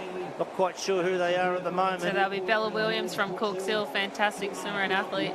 So she'll be one to watch in this, and that must be Jasmine from Bulleye. Yeah, it looks like that, and then followed closely then by... Looks like a Manly cap and a Wanda. It's a bit hard to see another Manly cap back in there, but these girls are doing it really, really well coming back into this wave zone. Still nothing there. We can only hope for a ship or two to come past to give us a bit of a wave. Maybe those jet skis could come back as well. So the girls into this wave zone. Some of them are just quickly looking around. A few little waves building up there at the moment. But really doing well. They're standing up, so they're still shallow enough. And here's a little lift for the girls. So they've got a swim leg and then a board leg in this under-17s Ironwoman final. Yeah, definitely. But the Jag's on. Look at this, 3 out the back there. So this could be anyone's race. Now, those ones out in front, you know, had the lead, still there a little bit, but really shortened that lead up there, Jess. Yeah, absolutely. See, it just comes down to the edge here. There is a little bit of a wave. It's nothing too big, but when you do have a 1 or 2 footer coming through, it's anyone's race. So going into this board league here, we do have some great competitors. Yep, and looks like Rachel Southern there from Wanda, with Zara Sharman there from Bulli, and the Cooks Hill competitor there, Bella Williams, doing a great job. Manly competitor there as well, not quite sure who that is. Could be Piper Harrison or Madison Ward, and or even Georgia Singleton, but we'll get some confirmation on that later on. But these competitors on the board, there's only 2 legs in here, which is the swim and the board. The girls don't do the ski just yet. And as they're coming through, but side by side, Cooks Hill, that'll be Bella Williams, followed there by Zara Sharman. So as they come up to the first can, they're just going to save as much energy. And I think that last 10, 20 metres, as we've seen in the past, today is really, they need that energy, particularly when they're going to start to run up the beach, Jess. Yeah, but the girl from Cooks Hill does have the inside lane here, so she is at an advantage. The first one to the cans, first one around, and first one facing the beach. So it does really come down to that last 50 metres, but it is great to see the girl from Cooks Hill, Bella Williams, and the girl from Bulli as well, Zara, having a good hit out here. But in the wash just behind them, the Sky Blue Cup of Manly. Yeah, definitely. And Cooks Hill have their club under Wayne Whiteman has really come through in the last number of years. Wayne's put a lot of work in there. His son, Ethan Whiteman, has been helping with some of the coaching too. So some great expertise there. Wayne originally out of the Foster Club to come back around and help out and put in some great programs there. But as the girls are coming up under the knees there from Bella Williams to make sure she gets in there. Followed closely then by the other 2 girls. You see how close they are. They're just about butting boards. Doing a fantastic job. And this last 20 metres is going to be anyone's race as we get closer to the action. So just want to thank young Harry for helping me out a little bit with some of the names. So here we are coming through the back bunch. If we get a wave here, these girls miss this front wave, this could be anyone's race, Jess. Yeah, absolutely. The girl from Cooks Hill putting in some big strokes there. There are a couple of little lifts coming through, but nothing on the horizon. But here comes a wave. There's a party wave for the back markers, but it looks like... Cooks Hill, she's rating up. She's trying to get in before that wave catches her, but it's looking like it's going to be a close race, and the 2 girls are on it. So it could be anyone's race here. First up, we'll see what happens. This is going to be a run finish. It's a bit of a stagger there from the Bulli girl. She's been caught up on a board. But Bella Williams. Cooks Hill in 1, and that must be Piper from Manly in 2, and Zara from Bulli in 3. But Cooks Hill, she's going to take it. Congratulations to Bella Williams, a local girl, and it's fantastic to see. Definitely. Gold medal here in the New South Wales under-17 Iron Woman. Fantastic work. Well done. Big smile there from Bella as she crossed the line. And the rest of these competitors making up the minor placings, but all these points really count to the overall point score here at the 2019 Your Local Clubs New South Wales Surf Lifesaving Championships here at Swansea Belmont. And there's Kurt running down there to the line. Must have been a bit sidetracked there trying to talk to a few people, but he should be down there with our winner in the next couple of minutes. And big hugs from Mum by the look of it, and she'll be emotional. Look at her, look at the smile on both of those faces. Back to you, Kurt. Yeah, emotional times. Mum, the #1 supporter and sponsor, coming in for some love. But Bella, congratulations, incredible victory. And just talk us through that final 50 metres, having to keep your composure after being jagged on by both those girls. Oh, I was giving my all. I was paddling so hard, trying to get that full length in my stroke, doing everything my coach told me not to look back. And I just heard the crowd cheer and then I took a little sneaky look, and there they were, and I was like, hang on, this is my race. And then just sprint up the beach, and yeah, took the win. So happy with that. just a great victory to hang on as well. And we see this Cooks Hill cap. Talk to me about last week. It was ridiculous at the juniors. They win the point score. There's a million kids from Cooks Hill, this small club, and then now it's this huge beast that's coming for the Opens. Yeah, our club is such a small little club, but it's getting bigger.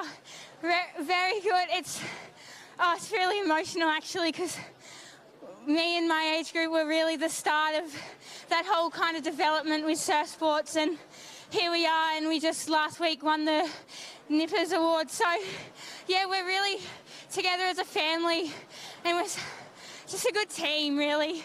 And we're all there for each other, and today that was really dedicated to them as well. Well, congratulations on the win today. Iron Woman champion must be so stoked, and the Cooks Hill Club just at the peak of their powers right now, and we only hope you get bigger and stronger as the summers go by. Yeah, thank you so much. So there we go. Bella Williams takes it out, and the Iron Men in action, about to get back to the beach here in their final. Yeah, thank you there, Kurt. And as the boys are coming back onto the beach there, not quite sure who this is there from... That must be Zach Morris from Newport. He's had a fantastic swim leg, and then the fella from Wanda coming through as well. And as they're coming up into that first transition, look at Wanda coming through. Strong transition there. Yeah, definitely. Hope he doesn't wear himself out too quickly at the moment. So Wanda, we've got a couple of competitors there, and doing really, really well coming through there. So that must be Nick Middleton from Wanda. So as we... From Swansea picking up his board there to go out. It is another close race here in the under-17 male Ironman final. Yes, again, no ski leg in this race. Doing really well, and looks like, yeah, some close racing there. We want to slipstream there as quickly as possible. That third competitor got that wide arms, and those arms going deep into the water, laying down there to save that body, because as soon as they round that cans and come back into shore, they want to make sure that they've got as much energy as possible. So hydration and nutrition would be important for these young men. Yeah, absolutely. They've had a big couple of days racing, so this is the bee's knees, this race. They're putting all that they can into the final. The swim, a little bit of a run, and now the board leg. So we're just coming out to the 4 black and white cans here. Yeah, going around those cans. That must be still Zach Middleton in 1, Wanda. Zach Morris in 2 from Newport, and Finn from Newport in 3. So that's excellent. Conditions are nice and calm here. All endurance work here, so the ones that are put in their hard yards with endurance, they're the ones that are going to take the chocolates home today. So going well to get around these 4 black and whites, around about 20 metres. And that must be Zach Morris. He's just taken the lead here from the fella from Wanda. So Newport in 1, Zach Morris having a fantastic board paddle there. Yeah. Nick Middleton in 2 from Wanda. So number 3, another Newport. Looks like number 4 is your minor there. Could be Blake Hessel.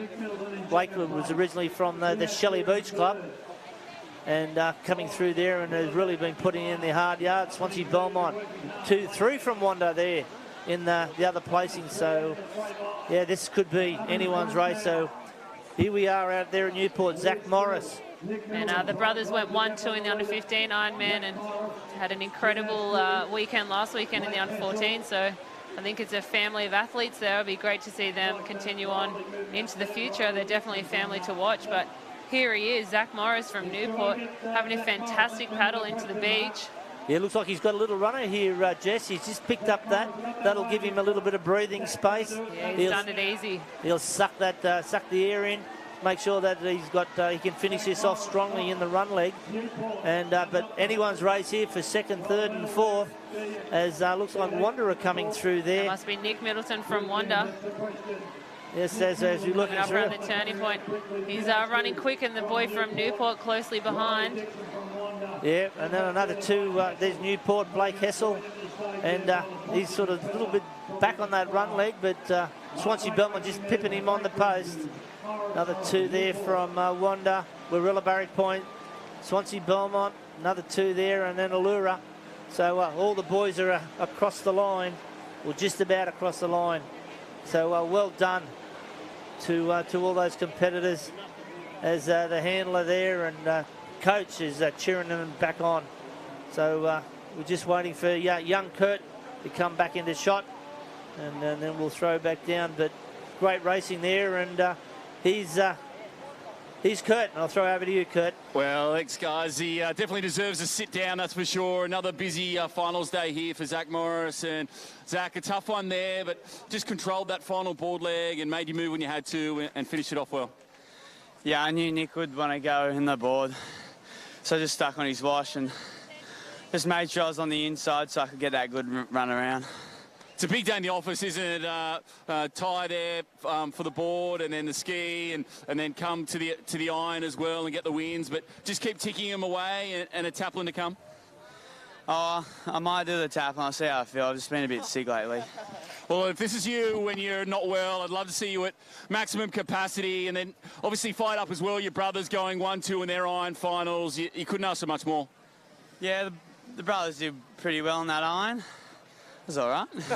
Gee, tough taskmaster, and it's obviously working for you, though. All of you, you're firing on all 4 cylinders. The connection at the Newport Club obviously made the move a little while back, and now it's just going from strength to strength. Yeah, Newport has been really training us really well, getting us up to speed with everyone, training with Max and Borgie, Siggers, Charlie, and all those ones. Really pushes you at training. So, yeah, you just got to stay up. Just got to try and stay up with them. Well, great job, champ. The Morris boys turning it on today for finals day at the state titles. And now we turn our attention. Open Iron Woman final on the line. Yeah, thanks for that, Kurt. Fantastic job from the whole Morris family. It'll be good to see if they have a hit around with the Newport Open Taplin. That's definitely going to be one to watch. But in the water now, we do have the Open Iron Woman final on screen there. Newport competitor, that must be Maddie Spencer. Yeah. Wow, Jess, what a morning it's been so far. Oh. Electric. Hasn't it been some great racing? Just goes to show that even in the flat conditions, you just never know what's going to happen. There has been fantastic sportsmanship out here at the New South Wales State Championships, all thanks to your local clubs. So we couldn't be here without the support of Swansea Belmont, all the officials, the competitors, and everyone for getting down here to spectate. Well, a heck of a lineup here in the Open Iron Woman final. There's some repeat efforts here from left to right. Maggie Scott from Allura, Alex Budd from North Cronulla, Elisa Pearce from Wanda, Naomi Scott from Manly, you just saw her win the under-19s, Hayley Lane from North Cronulla, Danielle Gowan from Allura, Lizzie Wellborn from North Bondi. Got to be the class in this field right now. Kira Warren from Wanda, Emily Doyle from Newport, another under-19 competitor, Nicola Owen, who came burning home in that race. That was a crazy finish. Taylor Pescara from Manly, Brittany Pearce from Wanda, Gemma Smith from Umina, probably the fastest ski paddler in the field. Let's see if she can get an advantage here. What are you seeing, Jess, right now? On screen there, you can see that must be the competitor from North Bondi. That's Lizzie Wellborn. She's had a fantastic start, but on that pink ski from Umina, that's Gemma Smith. Now, she's definitely one to watch here. She placed third in this event last year, and she does have a very strong ski leg. She had a fantastic Ocean 6, so she's putting on a bit of a show here for the girls. She came away with a win in the ski race today, so it's perfect conditions for her to have this ski leg first, but still powering on. You got Maddie Spencer on the inside there, girl from Cronulla coming through there as well, and Lizzie Wellborn on the outside on that yellow ski, but it's still out in front on the pink ski. The girl from Umina, Gemma Smith, she's definitely going to be one to watch in this Open Women's Iron Woman. Yeah, it's always amazes me, Jess, the boldness of people who go to the lead in the first leg of an iron. It's a really, really tough call. A lot of the greatest races tend not to worry too much about the lead in the first leg, and they'll just kind of just establish a situation and then go 100% at some other point and get a lead and break people. But here, Gemma Smith's just gone, nah, I'm going there right now, and I've got the guts, I guess. She's feeling like she's going to have the juice in the swim leg to keep everyone away. Yeah, she's definitely a very headstrong competitor, so she's not in this race to dilly-dally, and she knows that ski leg is so strong, so she's wanting to get a lead out in front, and hopefully she can hold it. She does have a lot of great competitors behind her. Lizzie Wellborn does have a fantastic board paddle, and Maddie Spencer's an overall great competitor, very strong swim leg, so she definitely wants to get a lead out in this ski leg, but it is interesting to see that she is really going for it. She must be feeling nice and fit, so it'll be interesting to see how she goes in the next 2 legs. But look at this lead from Gemma Smith. Whoa, she's just bolted away here, Gemma, just leaning right into this, and I guess she's feeling like you get a wave or two on people here in the ski leg, it's going to be really hard to peg her back. She does have her own wave here, and she's just skating away here. Gemma Smith from Umina. Jess, do you reckon that, like, given where Umina is and the kind of surf it commonly gets, you know, the kind of situation of Umina Beach, do you think that it's an advantage to Gemma? Because today, Blacksmiths looks a lot like Umina Beach. Absolutely, it's very similar conditions. So she's definitely at advantage there, and she does have a very strong swim leg with a pool rescue background, so going into this should be feeling quite confident. She's still looking very strong and powerful. There was nice high knees there getting through that little bit of a shore dump, but wow, she has put on quite a lead, and that's Lizzie Wellborn from North Bondi in 2, Maddie Spencer in 3, who's just missed the goggles there, so that's going to slow her down a little bit. So she can get them on her head, but the girls all going in quite spread out compared to the other races that we've seen earlier today. Totally is. I guess that incredible ski leg by Gemma Smith broke it up a bit. You can see, I think it's Carla Papek from Cronulla just jumping onto Maddie Spencer's wash there, and I guess trying to stick it in there and hold in there and try for a silver right at this point, because it's going to be pretty hard to pull back Gemma Smith. Maybe she'll slip up at some point, but you can't really see it at the moment. You can't see it at all. She's got that 6-feet kick going. She sees the finishing line already, I think, and she's going for it. It's great to see. She's got her head down, bum up, and she's kicking on. And they do have a very good Taplin team, the Umina team as well, coming into the next race. So it'll be good for her to hopefully get a bit of a lead so she can cruise around a bit in that board leg and then see what happens in the Taplin. But Gemma Smith, wow, she's putting on such a show here. Still in second there, you've got North Bondi, that's Lizzie Wellborn, and in 3, Maddie Spencer. Last year's results, just reflecting back on them, we had Georgia Miller from the Newport Club. She's headed back up to Queensland now, so Lizzie Wellborn second last year from North Bondi, so she's probably sitting back there thinking she wants a bit of a taste of the gold this year, and Gemma Smith last year in 3, so the girls are very similar to the competitors that we had last year, but a little bit of a mix-up here, and I think the order definitely shakes things up. It really does, and you can see there, like the pack back there, fighting to try to get to Lizzie Wellborn in second is pretty thick. There's a couple of Wanda competitors in there. There's Carla Papek from Cronulla. There's I think Emily Doyle from Newport also. Possibly even the light blue cap Manly, that must be Taylor Piskaric. Maybe Naomi Scott there, just kind of trying to show up again. Possibly, she's got a very strong swim leg, so actually I think that's her turning the red and yellow can there, so must be Taylor Piskaric going up there, and she's having a fantastic race. I think she was off injured at the beginning of the season for the Ocean Six, but had a great round the last round, but still out in front. She's got about three cans on them. That's Gemma Smith from Umina, still powering on. She's still got a strong kick going there, so it's great to see.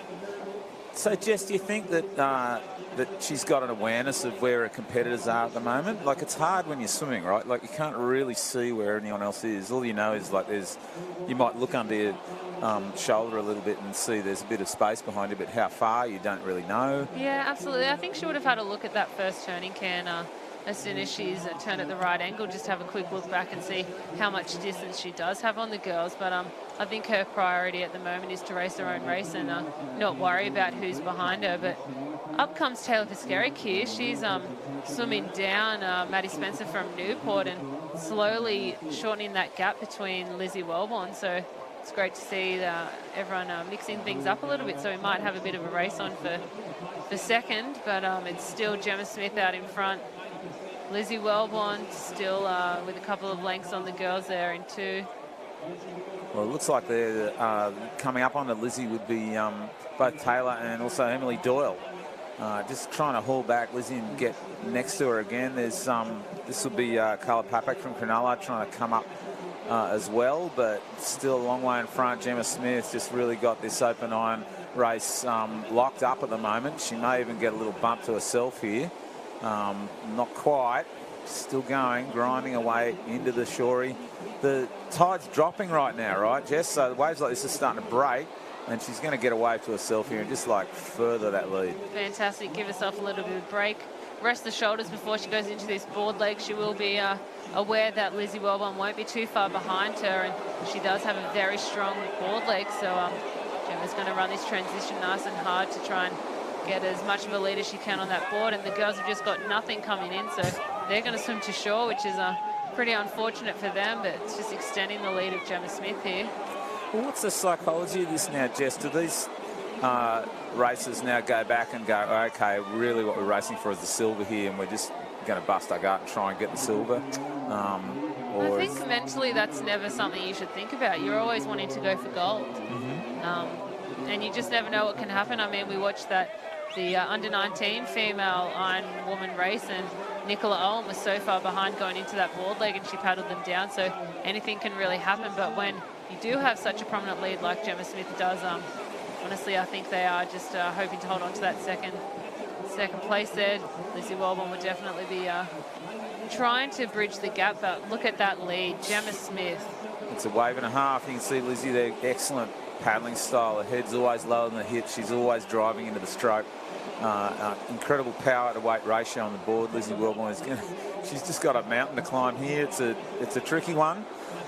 Still, it is a tricky one, and look at the rating of Gemma Smith. I mean, she's not giving up yet. She knows that Lizzie Wellborn's a fantastic paddler, and she's coming for her. But just look at that lead. But she's stretching it out. She's got the full can lead right now. Going back there to Lizzie, behind her Emily Doyle, behind her Taylor Piscaric, and behind her I think maybe Maddie Spencer's used the board leg to come up in the 5th place, and that'll be Wanda. Possibly Alyssa Pearce. Probably Alyssa Pearce there. Having a fantastic. She made her first Ocean 6 final the last round, so she's obviously in fine form at this pointy end of the season. But still, Gemma Smith, the rating's still up, the legs are powering. She's not giving up. She's head down, bum up, waiting for that the gold medal. She can probably taste it by now. I'm sure she's aware with the lead that she has, but look at that. Gemma Smith. She's away. Off she goes. Like, this is going to be a great victory for Gemma. She's going to really take this one to Aussies, I'd imagine, in the head, like thinking, wow, I can really race. I can really bring this one home. Absolutely. The bronze last year, it's looking like the gold this year. It's definitely going to be something that she reflects back on and has a lot of positive feelings going into the Australian Championships. That's right. Well, it looks like here that, wow, it looks like Emily Doyle might have just broken away from that hack behind there. Taylor Piscaric trying to hang in there. Maddie Spencer looking to go a little bit wide, make some inroads, not quite getting there. Alyssa Pearce just still hammering away prone. A lot of prone paddling today for whatever reason. Pretty successful too, though. It looks like Spencer's maybe trying to get past Taylor here. But there it is. You know, pay attention to this great victory, ladies and gentlemen. Gemma Smith from New Minor steps off onto the sand, runs home, the New South Wales Open Iron Woman champion for 2019. And she's got to be happy with that. What a victory. A nice little jog up to the beach to claim the Open Woman title. There's not many of them that have gone around in the year, so this will definitely be one for the book. Nice smile crossing the line there, so congratulations to her. And the race is on to for second here. Emily wants this. She's running right past Lizzie here and just taking her out for a silver medal. Oh, wow. I don't think Lizzie knew that she was behind her then, but fantastic work from the girls there. Good work, Emily Doyle from the Newport Club. Amazing. Great finish, and Maddie Spencer taking the 4th from Newport there as well. And Taylor Piscaric crossing there, and sorry, that must have been Brittany Pearce, actually the younger Pearce there from Wanda. Here comes Nicola Owen, so she's done fantastic in the under-19s and backing up with the Open. She's got to be happy with that weekend that she's had. So. Fast race there, Jess, but in the end, a pretty easy one for Gemma Smith getting home, and I'm expecting that Big Kurt, with his magnificent hat, will soon be discussing this victory with Gemma. Absolutely.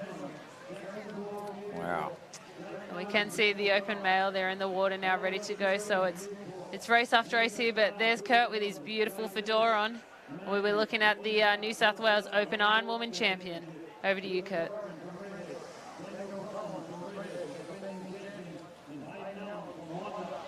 All right, we'll get there. Sorry, we're just doing Phil, just doing the intro to the Open Ironman final before they get going. But here now with Gemma Smith. Gemma, probably the most dominant Ironwoman race we've seen in a while. You just must be so happy now. A New South Wales Open Ironwoman champion for the first time.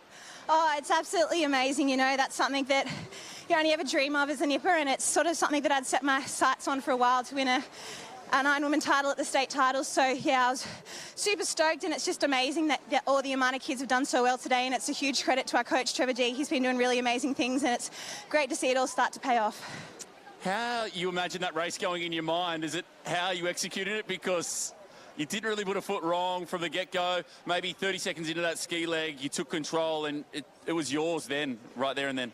Yeah, I knew with ski being first that I really just had to put everything I could into it and try and get myself as big as a lead as possible going into the swim and the board. And I was just really lucky that, yeah, I managed to get out away nice and clean, and it just set me up really nicely for the rest of the race. Obviously, throw the Queenslanders in, and it all goes up another notch. But really looking forward to Aussies now off the back of that dominant performance. You're the best in the state. Now you want to see if you can be the best in the nation.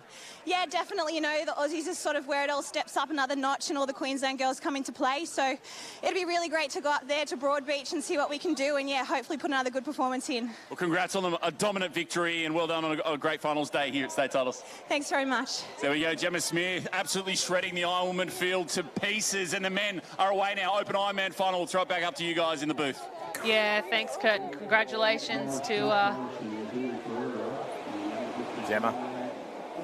And let's see what happens here in the Open Ironman race. What a start, really clean start there. And from left to right, there's Shelley Beach's Tom Simpson, Wanda's Mitchell Allen, Terrigal's Zach Van Dartel, Newport's Charlie Brooks there in the orange ski up near the front. Manly's Kendrick Louis, Bull-Eye's Bo Wheeler, Coogin Headland's Luke Schaffer, Newport's Jackson Borg, North Cronulla's Jake Moses, Newport's Oliver Signorini, Coogin Headland's Angus McPhail, Manly's Jay Finesse, North Cronulla's William Budd, the board race winner, two redheads, Luke Corrigan and your very own brother Daniel Jess, and Wanda's Hayden Allen on the inside. So this is going to be a fantastic race. I think the two boys from Manly out in front there, you've got Kendrick, that must be Charlie Brooks on the outside, and Jay Finesse. He'll be wanting to go for victory here after getting a third place last year in this Open Ironman. But I mean, Kendrick Louis is having a great paddle here. He's out in front. We've also got the competitor from Bull-Eye, Bo Wheeler. Welcome back to New South Wales. He's definitely going to be hungry for a win here as well. So, but at the moment, we do have Kendrick Louis. The boys don't seem to be pushing themselves too much here. They know it's a long race ahead. Got a swim and a board to go, so they are just cruising here and going through the motions. They really are. And from left to right here in the front pack, there's Charlie Brooks, and Kendrick Louis and Jay Finesse. You got to think, like I was thinking just before this, I thought this is kind of Kendrick's race, like swim in the centre. He's such a great swimmer. He's a really good ski paddler. He's obviously just played this ski out nicely for himself. But he's like, let Big Jay Finesse get away from him here. This is a very interesting race, Jess. Yeah, it is interesting. I don't know if there's any tactics behind that, because his swim leg has been so strong. He really doesn't look like he's giving it all he's got there. He did take out the Australian title last year, so it will be interesting to see how he backs this up. But yeah, it does look like he's just going through the motions there with Jay Finesse turning around first, and that must be Jackson Borg there from Newport in 2, Kendrick Louis in 3, and fella from Coogin in 4. But it will be interesting to see how this swim leg goes. I think Kendrick is going to try and pull away, but Jay Finesse, this might be your race today. Man, he's kicking right now, Jay. He's trying to get away. He's a fantastic swimmer, Jay Finesse. Big guy, long body. Can really carry the swim, but you know, Jackson Borg is like the defending New South Wales. Well, from last year, he won the gold in the surf race. So there's a lot here. There's a lot going on here. There's Kendrick is just cruising up on Jacko right now. Yeah, and the thing is, has he thought this through? Has he gone, I know Jackson's going to go in this swim. Is it a good idea to sit back in his wash and let him take me around the cans, and then give it all I can in the board race? Because Kendrick does have a strong board leg, but at the moment it is Jay Finesse, and Jackson has definitely bridged that gap a little bit. It'll be interesting to see how quickly he does try and come up on the inside there. Oh man, the pack's there, isn't it? It's those top three there, Jay and Jacko and Kendrick. Then it's back to Charlie Brooks, I think, and Luke Schaffer from Coogin Headland. and there's a lot on the feet there. It's like Bo Wheeler from Bulleye as well. He's having a great race. Isn't he Oh, just? someone's going to a wrong can here. There's been a swim off, hasn't there? That was Jackson Borg. He went to the wrong can for a second. And I think he might have taken Kendrick Louis with him there on the outside. So that's interesting to see. I think that's given Jay just a little bit more of a lead that he needs. But oh, man, wow. there's chaos right there, isn't there? Well, yeah, you can't be making these mistakes here in this Open Ironman final. They're meant to be the best of the best. And it is something for the young kids to look at, that even the professionals out here do make mistakes, but a little bit of rough and tumble going around this can. Isn't there just? Look at this. Well, oh, the boy from Coogin a bit caught on that first can, but still looks like it's Jay Finesse in one. Jackson Borg now swimming on the outside of him. He might actually pass Jay. I think he's trying to surge here, Jacko, trying to come down the cans. I mean, traditionally along the back there, it's a bit of a gentler moment. Once you turn that first can, everyone just kind of settles and gets ready for the sprint back in. But Jacko's kind of made a little move up on the outside. Still really neck and neck for these three. You know, it's like a little peloton by itself, those three out in front. It's Charlie Brooks just tailing in a little bit back from them. He's going to probably try and get on their feet. And there's just a little bit drop back there. Luke Schaffer just dropping back. Maybe he kind of lost his way on that weird redirection. Yeah, absolutely. I think he got caught up on that first can, and Kendrick's come through the middle here, but still we've got Jay to the left-hand side of that screen, Kendrick in the middle, and Jackson Borg. But here's Charlie Brooks as well. He's having a great race. Younger brother of Max Brooks, who unfortunately is injured and not able to race. He's a fantastic competitor as well, and hopefully he's back for the Australian Championships, but it's great to see the younger brother having a go here. But it does look like Kendrick's come through here, so... He's just playing it, isn't he, Kendrick Louis? Just so experienced in this kind of racing. He knows every single rhythm that there is in an iron race, and he's just kind of planing along here next to Jackson Borg. Absolutely, he's still in that side wash of Jackson Borg, so... But Jay's putting in a couple of big kicks here, so it is it's going to be neck and neck coming into this little bit of a wave zone. Hopefully they can pick up a couple of runs, but if not, it's going to be a bit of dolphin diving and just to see who can first get on that board. Well, you know, they're just playing cat and mouse, really coming in here. They're going and then they're not going, and they're going and they're not going. Charlie Brooks just hanging back behind the top three, trying to rest and collect himself for the board leg. Nobody's going to get that wave. That's just going to pass underneath them. So that's kind of like one of those lovely moments where you go, oh dear, I've got to swim all the way in now. All the way in. A bit of and dolphin there's just nothing for them as well. It's dead flat. A lot of dolphin in. There's Luke Schaffer at the top of the screen. Charlie Brooks coming through here. Who's got the energy and the legs to go through? Jackson Borg up first. Jay Finesse still looking strong.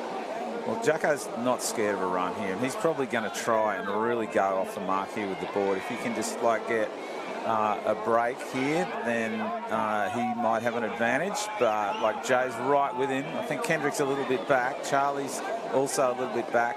Oliver Signorini, Siggers has swum himself right back into this game. Unbelievable swim, of course, as you'd expect, right? He's a freak. He's got fins for feet, and obviously he's just had a fantastic swim. It'll be interesting to look back at the footage and see where he went in the water. But Jacko Borg taking this out here. The boys, they're still all staying together, and it looks like Kendrick might have the inside alley here. Of course he does. He knows his race, and he knows that it's best to get to the inside of that can so you're not paddling the distance. Sometimes it can be 5 meters extra that you're paddling here, but the boys look like they're taking it pretty easy, which is quite interesting to see. See Jay sitting back on his feet there. Charlie Brooks still in the mix of things, but it's still those 3 boys sitting together just playing with us. No one's wanting to make a break, so I think it might come around to that the last turning cannon just to see what happens. But there's Kendrick taking the inside. Jay's just nudging in front of Jacko Borg there. Wow, anything could happen coming up to these black and whites right now. Yeah, Kendrick has finally decided to go, nah, I'm going here. I'm going out of the front. I'm going to tangle everyone up on this buoy. Watch him try to slow the pace here on the buoy as he turns and just block the 2 Newport paddlers from getting any kind of advantage on the turn. Now it's Manly out front, just moving around the tip here. And it's truly, Jess, it's kind of anyone's race right now. Here we go. there's going to be some acceleration off this last swim camp. Yeah, absolutely. It is anyone's race. And Charlie Brooks has actually had a very good paddle, and he's coming up right alongside Jacko Borg there. But as you can see, the rating's gone up with the boys, and Kendrick's decided, nope, now it's time to turn things on. Jay's still sitting back on his feet there, but look at it. Kendrick Louis finally gone, all right, the gold's mine this year. I took Sylvie last year from Dan Collins, who had a fantastic race, but he's hungry for that gold medal. He is. It's a gnarly race. Look at Jay Finesse is still in there. He's still coming along on the right-hand side. You can't quite see him right now. Jackson Bull is trying to get to Kendrick Louis. It's a tough race, this one. Anyone could get it, I think. It's anyone's race, and Jacko Borg, he's still having a great paddle there. Here's a little bit of a lift for the boys. Jacko Borg might have the better side. Jay's just, oh my just God, falling off the top of it. Jacko Borg and Kendrick Louis on this wave here. We can't see at the top of the screen if Jay Finesse has made that, but it's got to be Kendrick Louis, Jacko Borg. Jacko Borg. He's got the jump. He's gone. Oh, and what a sprint finish. He looks powerful. It's Jay Finesse in 2. Jacko Borg in 1, Jay Finesse in 2, and Kendrick Louis in 3. And congratulations, Jacko Borg. Whoa, what a finish. You knew it was going to come down to something gnarly in the shore break there. And Jackson Borg, with that run, just cements himself as New South Wales Open Ironman champion for 2019. Great finishing results for everybody behind him, just cruising in there. There's Minnie Allen from Wonder. Fantastic race by him as well. Just laughing, knowing he got cooked. Yeah. I mean, it's good to see when they cross the line and everyone's still smiling. You know, they've had a bit of fun. Maybe they didn't end up with a medal, but as long as everyone's still out there having a good time. But, wow, you've got to take your hat off to Jackson Borg. He did have an incredible swim leg there. We'll try and get a little interview off Kurt there. Well, brother, yeah, we're just here with Jacko Borg, and mate, got that nice little wave at the end there, and just, I guess, fresh legs, and won at the sprint up the beach, and the world champ, silver medalist now for the first time, Open New South Wales state champ. How's it sound? Yeah, that sounds great. I came into it knowing that I had a chance and I could do it, but had to be a bit tactical. Usually going down the board, I try to do it myself, but Kendrick's amazing board paddler, so I was like, I need to stay on him, and I got lucky with that wave. The two Manly boys, really, Kendrick and Jay, set the pace there for a while, and it was just a bit of a cat and mouse, very tactical around the cans in that final board leg, and then you really just tried to charge again, and that wave made the difference? Yeah, that wave made all the difference. But it's sort of like none of us really knew who wanted the lead. All of us wanted to feed off each other, so there was a lot of mind games in it, I guess, a little bit. Yeah, just really happy that wave came through for me. Mate, and just lastly, you started the season in Adelaide, that's that runner-up in the world title, and now you're starting to get the pointy end of the season, state champ, and there's only one that remains, the Aussie title. It's a broad beach, anything can happen, but it's a great stepping stone, isn't it, to be the state champ? Yeah, definitely. Thanks to the Newport guys for pushing me in. I saw Charlie was behind me at one point. I was like, oh, he's a good paddler. He might come up behind me and overtake me there.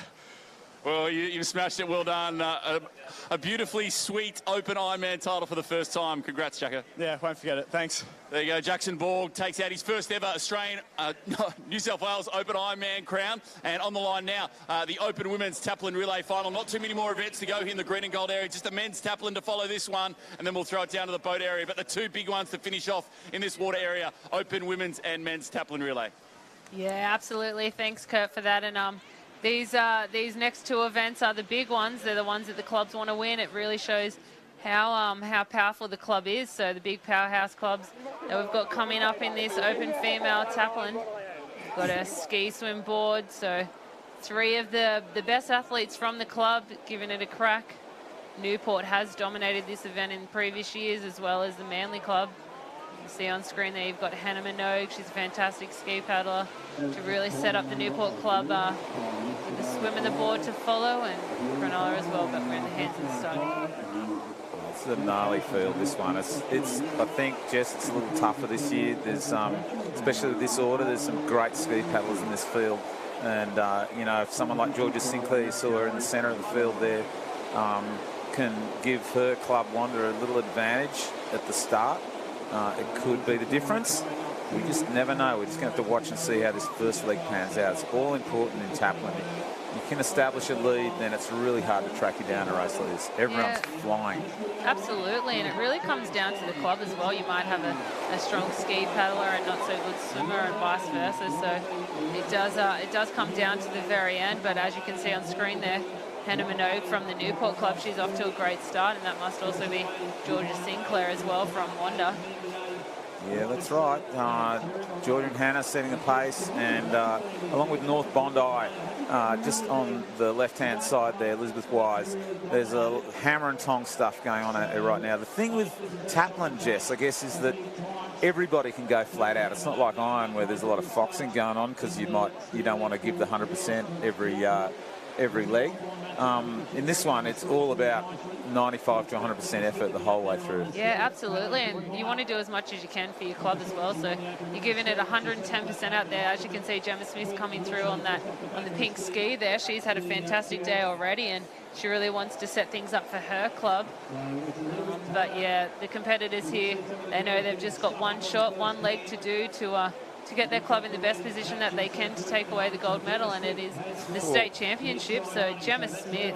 Check it out, Umina just racing away here, getting a ski lead on Newport and North Bondi. A lot of harassment back there. There's like 4 or 5 people in the fight just behind those guys, and a little bit of a drop back to the end of the field. There's a long way back actually to the trailing ski paddlers.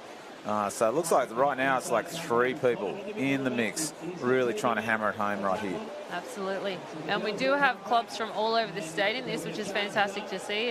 There's not a majority of clubs like there can be in some races. So we've got Cooks Hill, North Bondi, a couple of teams from Redhead, Wanda, Newport, Cronulla, Manly, Wanda, Freshwater Club, which is great to see the freshwater competitors out there going around, and a club from Terrigal as well. So it really is spanned out all across the state, but as you can see, Gemma Smith is really turning it on here for the Umina Club and giving them the best opportunity to come away with the gold. But Hannah Minogue, she's not giving up, and Taylor Piskerick there from the Manly Club also having a great paddle.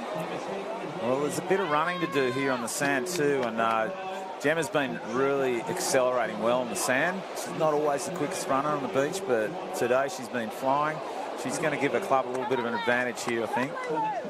See her get off, she grits her teeth and goes, right, let's go. Let's try and get out ahead here. North Bondi in second. There's a pile up for third here. A real twist up. I can see the Wanda paddler, a Manly paddler. Manly's going to turn that flag in second, but here comes, that's probably Rachel Wood that Gemma Smith tapped there, and she is a fantastic swimmer, and the water conditions for her are flat, and she's used to the still water, so she'll really be putting in a good swim leg. As you can see the 6-beat kick there from the girl from Umina. Man, she went. Okay, North Bondi in second, just trying to drive her way up. Sorry, is that Wanda with her maybe on the side? There's Manly B going in. Redhead. A real tangle up here. Look at this. Driving out ahead. Rachel Wood accelerating. She looks really good in this water, huh, Jess? Absolutely. She's got a fantastic stroke and just a nice long glide there. The 6-beat kick. She's a still water swimmer, and you can really tell that these conditions are perfect for her today. And I think getting tapped first by Gemma Smith, it's really a confidence boost for her. As you can see, she's looking up to look at that can. She doesn't want to make the same mistake that the boys did in that open Ironman. There is a lot of sun on the water today, so it can be quite glary. But there comes Naomi Scott from Manly. That must be her. She's swimming down the pack there. She might be trying to bridge that gap. She's having a fantastic swim. Last event of the day, and the girls just really want to give it 110%. Yeah, they sure do. Well, there's North Bondi and Manly going hammer and tongs for trying for second and third, Wanda in fourth, Newport coming up on the outside on fifth, and they look like the money right now. If anyone's going to catch up to the Umina, it'll be one of these 4. They're really going hard. Look at Naomi Scott's trying to get away, and I guess though she's kind of giving them the other competitors a chance to kind of like roll and a wash a little bit and maybe take a little breath for a second as they come up to this first can. Whereas, wow, out in front, Rachel Wood's just getting right away for the Umina Club. Yeah, absolutely. The girls are wanting to stay in the wash there of Naomi Scott's and hold on as much as they can until the last turning can, and then open things up. But she's trying to break away and hopefully chase down Rachel Wood there. But it is still Umina in 1, Manly in 2, Wanda in 3, Newport in 4, and the girl from North Bondi dropped back to 5th there. Oh, man, you can see this, like you can see Emily Doyle from Newport moving up onto the outside of Wanda and probably going to steam past her along the cans here. Emily's a very aggressive swimmer. You saw that in the iron races. She really gets stuck in, and she's going to try and move up into 3rd here. But Wanda's hanging in there, doing a really great job, just staying with her. Kept that inside line. And North Bondi dropped back into 5th place right now. Still those 4 in the mix for that silver spot right now. A little bit of nervousness on the line here. You know, like, don't you, Jess, you're on the line at the last leg of a taplin and you're waiting for your teammate to hit the beach, and it's a time of intense nerves. Oh, absolutely, especially that last leg. You know, if you get hit in first, you just want to be holding that lead. And I mean, we're lucky with these conditions today that it is probably not going to come down to a sprint finish, but you really never know. We do have the board leg, and there are a couple of little runs out there so that the girls can to get onto. But Naomi Scott, she's having a fantastic swim there. But it is still Rachel Wood out in 1. Well, I'm guessing that Naomi's going to tag Taylor Piscarik on the board. Imagining Wanda's going to tag Mimosa Henderson on the board. And Newport's going to tag Maddie Spencer on the board. It's gnarly, and let's see if the Wanda Club is going to tag one of the scary Pierce sisters. So there's going to be a bit of a bloodbath, I think, this last board leg. Oh, absolutely, and I think it might actually come down to the board leg for those 2nd to 5th competitors, but it still looks like Umana's out in 1. See, she's had a great swim here. Rachel Woods just held onto that really great lead that Gemma Smith established. Gets up and runs.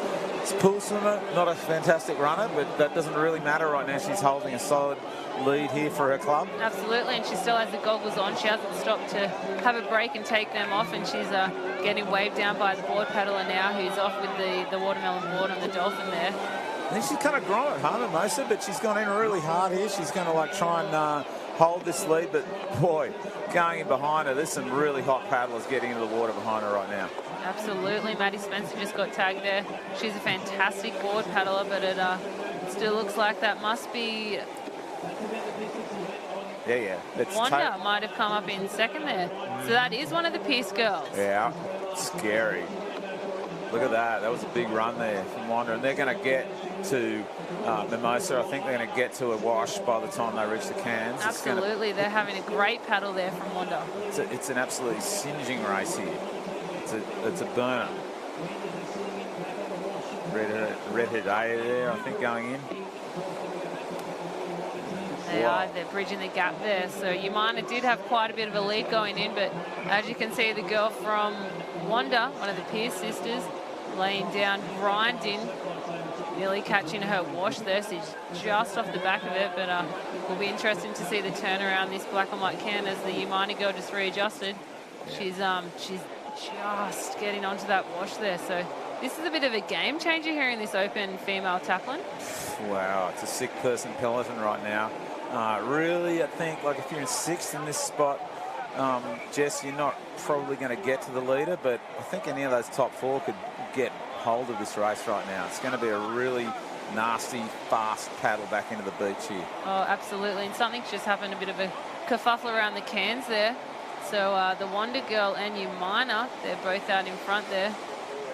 It's looking like that must be Brittany Pearce from Wonder. She's having a fantastic paddle.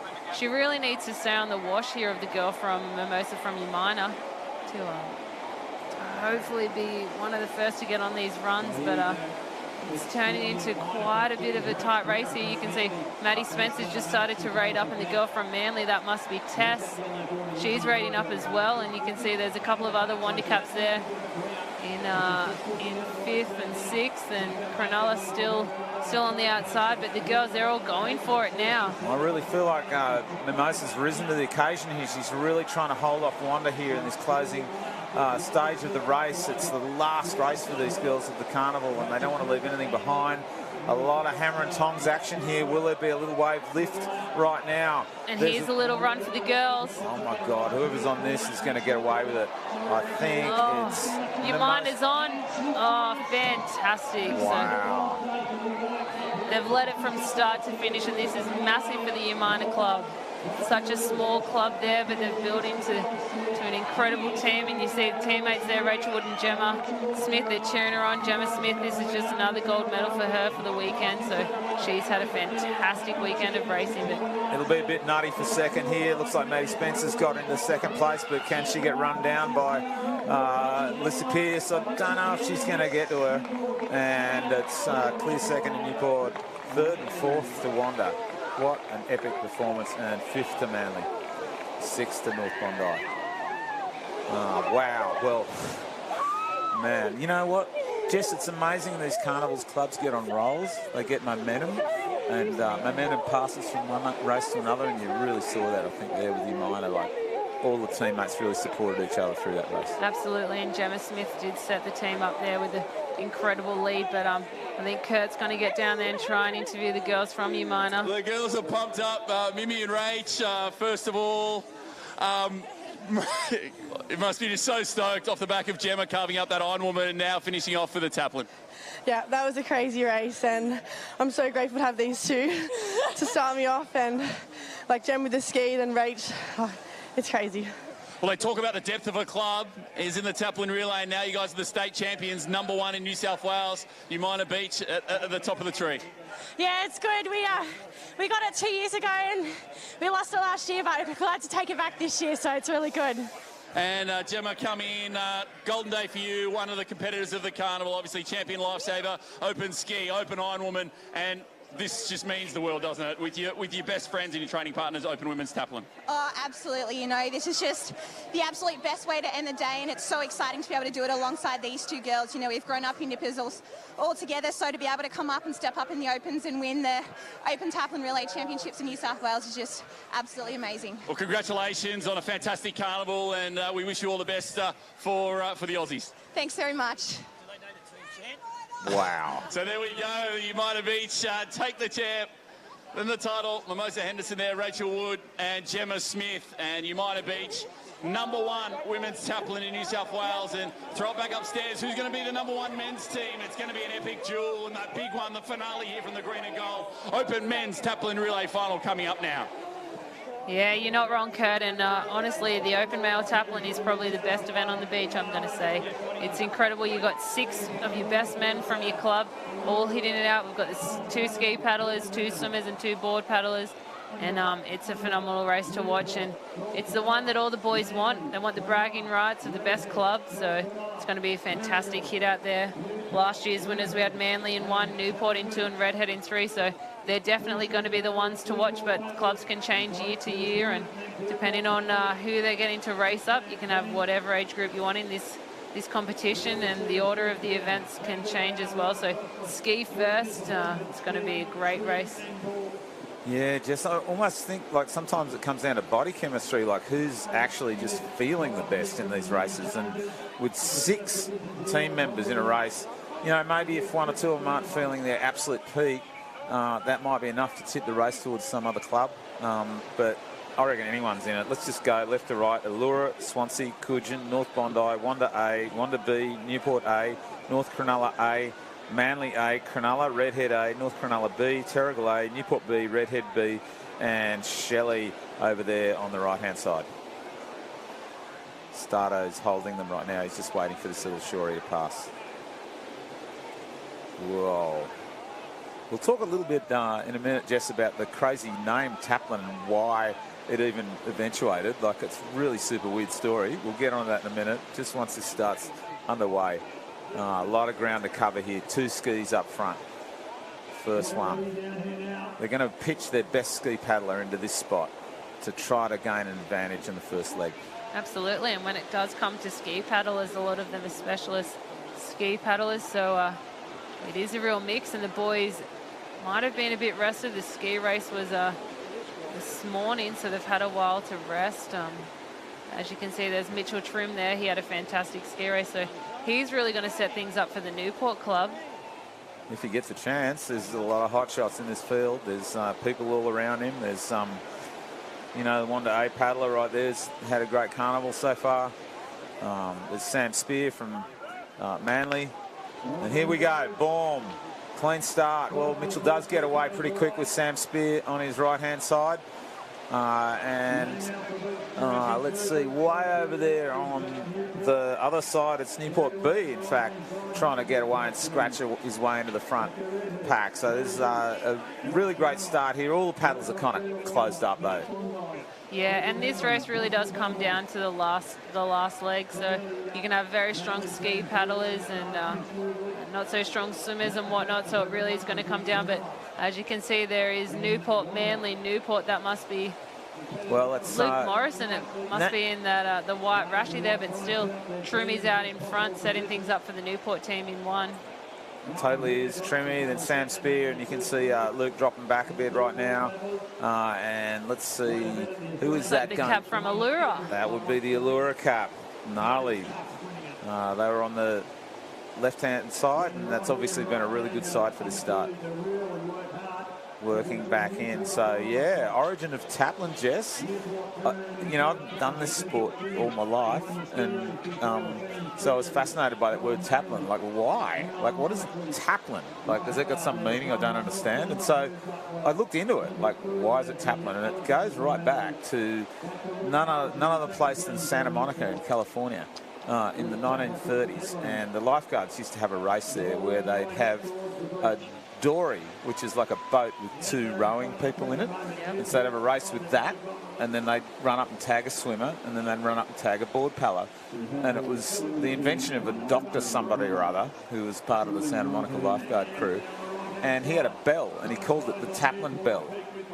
And so he'd ring the Taplin bell to start the race. And that's where the name Taplin comes from, the Taplin bell at Santa Monica in the 1930s. It's Weird. Incredible. We're taking something from the States yet again. Yeah. Made it our own. Yes, if only they could beat us in this. What a shame. Anyway, true. Mitchell Trim hits the beach. He's off and running straight up. Let's see his second. I think, gosh, there was a bit of clapping for Allura there in the background. Like, we're going to see a big change over here, though. Mitchell's given his club a bit of a start here. He is quick on the sand. Man, he's quick on the sand. He's going to tag Jake Reese into second paddler. Jumps in real clean. Sam Spear tags Manly next. Looks like Allura's gone in for third there on that far right-hand side, but all the boys are close. There's Redhead getting hit there. I love how tired those paddlers look as they ran up to tag their buddies and they just were falling over, right? They were tucking, like after 2.5 minutes. Boom. It's easy for us to say we're sitting up here just relaxing. I feel like we should make fun of these guys every chance we get. I agree, Jess. yeah. But it's going to get tough, this race right now. You can see there, Jake Reeves, a great ski paddler, former iron person, great swimmer in age group racing, and he's turned his attention to the ski now, and he's holding a lead out over, I think there's no way Kendrick could be paddling a ski for Manly, right? Surely not. There's someone else there paddling a ski for Manly. I'm sorry, buddy. You're a great club man, I'm sure. They're going down the outside there. Very fast movement out to that can. This race is absolutely flying. I think maybe they've even shortened the cans. Yeah, I think that the Manly competitor actually is bridging the gap on Jake Rees there from Newport. And it is a bit of a hit out for the Newport and Manly clubs. Last year, Manly took the win and Newport in 2, so they'll definitely be wanting to one-up them this year. It's a bit of a rivalry with the Sydney clubs. And that looks like Wanda in 3, so they're coming through. Newport rounding the boy too, and there's North Bondi and Manly B in 5th and 6th respectively. Well, now Jake's lifting. He's trying to go with this little bump, trying to get a bit of a lead. Wanda's really trying hard to muscle his way up. Look at the scary Noah from North Bondi there, paddling his way right up there. I'm pretty sure that was the Super Grommet from North Bondi. Yeah, the facial expressions on these boys are priceless. They're really giving it all they can, but Jake's lucky here. He's caught a little bit of a run so he can have a rest. He's feeling Wave good to about himself as well. Man, he's feeling good about that rest, isn't he? He was like breathing it. He's fast across the beach too. He won't leave any meters on the beach, that's for sure. Jake Reed's off and running for the Newport club, well ahead now. Finish coming up in second. I'm not sure who'll be in second, actually. There's going to be a bit of a step off on the wave behind. Ollie Signorini going in as first swimmer here. Ollie's kind of like a kind of fish, really, a fish human. Absolutely. He had a great swim in that Ironman, caught up a lot of gaps, and he's just a phenomenal swimmer as it is. So he'll be feeling pretty confident going into that, and that looks like Manly's gone into second there. Yeah, well, that's the runaround. That's the advantage of the runaround. Away goes Ollie. Manly's trying to muscle up. That would definitely be Kendrick by that style. Potentially Jay Finesse. Maybe Joe. One of those two terrifying swimmers. So this not a super long swim leg. It's really not going to advantage anyone here, I don't think. If Manly can strain and try to get to Ollie's wash here, that'll do themselves a big favour. Cruising along there, North Bondi in third, just looking really comfy, beautiful swim style. Newport Beach trying to swim up into fourth next to Wanda. Hammer and tongs right now. Yeah, and it's interesting to see in the male competition the boys that decide not to wear goggles. So you've got Ollie, he's opted out for the goggles. He's a long distance swimmer, so it's interesting to see that. And it must be Jay Finesse in two. He's gone goggleless as well. And the young fella from North Bondi, beautiful swimming stroke there. Hasn't he? Look at that. Smooth as silk. I'm not sure who that competitor is, but he is having a great swim. To be keeping up with two of the best swimmers, I'm going to say, in Australia, Ollie and Jay, they're fantastic. So he's having a great swim, and Wanda's just got in front of Newport there. Yeah, he has. There's top three, and then there's a back two right now in this fantastic male open Taplin race, the closing surf race of this carnival. We'll be going to boats after this, Jess, I believe. Yeah, a lot of action at the boats. It is great for the spectators. The boat's something that most people aren't that familiar with, so that's right. Stay tuned on our live stream. We'll be crossing over to that once we finish this open male Taplin, but all eyes on the water now. Well, I could be mad here, but I think Ollie Signorini might have put a bit of a gap here on Jay Finesse at Manly. Ollie Signorini of Newport just swimming away here. He's got such a fantastic back into his races. He's really trained for the long distance open water swimming. Absolutely. He's a 10K swimmer. His eyes are set, I think, on going to the next Olympic Games. So he's just going to be putting more and more of a gap on these competitors. And as you can see, the competitor from North Bondi there's just come up on the inside of Manly. He is absolutely ripping that kid. He's just gone right past Jay Finesse, and he's just angling back in to try and find Ollie Signorini's whitewater. He probably won't get to his feet, but he's not really that far off him. And he's really stepping it up now. North Bondi kicking hard. Jay Finesse trying to go with him. It's a battle there for second right now, but right now out in front, Ollie Signorini, maybe he's going to get his own little wave here. There is a little tiny bump coming. I don't know if it's big enough for him to catch, but it won't be too far off it. Yeah, North Bondi last year ended up with the 6th place in this, so it's great to see them pushing into the medal ranks here. Man, it's magic. Here's a wave. Jay Finesse has just got away. He just missed it, and so North Bondi. So Siggers is away by himself now. He's probably feeling okay about that. Up and running now. Oliver Signorini running up to tag his next swimmer. That'll be Jackson Borg of Newport.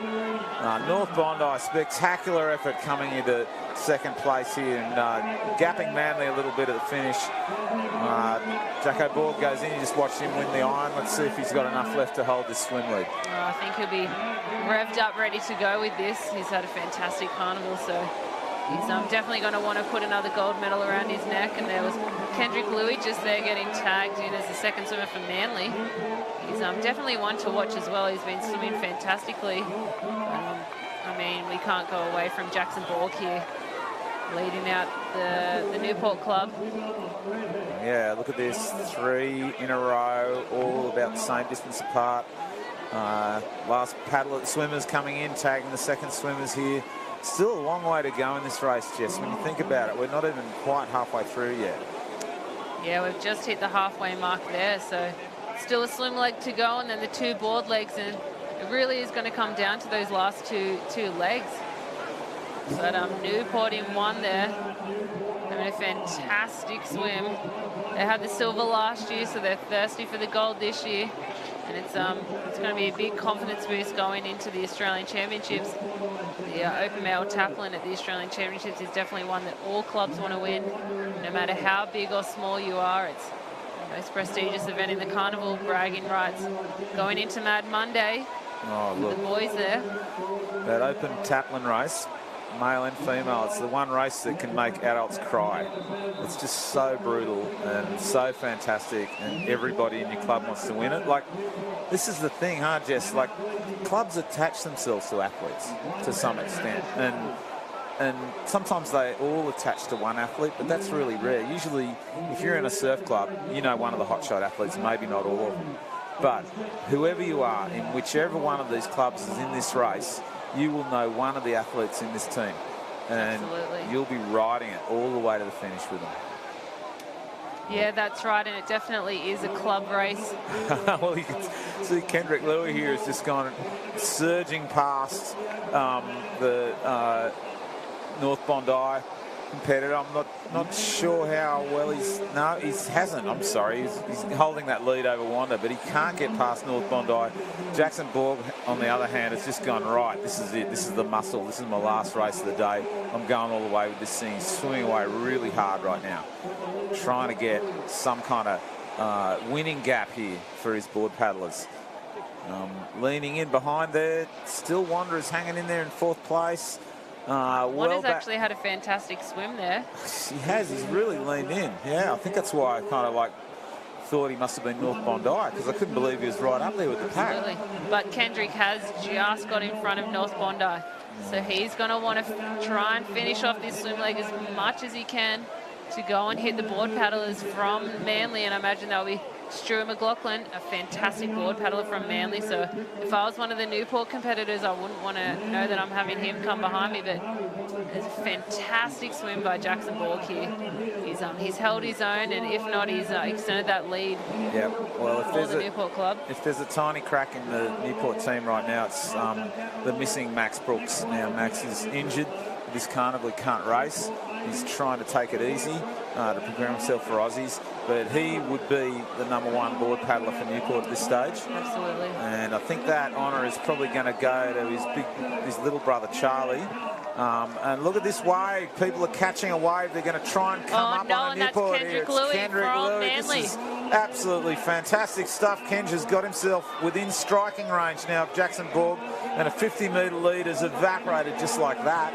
I think Jacko's probably outrun him on the beach, but it's no longer a very big gap. There's everything to go for in this race now. There goes Stewie with his fabulous shorts on. Don't they look good, Jess? Oh, yeah, he's a stylish man, and he knows that he's got this board leg. Look at him mowing down the gentleman from Newport. I'm not quite sure who that is. We'll have to get a different camera angle on that. But, wow, this is turning into quite a race here. We were thinking Newport had it, but Manly is just, he's closed up that lead too, Stu. He's going to hold that wash till he gets around that can and then probably power home. Yeah, well, that's Huey McAlpine leading it out. Huey won the under-19 Aussies individual board race last year.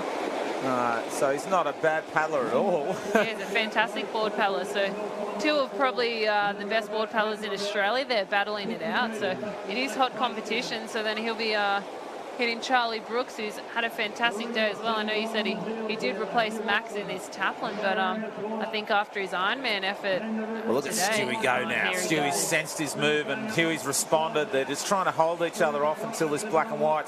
Stewie just felt like maybe if I can get the inside here, I'll be able to nudge Huey off the can. But and it's a he's battle. Man, he's going to get close here. But oh, look at this nudging. Look at that. He grabbed him. He grabbed him. That was pretty heavy. But it's a battle. And maybe Stewie got a little bit of a psychological advantage there around the cans more than anything. And he's turned that into a half a board length lead. Stewie McLaughlin, but he's looking a little bit tuckered here, even the wriggler at this stage. He's hanging on. And Huey's just trying to get in behind him and draft him now, I think. He's going to try and draft and pull up and stay with him. Look at Stuart McLaughlin go. That rating is increased. He's doubled his rating. He's trying to get a little bit of a gap on the Newport competitor who's on his knees. And if I was that Newport competitor, I'd want to be staying in the wash. But look at Stuart McLaughlin go. Oh, he's going hammer and tongs. Stewie didn't like where he got in the board race, the open board race today, and he's going to want to make this up for his club right now. right now is his chance to do so. There are a couple of waves lifting in the background which might help either competitor. Let's see if Stewie can get himself onto a little bump here and make the break for Manly. Or will it be that Hugh McAlpine can get a wave as well and come up onto him like Kendrick Louis did with Jacko just now? Absolutely, and I think he is going to. There's something standing up there for the Newport competitor. Hayden Allen out the back there in third for the Wonder Club. They're having a fantastic race as well. But it is Stuart McLaughlin in one. Fantastic paddle. Stewie's given his team a match-winning lead here. If Harrison Stone, the last paddler for Manly, can hang on here. Hugh McAlpine went round and is running after Stuart McLaughlin like a maniac. Charlie Brooks goes in. Charlie wants this real bad. He's going to go start really fast here. Boom, straight on. He's going to want to try and prove himself to say, hey, big brother, watch out. I want to race this at the Australian Championships. He's going to have to get to Harrison Stone's wash here. He's got no option but to get to his wash on the way out. Otherwise, there's no way of converting this race. It's two people going hammer and tongs for the Open Male Taplin Relay Championship of New South Wales. It's as bloody a race as I've seen for a while, Jess. Oh, it is intense, and just like that, there's a change-up. Here we were thinking that Newport had the win, but Manly, they're coming through, and Wanda looks like they're in third, but there goes the competitor from Redhead, North Cronulla there on the top of the screen, and another team from Newport, Allura and Redhead at the bottom of the screen. So there's still plenty of teams in this in the top 6 point score, so that's going to go to our overall point score, and everyone wants to win that as well. But look at this. Charlie hasn't really gapped him here. He hasn't really got to him. He's not too far off it, but he hasn't got there. And Harrison Stone, if he turns and gets to those swim cans well ahead of Charlie Brooks here, this race is done and dusted. It's a really hard gap to close in like the matter of 30 or 40 seconds it takes you to paddle off that swim can to the beach. That's really this race, that last little 40 seconds of paddling off that swim can. Yeah, absolutely, and the boys have had a big weekend as it is, so I'm sure they're going to be burning coming around that last swim can. And Charlie's just got up on the knees again. Harrison's choosing to stay on the belly.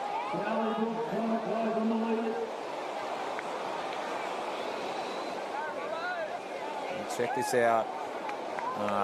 Heavy paddling and coming in from Charlie Brooks. So we're just going to have a replay at the turning point of this event here. Hugh McAlpine in the lead, goes to the swim can, and then you can see Stewie McLaughlin of Manly just steps on it here. He really goes. He knows he's only really got 40 metres of super paddling in him. Absolutely, that was a game changer there. That's where it can really come down to anyone, but it looks like it's Manly still in one. He's got a little bit of a lift here.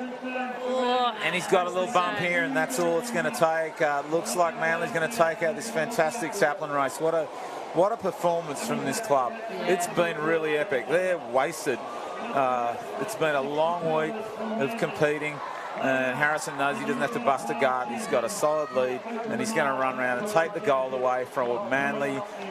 What a fantastic result. Yeah, the beautiful sky blue cap, and it's all smiles them for that club, and that's really a great result for them going into the Australian Championships. Charlie is a bit busted after a big weekend of racing, but it's still congratulations to them in the silver medal, and it looks like North Bondi in third. Oh yeah, they've leapt up and they're running in for third place. A great bronze medal for the club that's really come up a notch, I think, in this carnival. North Bondi really lifting and beginning to make their presence felt at the top end. Absolutely.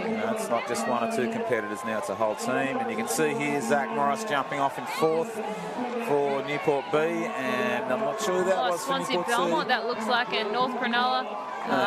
Coogin, North Cronulla, Coogin. Oh, Coogin. Great run up the beach there by, that must be Gus. Wow, and well, here comes Big Kurt. He's going to have a chat to this amazing man in the club. What a performance. It is down here with Harry Stone, and Harry just finishing off that race. But I guess the really turning point, Kendrick's swim leg was a massive gap filler, and then Stewie just brought out what he does best around the cans. Yeah, Kendrick and Stu saved my butt on that one. They gave me the best possible situation I could have. And I just went max the whole way, trying to hold my position. Was starting to die at the end, and then was pretty lucky to get that little wave. Hey, we talk about rivalries in surf. Manly and Newport, it just seems to go up another notch every single year, especially in the open men's. Board relay, ski relay, taplin relay, they all come down to sprint finishes. There's no love lost between you two, is there? No, we really do love each other. The competition's amazing. But at the end of the day, we're still all really good friends. And, yeah, we go hang out and get some beers. Well, you've definitely deserved a few...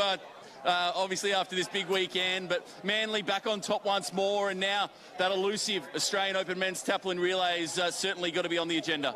Surely, I hope so. This would be amazing if we could. Well, congrats on the win today, Manly Open Men's Taplin State Champs once more, and wish you all the best for the Aussies. Thank you. So there we go, Harry Stone finishing off at that Open Men's Taplin Relay. Manly taking the victory over their arch rivals Newport. And what about North Bondi on the podium as well? It's been some great racing here all week long, and certainly the highlights for mine. Gemma Smith in the Open Women's competition for Umina Beach has been outstanding, and Mitchell Trim for Newport, the ski paddler sensation, finishes his carnival here with 5 gold and 1 silver. Certainly plenty more to come as well. Right back up to the booth. Don't go anywhere, Surf Sports fans. The boaties are coming up just around the corner. Yeah, thanks, Kurt, for that absolutely unreal competition down here at Swansea Belmont Beach. All thanks to your local club. We wouldn't be here without the officials, your local club, and the Swansea Belmont Surf Life Saving Club. Thank you to all the spectators that have come down and had a look at everything. Wow, hot competition.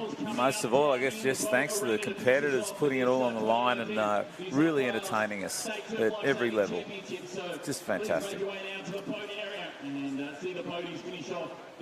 Alrighty, we might leave it there for the moment, and we'll be back soon with the boats. So keep on the live stream and follow us on all social medias. Thanks for coming. Thank you.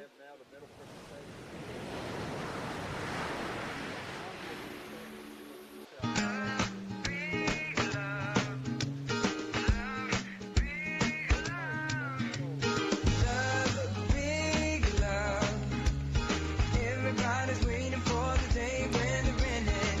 Love, big love. One way you're floating on a cloud and you're singing. Love, big love.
When you come to the beach, it's important to know what to do to stay safe. We all love the beach, but it also can be very dangerous. Here's 5 easy tips to keep you safe at the beach.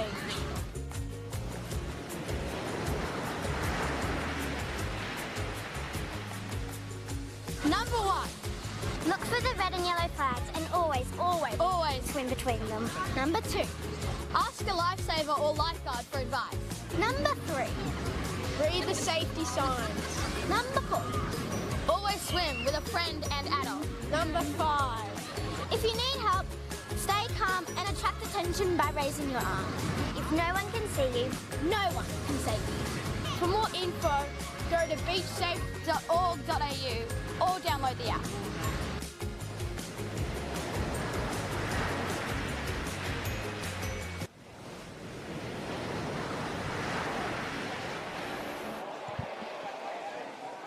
Here we are back in the action for the 2019 New South Wales Surf Lifesaving Championships, and we're just about to move to the boat area. Looks like they're moving the finish out a little bit because the tide is going out at the moment. So just a little bit of adjustment before the final start.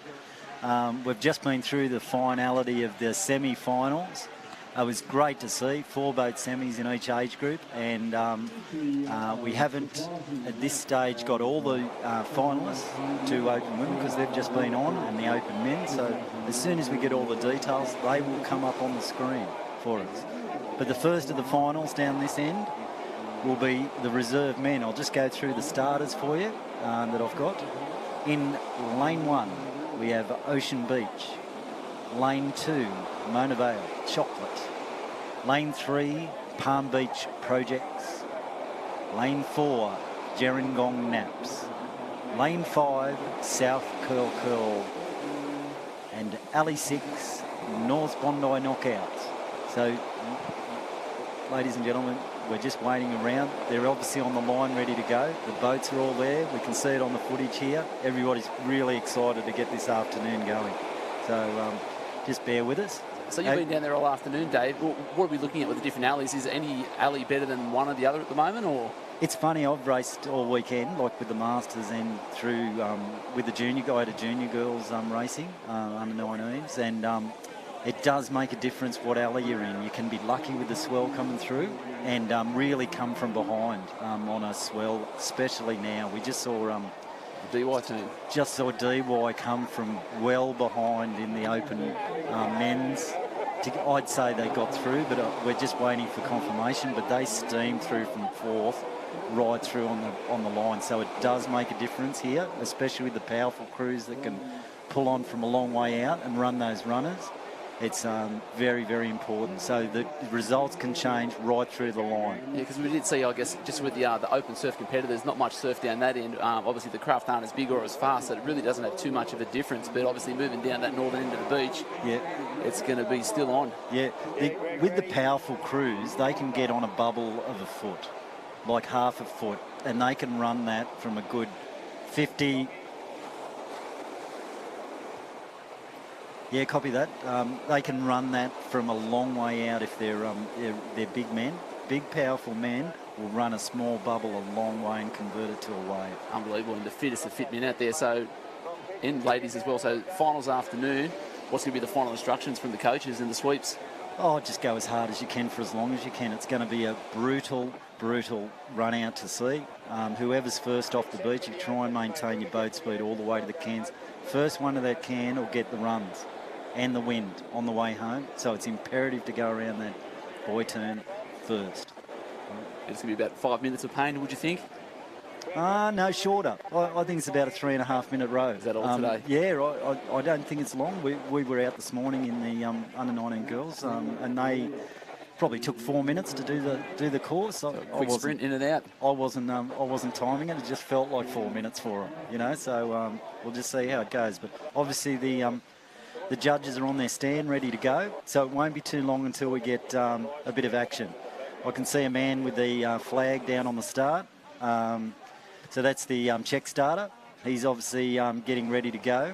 We'll obviously, here we go. The boats are going into the water. So just the who's in this. Again, lane 1, Ocean Beach. Lane 2, Mona Vale. Lane 3, Palm Beach Projects. Lane 4, Gerringong Naps. Lane 5, South Curl. Lane 6, North Bondi. And this is the reserve men final. Reserve men. So whoever's tuning in, we're trying to do the best we can here. We don't do this for a living, but I'll give it a go. We're giving it a crack. We only got spoken to yesterday, so we're here. We'll have a lot of fun. We have got the live stream up here as well, so if you've got any questions, there from home, be sure to pop them through for us. Yep, they're on the line. They're on the line and they're waiting for instruction. They're on the line waiting for instructions. So they're in the water. They've got hold of their boats. It doesn't look like a nasty edge, but it has been a nasty edge. So the starters are just waiting for a fair start. So this is why it's a little bit longer than normal. It doesn't look like much, but he's trying to get the best start he can. Usually you wait for a straight wave across the beach that comes under their bow, and then it's fair for everyone. As you can see, it's a bit broken in this area. So he's waiting for this area to settle down so he can start the whole race fairly. So just looking at it, as you can see, that's what he's doing. He's waiting for a straight wave. I can't see that's actually starter at the moment, but this is why they're hanging on to the boat. All right? The check starter's got his flag up. Obviously, everybody's waiting. You'll hear a call for the sweep. Right, guns up. Guns up. Here it is. And they're going. And they're off. Good start by all of them. The middle boat's got to seem to get a better start. South Curl. Yes, South Curl's out in front. And they've been checked. Everybody got checked by a little wave and they're out through it. So from here, looking good. Everybody's looking good. Going out to sea. North Bondi, the footage on here. North Bondi going well and really strong. Bit of crowd view. There's obviously supporters and family on the beach. This is a big thing for a lot of clubs. North Bondi in front by the look of it. They've got about half a boat length on South Curl in Alley 5. So Alley 6, the footage here. Alley 6. South Curl's got a lovely style. As you can see, pumping away. Looking good. And across the field, these two boats down the end here, South Curl and North Bondi, seem to have got a better start. There's Gerringong. Good footage of the boys going out to sea. Nice and long and strong. The sweeps will be into them all the way. Not angry, just going, you've got to go. This is the state final. God must go. There's a boat down the end here. It looks like Palm Beach Projects. They've also broken away. There's Spence. You can see his style, leaning forward, getting the weight forward, trying to get the weight out of the back of the boat to get the run on the boat. A big, powerful crew. And every little inch work that helps, does it? Getting everything as far forward Weight forward. If you've got a bigger guy at the back of the boat, it does make a difference. Spence only a very light sweep, so it does make a difference to get that weight forward in the boat. So here we come to our boy turns. Try and get some footage back. And here we go. South Curl look like they're in front. Oh no, North Bondi, as I called it originally, North Bondi, South Curl and Palm Beach look like they're in front. Gerringong Naps had a good turn. Mona Vale a little bit behind, and Ocean Beach. Ocean Beach have come through with a brilliant turn down the end there in Alley 1, so it's very, very close at the moment. Bit of footage of South Curl, all excellent sweeps, and they've been calling it up now. As you can see, there'll be a bit of a darkening in the water coming behind the boats. That's the run. He'll be calling up 3 to 5 strokes. There'll be a little lift on it. He'll be going lift now, lift now. As you can see, there's a bit of dark water coming behind the Gerringong boat. And he'll be running this. They'll be running it, and they'll be starting to run hard. As you can see, there we are, South Curl running a bit of a bubble. And he'll be timing this. They'll be going 100%, 100%. Right, give me some more, got to go. And every little one, he'll be screaming at him. Spence, from now, right to the beach. Everybody will be on it. So going through the gate cans on the way home, we have Palm Beach look like they're in it. Ocean Beach look good. South Curl this end. So South Curl really come forward away from North Bondi. I haven't seen North Bondi. No, they're back. So it's South Curl, Palm Beach and Ocean Beach down the end. And look at this. That's what I said. Look, they're running. Look at them running. Gerringong Naps have just ran the boat beautifully on a run. Here we go to the line. Very, very close. Looks like Palm Beach, Gerringong, South Curl and Ocean Beach. That's not confirmed. Unbelievable. Unbelievable. And these guys have rode a really good race. Congratulations to them all, Mona Vale and North Bondi. But I think that's the result. We're waiting for confirmation. I'll wait for confirmation, but as I just said, as I called it over the line, that's what I think it is. I'd probably go with that there as well. Awkward angle there, but some great footage coming from above from the drones that we've got here at the Surf Life Saving State Championships. Proudly presented by your local club, but there's some fast racing there. Like you said, you can see the boys herding coming in. So I don't know. Sorry, I'm just trying to work out what I said just then. It's harder than you think. So Palm Beach, Ocean Beach, South Curl. Gerringong Naps were coming through on a bubble too. So we'll wait for confirmation what the final result is, and I'll get back to you on that. So as you can see, a lot of people down there, a lot of families, a lot of support, all the rowers at the club down there watching. All the people have made the effort all year. It's just a really good environment down there. Yeah, just stand by. So looking through with that. First of 8 finals here. Sunday afternoon, Blacksmiths Beach. Slight little easterly breeze picked up in the last few minutes there. Whether or not that's going to bring any extra waves through, but it's very benign conditions there, nice and flat. On this steamy, odd, hot March afternoon. So if you guys are out there streaming us on the beach, be sure to slip, slop and slap. Keep it nice and sun smart, because even up here in the booth, it's a little bit warm. But yeah, very, very hot down there on the beach. Some nice clean conditions. You can see the boats getting moved. Just along down there, getting ready for that next race.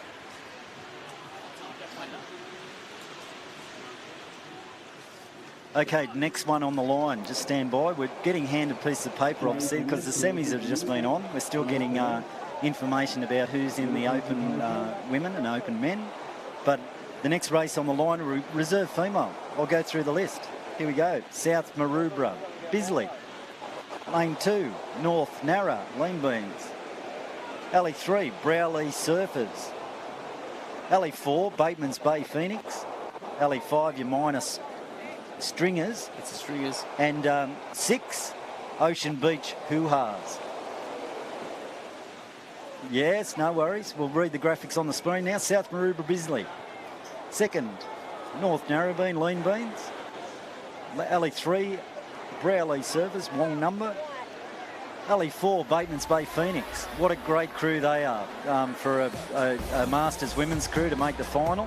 Alley 5, your minor beach with the Stringers. And Lane 6, Ocean Beach Hoo-Ha's. Some really good sweeps in this race. Very experienced. And we've got Beck Hamilton, I believe, is in the South Maroubra boat. I'll just confirm that later. And she's one of the lady sweeps on the beach. So fantastic effort to make this final. Really wonderful. Just in relation to participation, is it quite a building sport there for the women? It's huge so far as rowing. Like, if the women weren't on the beach, it'd be more than half the rowers, really. It's just so wonderful that they're involved in the sport, you know, and I have women crews. I've had women crews for the last 12 years, and just really great trainers. Their ethic's good. You know, they do just wonderful things all around.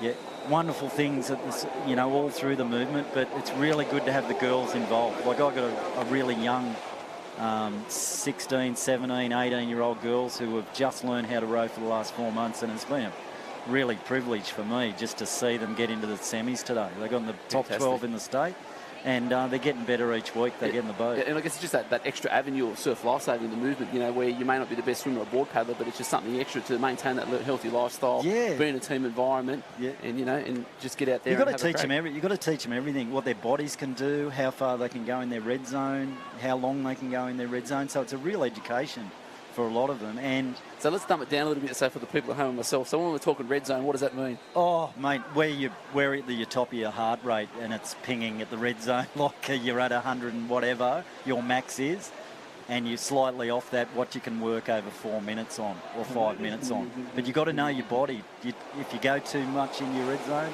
you're gone. So we're back into the live footage here. We've got Ocean Beach on the line. They're a great crew. They're a junior crew, and they've come right through to the under-23 females. They started when they were really young. Aussie medalist last year, I believe. Yeah, and Grant's got a really good crew here as well. So they're on the line, ready to go. Ocean Beach, Hoo-Ha's, Umina, Bateman's Bay, Browley Surfers, North Narra and South Maroubra. I noticed in the semis that Browley Surfers come through on a magic wave to go through the whole field to get in the final, so it does make a difference where the wave's coming through. It really makes a difference. So if you're in a good alley and you get a lift, oh boy, you can make up boat lengths at the end. So it can be anybody's. Regardless if you're in front by 2 boat lengths, if you're in that 4-second gap, you've got a possibility today to come right through the field. So they're all waiting on the line. Czech starter's still not happy with the line. He's got his flag up now, the Czech starter with the red flag here. You can't go too deep here. If you go too deep with the boat, your bowman's up to her chest. So I found that with my crew. Your bowman's up to her head, so you don't want it too deep for your bowman. So that's why the tuck of the boat is on the sand at the moment. Not a great place to be because sometimes you get stuck. So you got it's an each way bet. If the gun fires and you're stuck, they might pull the boat up, race up, but generally they make you keep going. So you've taken a stroke with the back of the boat on the sand, which is not fabulous. But in these, because of the way the beach is, that's what you've got to do. You've got to wait right at the back. You'd usually be in deeper water, but you've got to look after your bow girl. This girl at the front of the boat here.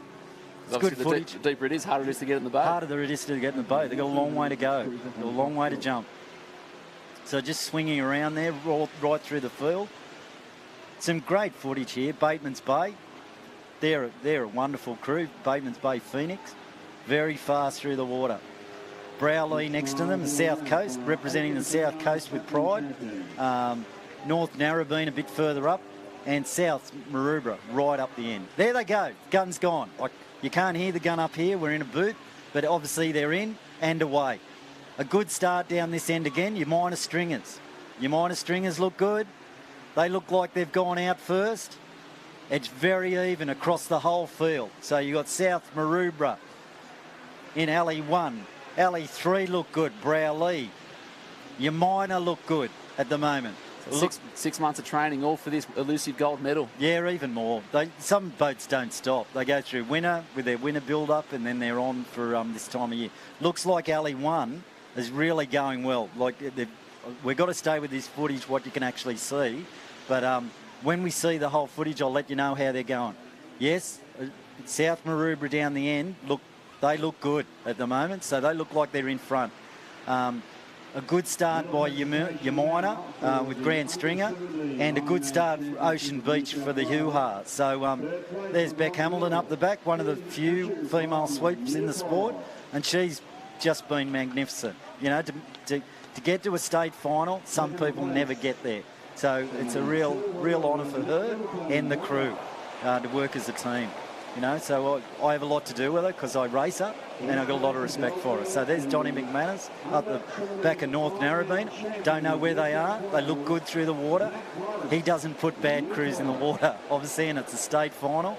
So everybody deserves to be here. They've worked really hard over 2 days to get to this level. All right, obviously South Maroubra really flying. Browley Surfers look good in 3, and down this end, it looks pretty even. On this angle, it's very hard on this angle. Now here comes Browley into their turn. So what are we looking for here? Quick turns. How are we going to quick turns be executed? 2, no more than 3. If you can get around in 2, there's South Maroubra right down the end. 1, 2, 3 strokes. These two took 3 down this end. Umina and Ocean Beach, and they're on. Geez, that's tight, isn't it? Very tight. And it's anybody's race. Even the back marker here, he's within that 3-second wave zone. So it's anybody's. You've got to really race home now. So Umina Beach look like they're in front at the moment. South Maroubra look like they're in front. Umina second and Ocean Beach third. That's what I can see. There it is. So right down the top of the screen, South Maroubra going fantastic. Umina Beach and Ocean Beach. Fabulous for the Central Coast here. I'm an old Central Coast Terrigal and Avoca clubs, and it's really good to see them going well. She's in front. They're the South Maroubra team, going great. See how it weights forward in the boat, in front of the front quarter bar? Try to get all the weight out of the back of the boat. Stern drag is not great. And not too much weight there either. Not too much weight. She's she just does a job, you know. Going through the gate cans now. She's looks like she might be third through the gate cans, but if they've lined up to the beach properly, it's so close between South Maroubra, Yamina and Ocean Beach. But as I said, it makes a difference who's going to get the wave. Here they come. Bateman's Bay have come through. They are such a strong crew, really strong crew. Bateman's Bay Phoenix, so it's between Bateman's Bay Phoenix, Yamina Stringers, Ocean Beach. Here we go into the wave zone. South Maroubra. Here we go. Here we go now. Phoenix have got a run. See it in the middle there? They've got a good run. They've got a good angle of the beach. Bateman's Bay's got a good angle of the beach. Look like Bateman Bay to me from here. Maybe Ocean Beach and South Maroubra maybe second. Lots of celebration down South Maroubra. We don't know where this end flag is, so I'd say South Maroubra got that. Yeah, definitely the go. Yeah, South Maroubra. Response there from the crowd. They're enjoying that. Some great racing there from the ladies. So good. South Maroubra, Bateman's Bay Phoenix were up there as well. Ocean Beach were up there as well, and Yamina. So we're not getting results through at the moment, so great race. It's what you saw, but we don't know where this flag is at this end, so we're a bit, we're a bit of a disadvantage with the footage, so we've just got to... Thank you. So just now, the reserve, here we are, the reserve male, Palm Beach Projects. In first, Gerringong. Second, South Curl Curl. Third, Ocean Beach. Fourth, North Bondi. Fifth, and Monavale. Sixth. We weren't far off. Actually, we were quite good. All right, so we'll get obviously we're going to get the confirmation of results about a race later. So whatever we say to you on the screen here is not confirmed. It's just whatever you can see, we can see. All right, next race in the water will be the under-23 male. It should come up on the screen in a minute if they've got it loaded. I'll just go through them now. I might repeat them. No, we're on. North Cronulla Perds, LE1. LE2, Wanda Weapons. LE3, Palm Beach Peppers. LE4, Stockton Boat. LE5, South Curl Curl Lamp. And LE6, Palm Beach Proprietary Limited. So same again. Here we go. They're running through these very quickly. So anticipation on the line. You shouldn't stand there. You've got to be active with your feet so you don't sink into the sand. So these guys are concentrating on their job. Like they're managing the boat as well. You don't want to get a little wave over the front to get water in your boat. And the sweep doesn't just stand there. He manages the angle of the boat to the waves coming in. So you've got a bit of an angle on this. He'll be pulling and pushing the boat. So the longer you stand here, the more exhausted you are, especially if there's rips going. Not so much today. In a big sea, you might be here for 3 minutes, and it does get exhausting. All right. So you can see in that first couple of waves, first couple of races, the fuller waves where the greener water is obviously a lot more momentum coming in because the waves are picking up from further out. So that has been a little bit of benefit for the first couple of races there. Here they go. They're off and away. Great start down here. As you can see, we're just going with what you're seeing. South Curl Curl look like they got a great start in LE2 here, as did Palm Beach. They're a little bit behind down here, Palm Beach. Just frozen footage there. South Curl Curl looked like they just mowed it off the beach just then and really took half a boat length on the field. Stockton are out. Palm Beach Peppers as well. So Stockton have really just taken half a boat length out of the field in about 5 strokes. There's Stockton on screen. Really good technique. Long, strong, really strong boys. Look at that. Sweeps nice and balanced up the back of the boat. It looks like Palm Beach, Peppers and Stockton look like they've got a bit of a run. However, Alley 1, North Cronulla Purds have come into it as well. So this is close racing, really close racing. From this angle, it looks like South Curl Curl going to the cans really well. Next to them, Stockton. Next to them, Palm Beach Peppers. So they look like the three, and North Cronulla Purds. To me, there's a drop-off of Palm Beach and Wanda Weapons. So as they come to the cans, they'll be really working here. It's probably the calls now. Give me 10. Give me the last 10 in the cans. Lift into the cans. So there's North Cronulla. They're in Alley 1. They've made a bit of ground, North Cronulla, up on the field. So we can't see the gate, can't see the cans coming up. So really good turn here. Got to have a good turn today. Slow turn, boat lengths. So here they go into the turn. First one in, looks like Palm Beach. Palm Beach have hit. There we go, Stockton. Now. Stockton in first. Stockton in first. Palm Beach. The boats down here have come around. Not a great turn for Palm Beach down this end. All right, Palm Beach down this end. That's Palm Beach Proprietary Limited. Bit of a slow turn. Palm Beach Peppers got the best of it. Stockton are going well. Stockton are going really well down this end.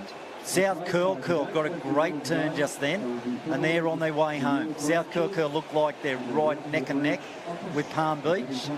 Peppers, just watching the footage now of Stockton, really working the runs. Working the runs. He's talking to them. Give me. Got to run under the boat, take this, and yes, Stockton are a little bit behind now. You've got Palm Beach Peppers out in front with South Curl Curl, neck and neck coming home. But Palm Beach Proprietary Limited have come back a boat length from their bad turn. So they're a powerful crew. So you've got to watch these guys down the end here now. Palm Beach going well. There we go. You've got South Curl Curl. South Curl Curl coming from nowhere. South Curl Curl and Palm Beach Peppers. Stockton have dropped off. Now we're in the run zone. So the calls will be go. There's a bit of a run under the boat now for Stockton in the middle. The last race, as you saw, there was a good angle right in the middle of the field. So Palm Beach in Alley 3. He's calling them up. Coxie's calling them. Coxie's going. It's going to be a little run to the beach. Everybody's slowing into this rip. South Curl Curl this end. South Curl Curl. Looks like South Curl Curl. They're rowing into a rip. South Curl Curl. To me, South Curl Curl. Palm Beach Peppers. And it's very close to third. Maybe Stockton boat people. Put a blanket over that one. Put the blanket over the whole field. They come through from a long way out, ran it, and we're on the same wave coming home. So it's very hard to call from here, but we'll get those official results to you in a little while when they're up on the screen. The reserve female should be coming up in a little while, and we'll confirm those results for you. They'd be done, these guys. As you can see, they are absolutely done. And these guys had to work. He would have driven those all the way home because they had a bad turn. They all would have known they were behind. He would have gone, we've lost half a boat length. That's all right. He would have said, like, we've lost half a boat length, you know, all of a sudden we're behind. We've been on the money and we're half a boat. He would have driven those blokes all the way home. Yes. Okay, that is it for another presentation. And we're just waiting for the results to come through from the reserve women coming through. Here goes the results from the reserve women. This is a fabulous result. South Maroubra Bisley. Beck Mitchell, first women's sweep to win a state surf life saving gold medal, and it's fabulous. Amazing. As I said during the race, it was wonderful. We've had a lot to do with her over the last few years racing her, and it's just a real privilege to announce this. South Maroubra Bisley first, Bateman Bay Phoenix second, Yamina Beach Stringers third, Ocean Beach Hoo-Ha fourth, Browley Surfers Wong number 5, and North Narrabeen Lean Beans 6th. So that's great for Beck. She'd be over the moon. She'd be absolutely over the moon. Such a great girl, and she does wonderful things in the surf. Amazing achievement 2 days after International Women's Day. She's, put it up there for the ladies so they can get into it. That's I've been surfing, I've been sweeping for a while now, and it is a hard job. It's not easy to hold a boat in big waves. It's not easy even in some of these conditions at times, but she does such a wonderful job. So it's really, really fabulous to see for Beck. And especially for the crew, you have to have the ultimate, I guess, trust in your sweep, knowing that they're going to do everything that they can to make you win or to get you in as fast as possible. Here's the under-23 female start. We'll just go through this. Avoca Beach Jaytos, North Narrabeen Chickpeas, Palm Beach Peaches, North Cronulla Funky, Bulgola Rippers, and Newport Thunder. So should be a really, really hard race, this. I've been watching the semi-final, and there was a few standout boats, but they were all together. It's going to be really, really hard racing. It's tough racing in flat. Any mistake costs you. A slow start or a bad boy turn, that's half a boat length, and it's really hard to make up a boat length if you lose a boat length anywhere in these races. So the wind, perfect. The wind's starting to get up. That'll be a factor. I can just see the flags fluttering in front and on the screen here. It's going to be a factor. The nor'easter wind swell will start affecting just your capacity to run the boat home, and you can get on these runners a lot earlier. So it's good, but going to sea, it's going to be a lot harder. The wind gets under the tuck, and you've got to work just that little 5% more, and we'll see how fit. The fittest crews will go the best out to sea at the moment. So the guys who've worked, the girls who've worked really hard on their conditioning are going to be putting that extra 5% in to go into the wind. So we can just go on to just have a discussion around that conditioning. So obviously state titles, most of these crews would be heading up north to Aussies in 3.5 weeks, 3 weeks time. So what will they be doing now, after the state titles? Oh, it's work. Different clubs have different programs, but you're nearly rowing every day. You've got ergs, you've got weights, you've got the intensity now. They'll start to go down a little bit and a bit more sprint work if they've done the longer stuff earlier. So build that base of fitness and then work on the power? Work on the power and work on your it's imperative that everything be right at this stage of the season and your starts. You've got to be really powerful the first 20 strokes, 30 strokes out to sea to get that boat length on the rest of the cruise. So it's such a variation on different clubs what they have this time of year. So a lot will do sort of shallow starts over 50 metres to 100 metres to really burn the legs, so stern drag, and the boat's heavy, but you've got to get it going, and then they'll do shorter races, sprint races. So every club you go to is going to have a different methodology at this stage of the year. No long stuff. It's more time trials over a shorter distance. So are you taking boats to different beaches so that you're in ideal conditions for where you're going to be competing, so that you can get those reps up, so that when you come to your state titles, you are a lot more comfortable? I'm taking a novice girls crew to Kurrawa, so I'm in the surf a lot, like with surf skills and coming home and wave work still, because they've only been in the boat for 4 months. I'm going to a beach that has capacity to be problematic. Yeah, for sure. So they've just done a lot of surf work. A lot of clubs will just be in the flat water now, doing heavy time trials, around the 4-minute time trial, the K time trial, whatever they've decided to do is best for their club, and what they've worked for them in the past, that's what they'll be doing. They'll have ergs, like 4-6-minute ergs. So how many of those efforts would they be doing? 6 4-minute ergs, at this stage of the season, just to get, and each one maybe 85%, 90, 100, 190, 80%, whatever the coach wants. So that's just an example. It's a really hard program at this time of year to get that fitness up.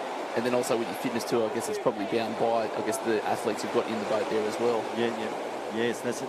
So the girls on the line: Avoca Beach Jaytos, North Narrabeen, Palm Beach, North Cronulla, Bulgola Rippers, Newport Thunder. And they're off. They're off and racing. Looks like down here, Bulgola Rippers and North Cronulla Funky look like they've got a great start, but a little check there. As I said, there's a little bit of a bump coming through. It's about a 2-foot shore dump So if you get hit by it and you get hit badly, it's going to take 2 boat lengths out of you. Because other crews are rowing at 100%, as you see in the middle here. They've been rowing 100% and haven't got checked. These guys got checked on the boat. And it just means the front of the boat's been lifted out of the water and it's slapped down. The boat's next to you flat and they've taken a perfect stroke. So that's all it is. Like, as you can see, this is how much difference it makes. And it looks like North Cronulla Funky are really out in front, and Palm Beach look good as well. So there's a shot of Palm Beach. Nice technique, fantastic team, a lot of power and timing. Geez, they're flying in that middle alley, aren't they? Palm Beach are in 3, and the North Cronulla crew is really gone. They're 2 boat lengths ahead of the field at the moment, so they've got a fabulous start. No check at the start. Look at them. So that's a good 2 boat lengths. That's a really hard distance for anybody to mow down. Doesn't matter how good they are. They've had an absolute flying start, really strong technique, and they'll be going into this turn a good boat length and a half ahead of the whole field, I'd say, at the moment. Palm Beach have come back to them. They didn't get checked either, but these 2 boats down the end here, Newport and Bilgola, really got a check at the start, really noticed it. And, yeah, as you can see, that's a result of just a 2-foot check of the boat right there on screen. It's going to be very close for second to third, but I'd say first, as long as they don't make a mistake at this turn, they'll be turning at least 3 strokes now. 1, 2, 3. They've got 3, 4 strokes on any other boat, so that's a long way in a surf boat race in flat water. Extending it by the looks of it too, making their way home. As soon as you get on the run home, you get the runs first. You get everything first. You get the wind first. You get the run first. And they're on their way. They're really on the way. North Cronulla Funking looking really fabulous for a winner here. I won't put the mocker on them, but they're looking really wonderful, really good. It's a lot of luck in surfboat rowing at times. You do get unlucky. You do get checked at the start. You've got to work so much harder to go home. So these guys down here, Newport, they've worked absolutely so hard after that check, and Bilgola as well. They've worked probably 110%, whereas the boats that didn't get checked, the North Cronulla and Palm Beach Peaches, they've got the advantage of just working at their 100%. You know, so Avoca Beach look like they're a bit behind. They're in alley 1. I haven't mentioned them because we haven't seen them, but Avoca Beach and North Narrabeen, they're over in alley 1 and 2. Palm Beach look well ahead of them. So there's the shot, all right? So the alley 1 is well behind. Alley 2 with North Narrabeen and Avoca, they're out of it. Palm Beach, they look good, but North Cronulla Funky, told you, they're 3 boat lengths ahead. Okay, there's Cronulla. There's a run under Cronulla now. Look at how the bow's down. They've got a lovely run, and they could come right through here. No, it's a long way to the line. North Cronulla, I would say. North Cronulla 1, Palm Beach 2, and it's really close. As I said, it was going to be really close for third, and I reckon Newport's come from miles out there. Newport to get third. That's a great finish, and as we've seen, the middle 2 alleys. Yep. Alley 3 and 4 seem to have the. There's a lot of woulda, coulda, shoulda in surf boats, and these guys down here, Newport Thunder, just rode the race of their life to come through for third. And they were lucky. They weren't lucky at the start, but they were lucky at the end. They lucked into a good run at the end and came through, I believe, for third. So they're not confirmed results. We're going to get it up on the screen in a little while.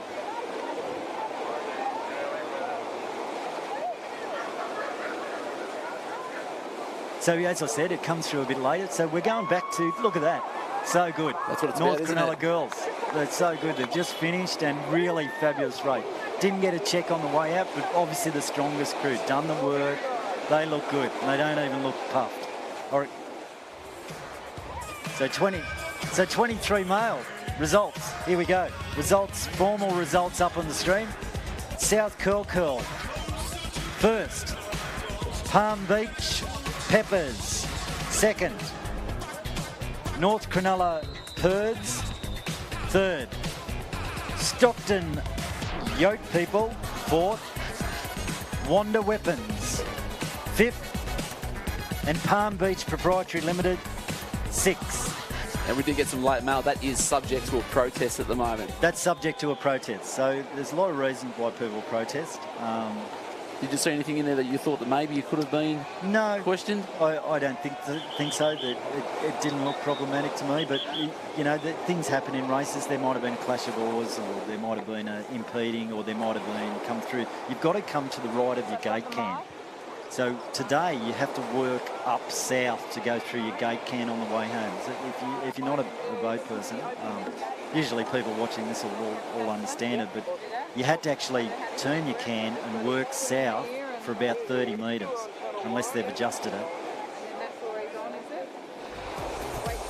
Okay, we've just gone over to the 19 male start list, 19 boys. So Palm Beach Plumbers are in 1, North Cronulla Yaps in 2, South Curl Sneaky Nuts in 3, Avoca Beach Wolfpack 4, North Cronulla Young Guns 5, and South Curl Underdogs 6. This will be a very close race. I've been watching the under-19 boys because the under-19 girls were on at the same time. These guys are nearly as fast as the open men, so this is going to be a fast race. You know, under-19 boys, under-23 boys, they're really quick through the water. So it's all about your start in these. It's really hard to make up the ground. I don't know about alleys. See how it's different with the wave formation and how deep it is. Down here, they look like they're getting a fair bit of momentum on the wave, so that'll check your boat. Whereas down the other end, it's already broken and you're getting white water. So white water won't stop you as much as this volume down this end of in the alley 6 down here. And you just said that extra little bank there where that water's just building up that little bit, which is, like you said, the last couple of races where they've just been getting checked at the start. Just getting checked for the volume of water you've got to go through. So it actually lifts the front of the boat and you get stalled. So it does make a difference if the boat next to you's got flat water for 3 and you're all of a sudden rowed up an angle. So you don't get as good a start. They look like they're ready to go. Looks like guns up. Should be momentary. Everybody's ready. Under 19 boys, and they're away. Oh, great start down here. They're in the boat. Got a little check, but they're through. They're really good. Really good down this end. South Curl, they're a great crew down this end. So Avoca look like they've had a great start. On the angle here, they look like they're going. So yes, Avoca in alley 4. They've had a great start. South Curl have had a great start and look like Palm Beach at the top. Palm Beach Plumbers. Well. So that's how important that start is. That's 2 boat lengths everybody's got to make up. And today, nobody's making 2 boat lengths up. So start is imperative. South Curl look like they're going second. Avoca Beach Wolfpack look really good at the moment. Yep, Avoca Beach in the middle, the Riley and Son boat there that you can see. Avoca Beach in alley 4. Probably say Palm Beach Plumbers just with a slight lead there at the moment. And alley number 1 pushing hard there with the green caps on. Yep. Quite a strong boating program up there. Oh, definitely. Yeah, like they take this sport very seriously and good on them. Like they produce good rowers, they've got a good program, and they've got a lot of people interested and a lot of sweeps that are passionate about the sport. So I reckon they're fantastic. They do a great job in every age group. A lot of sweeps. It's not something you hear too often in surf lifesaving, is it? Yeah, no, they're good. Like, they're passionate about the sport, and that's what you've got to be to win. Nobody that has no passion doesn't get to this stage. South Curl looking good. As I said, they're on the money. I reckon they've taken half a boat length off the field here. We'll just see on this angle how they go. I think he's going to be first into his turn. Said no. Palm Beach Plumbers. Palm Beach Plumbers. They'll have, coming out of their turn now, they're going to have a boat length, 2 boat lengths on the field. They're away. 1, 2, 3. They've taken 3 strokes out of the turn. So 3 strokes they've got to make up. The middle boat here, Avoca, they had a really good turn as well. So Avoca's still in it. South Curl Sneaky Nuts in the middle have come back to the field. And South Curl Underdogs down in alley 6. They've come back. They're still in front. They're still in front, up with Palm Beach. So it's, yes, across the field. Palm Beach were in front of the turn, but it's all come together now. North Cronulla looks like they're behind a bit. South Curl Sneaky Nuts are still in it. They're right up with Palm Beach. Just get a footy. Look at that. Blanket across the field. I'd say the whole field would have got a run down this end. And I think Palm Beach Plumbers didn't get as good a run because they had a very big lead. Everybody's coming back together now. Avoca Beach looked good in the middle. There's Matty Mitchell will be driving everybody. Had a little sneaky look there. South Curl Sneaky Nuts and Palm Beach Plumbers down the end here. They look like they got the best of a little run coming home. Palm Beach now, Plumbers right up the end. They've got to milk this run for all the work because there's boats down here that are going to get a run home. Palm Beach Plumbers looks like they're still in front in alley 1 to me. Yes, Palm Beach Plumbers. They're still going. But everybody else, as I said, they're coming through on runs. So Here Palm Beach now. have had to row all the way there. Palm Beach, I'd say 1. It's going to be very close for the rest. I can't call it. It'll come up. I reckon Avoca Beach maybe second. And for third, it's too close to call on the screen here. Way too close. But so we'll get the official results come through in a little while. But a great race again. North Cronulla just coming over the line there, but it's obviously a huge achievement to be top 6 in the state after fighting it out for two full days to get in there. Look at these guys. Like I was at Avoca for 5-6 years, and they really train hard. These guys, they're dedicated to the sport. They've got a great program. Good equipment, great program, good sponsor at the moment with Riley and Sons, and just doing all the right things. You've got to do everything right across the board. And it's just wonderful to see, really. So, as I said, we'll get the results up. Obviously, so we're going back. 23 females. 23 female results. Here we go. See how we went. North Cronulla Funky, first. Palm Beach Peaches, second. Under 23 female, this is. Newport Thunder, third. Bulgola Rippers, fourth. North Narrabeen Chickpeas, 5. And Avoca Beach Jatos, 6. Great. Just fabulous. Some fabulous clubs, some fabulous crews there in the under 23 female. Dominant performance there from that North Cronulla ladies crew under 23. Oh, very dominant. Very, very happy with that gold medal and hoping to take that sort of form into Aussies. Just from memory, I think they've got 17 crews or 16 crews competing, and that's I think, and that alone is a massive investment in the sport for North huge. Cronulla. And storage. Yeah. Where do you put all your boats? It's just, I just shake my head. Like it's. I know a few guys down there, and they're just wonderful. They love the sport, and they've built that club back up to one of the prominent boat clubs in New South Wales. So under 19 girls, this is my competition. We didn't make the final. We only made the semis. So here they go. South Curl in alley 1. Avalon Beach Chanels, they were Australian champions last year with Rick Miller at the stick for the first time. So Avalon Beach Chanels.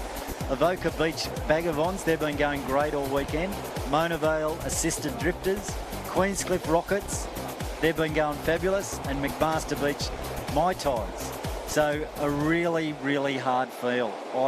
We've raced these girls over the last 2 days, and I shouldn't pick, but I've watched all of them. I think Queenscliff are very fast, as is Avoca, but we'll just see who gets the best start here. So, and Avalon will be up with them as well. So Avalon, Avoca and Queenscliff were really the standouts, and we'll just see how they go. But everybody's a chance, as you saw. Just then, the runners coming home from about 50 metres out, they'll start going to 70 metres out as the wind gets up. The Masters Day, you could catch a long way out because it was 45 knots of breeze. So as this breeze gets up, we'll start kicking the wind waves in. And with a light crew like these girls are, so they get flags up. They're nearly ready to go. We'll just see this start. The starter waits for a while to try and make it as fair as possible for everybody. So what are the crews doing at this point? What are the instructions from the managing the boat? Manage the boat. Here we go. They'll just be talking to them. Manage the boat, and we're off. Queensy in the middle, really good start. Just pan out. There's McMasters. They're always great starters. Blanket field. Alley 2 looked like they had a fabulous start then. The Avalon Chanels, the Australian champions from last year. So they're out and running. But I've watched the Queenscliff girls train. We train in the same spot, and they are very fast. So they're in this alley down here, Queenscliff Rockets, and they've taken about half a boat length in about 5 strokes off the field. So they're on the run, out to sea. Mona Vale are a good crew as well. So they're all very well credentials. McMaster's good crew as well. So there's all good crews here. Avoca Beach have been on the pace all weekend, as you can see. So Alley 2, Avalon Chanel's, Avoca, all in it. So there's no one stolen a march on the field at the moment. Pete Carter there up the back of the boat of Avalon Beach, really getting the crews. Had a little sneaky look around. He obviously would have said, right, we're up on it. We're still in with the field. So Queenscliff have taken half a boat length here. South Curl have been great all weekend. Just see how they go. They're only slight girls. They're only small girls, but they get that boat going beautifully. Great little footage on the way out to sea. I hope some of the girls are watching, later on at the live feed. It's just fabulous. And they've been fabulous, all these crews all weekend. Queenscliff were really strong coming home in our semi-final. They just kicked away out of the boy turn. As you can see, they've taken a boat length out of the field. That is so hard in this division to take that amount of length within 2 minutes of rowing. So they're quality rowers. Damien Daly up the back of the boat, lining it up. So Avoca's going in first, though. Avoca's come through, and he's going in first by half a boat length. So Queenscliff, Avoca and Mona Vale in the middle look like they've got the best of it. But Avalon Chanel's also there. So there's 4 boats in the middle of the field here. The extremities, they missed their boy turn on McMaster's, so unfortunate for them, but they've got to go back around. So we'll go back to the field. As I said, look, Queensy have kicked away there, really strong coming home, but the Avoca Beach Vagabonds. They're laying it down, aren't they? Yep, Avoca Beach Vagabonds are really going. There's his turn, and he's missed it.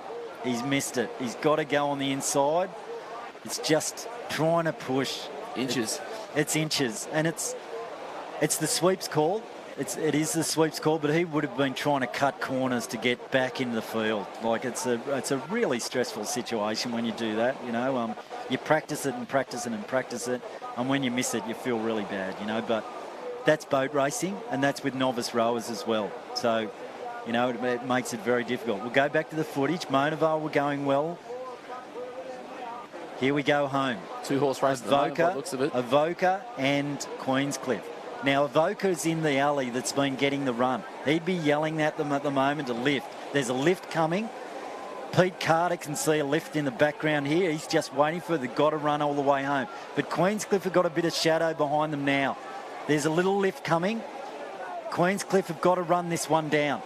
Queenscliff, Avoca. Here comes Avalon on a run from behind. Avalon's coming from behind. They're coming quick. Really quick.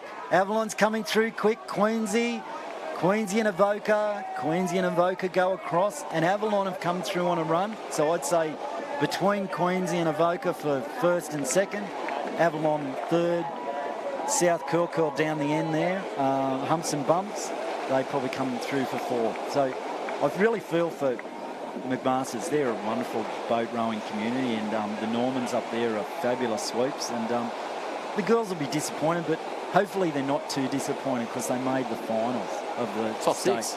Top 6, here they are. They'll be a bit disappointed, but they beat my girls. My girls have gone home. Freshwater have gone home. They made the finals, and you can't feel bad about it because a lot of them are new rowers. They've only just picked up the oar this year. Most definitely. So they make little mistakes. We've made mistakes all weekend. A little crab here, a little thing there, didn't get in the boat properly. So you get all these things, and they cost you in the final. At this level, you can't make a mistake. Oh, most definitely. Yeah. So just the IRB crew that have done a fantastic job this weekend hanging out. Under 19 male super Under results. 19 males. Here we go. Palm Beach Plumbers first. Under 19 males this is. Palm Beach Plumbers first. Avoca Beach Wolfpack second. North Cronulla Young Guns third. South Curl Underdogs fourth. South Curl Sneaky Nuts fifth. And North Cronulla Nyaps sixth. So very close racing there for all those guys.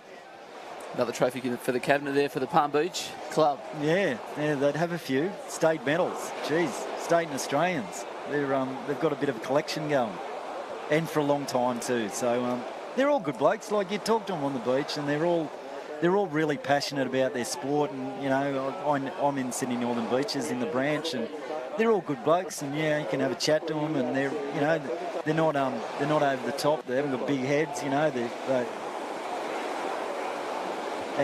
you know, you can really have a good time. You know, so there's a good community on the Sydney Northern Beaches. A good sweeps. You know, definitely. All right, open female final. Open female final. Collaroy Giants, Coogee 0011, Allura Wilco, Palm Beach Patriots, Mona Vale Snow Whites, and South Corkle Straw Hats. There's some really good crews amongst those crews, and they've been fighting it out all year in various ASRL and various locations in Sydney Northern Beaches and Ocean Thunder, and they've been racing each other all year, but this is a whole different story. You lift for this. Yeah, the second to last race for the New South Wales Surf Lifesaving Championships here, which is proudly presented by your local clubs. So the ladies be nervous on the line, or they'd be pumped and ready to go? These girls have been rowing a while. They are meticulous about what they do, their preparation, what they're thinking. They know what they've got to do. They know exactly what's got to take place in this race. Palm Beach Patriots with Pete Spence will be the team to beat. They've been really good, but in these conditions, as you can see, if they get checked at the start, they are a strong crew, but everybody's going to be on. It's going to be on from the moment that gun goes, because these are elite women. They all do the similar amount of training.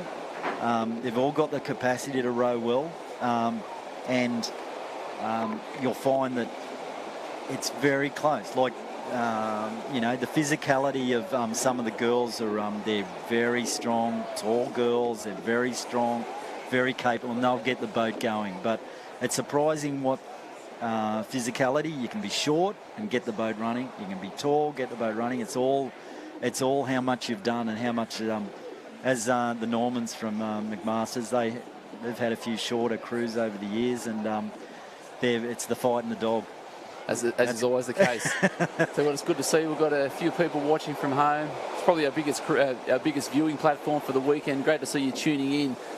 Championship Sunday afternoon here. Hope you're all enjoying it at home. 2 races to go. Open women's. Yeah, just stand by. I'm just clarifying. This is the Open Women. South Curl down in Alley 6 here. We've got Mona Vale in Alley 5. Palm Beach Patriots in Alley 4. Allura Alley 3. Coogee in 2. And 1 is Collaroy. They're on the line, ready to go. They've been called into the water.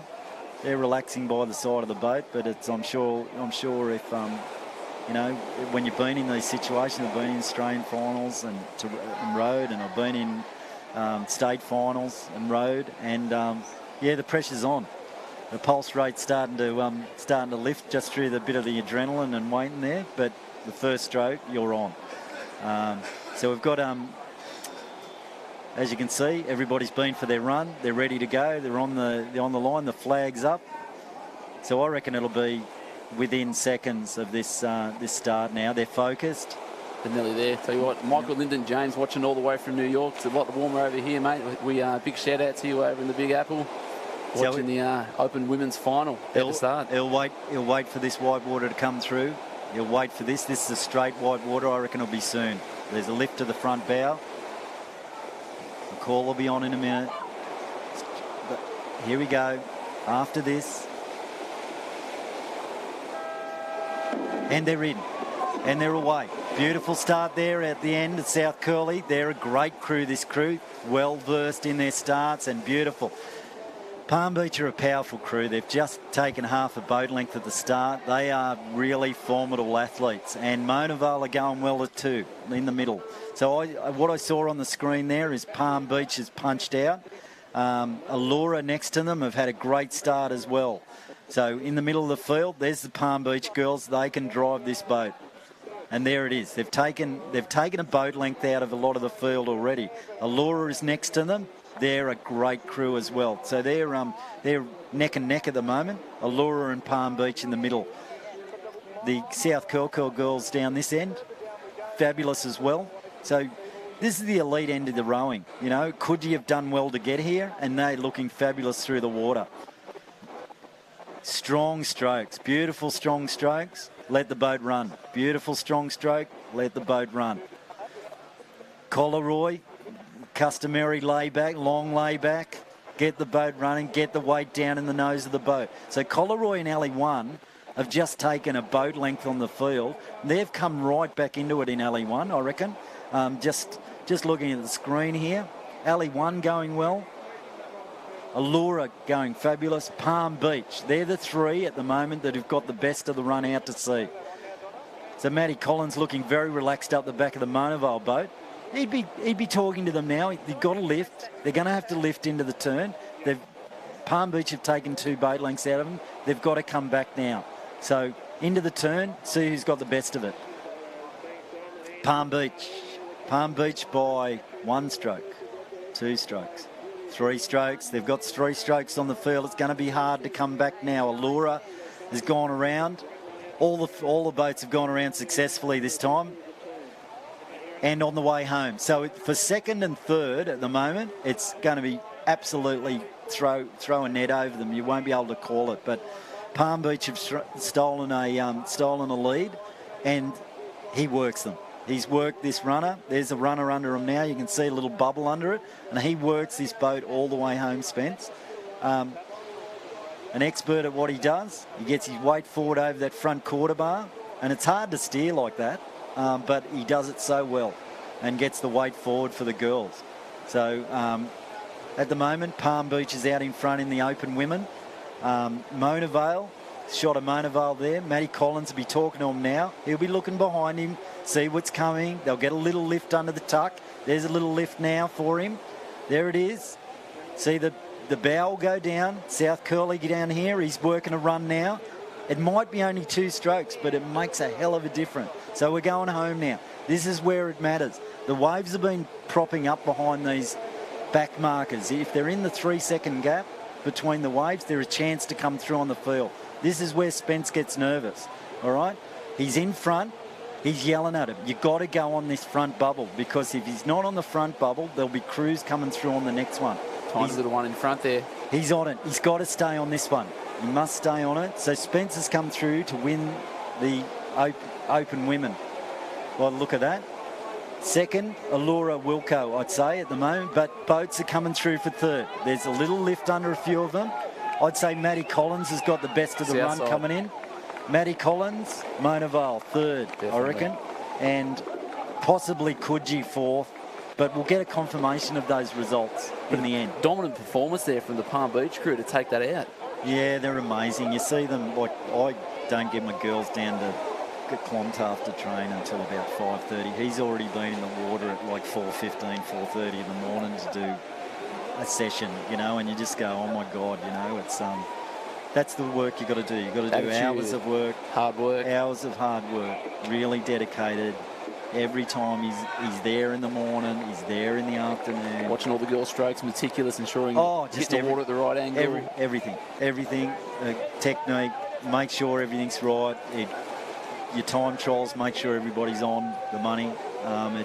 It's really nice to watch. You know, with the young ones, you go, well, that's an elite crew going by you now, and they go by you as they're standing still. You know, what wave are they on? No, there's no wave. There's no wave. It's just flat water. Have they got a current under them or what? Is there a motor in that boat? No, it's just them. But it's good to see that and know that, you know, that's what you need to aspire to get to. Yeah, you know, if you can stay with them for 5 strokes, it's pretty good. You know, really, at times. You know, so. But now we're going into so that was the open women. Amazing fabulous. to watch. Yeah, amazing to watch. They're wonderful athletes, and they've really dedicated, all of them, to get to that stage. They've worked really hard for the last 6 months. Usually, they get back in the boat early in September, and you know, probably training right through winter, doing something else, and then it's back in the boat, doing your boat session, your longer stuff early in the season. So we're going down to Yeah, we'll go down to Donna Wishart on the beach. She'll be interviewing down at the beach. There she is. Hey Dave, how are you? We've got the girls here, the Palm Beach Patriots and Pete Spencer. How was that, girl? Oh, mate, that was, we've been up to the state. We've got 2 silver in front. We just said we want to win that clearly, and the girls just had a brilliant row. How was the... Tough. Oh yeah, it burned. We just tried to maximise on every little thing on the way home. There's some big horsepower coming from through the boat, so we just maximised everything. And in South Curly nearly had... Was it? We thought we were on a wave. We thought we were a wave in front. We were. We started a little bit earlier. Yeah. Oh mate, this is so good. We've been after a big win like this. We've had a lot of medals at state, ASRL, and nationals, but we just haven't got that gold. So this is it, and we're going to Aussies now. So look out. Palm Beach, back to you, Dave. I'm sure they will be watching out. It was breaking up a little bit there, but what you could tell was that sheer jubilation and excitement, sense of achievement. They'll be they're just fabulous. Like those girls, when the young ones see the dedication and how much training you do, it's so much easier for a coach like me to say, have a look what they do. This is the dedication you've got to have. And just the happiness and exhilaration of those girls, they deserve that, because I've watched them all year. And Spence, I said how passionate they were. See how happy they are. Like a pure love for the sport. You can tell at times it'll be really intense with every crew, but you see the jubilation there. It's a really big thing to win a state medal. And you're in such a confined space for such a long period of time. Like you said, your training's 12 months of the year, early mornings when you're probably not feeling it. You've got to lean on your mates to pick you up. Five people have got to interact, and they do it so well. He does it so well. Congratulations to them. And elite athletes performing at the best level. So we've got up on the screen now the under-19 females. Under-19 female final. Queenscliff Rockets, Avoca Beach Vagabonds second. So this is the results. Queenscliff Rockets first, Avoca Beach Vagabonds second, Avalon Beach Chanels third, Mona Vale Assisted Drifters fourth, South Curl Bumps and Humps fifth, and McMaster's Beach Mai Tais sixth. Now we're going to open female results. Open female results. We have Palm Beach Patriots, as we called. We have Allura Wilco second. We have Mona Vale Snow Whites third.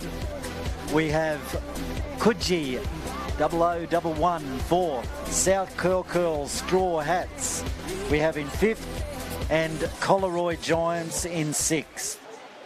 So as we called it, so it's quite easy to see. Here we have the open men for the New South Wales Surf Lifesaving Championship.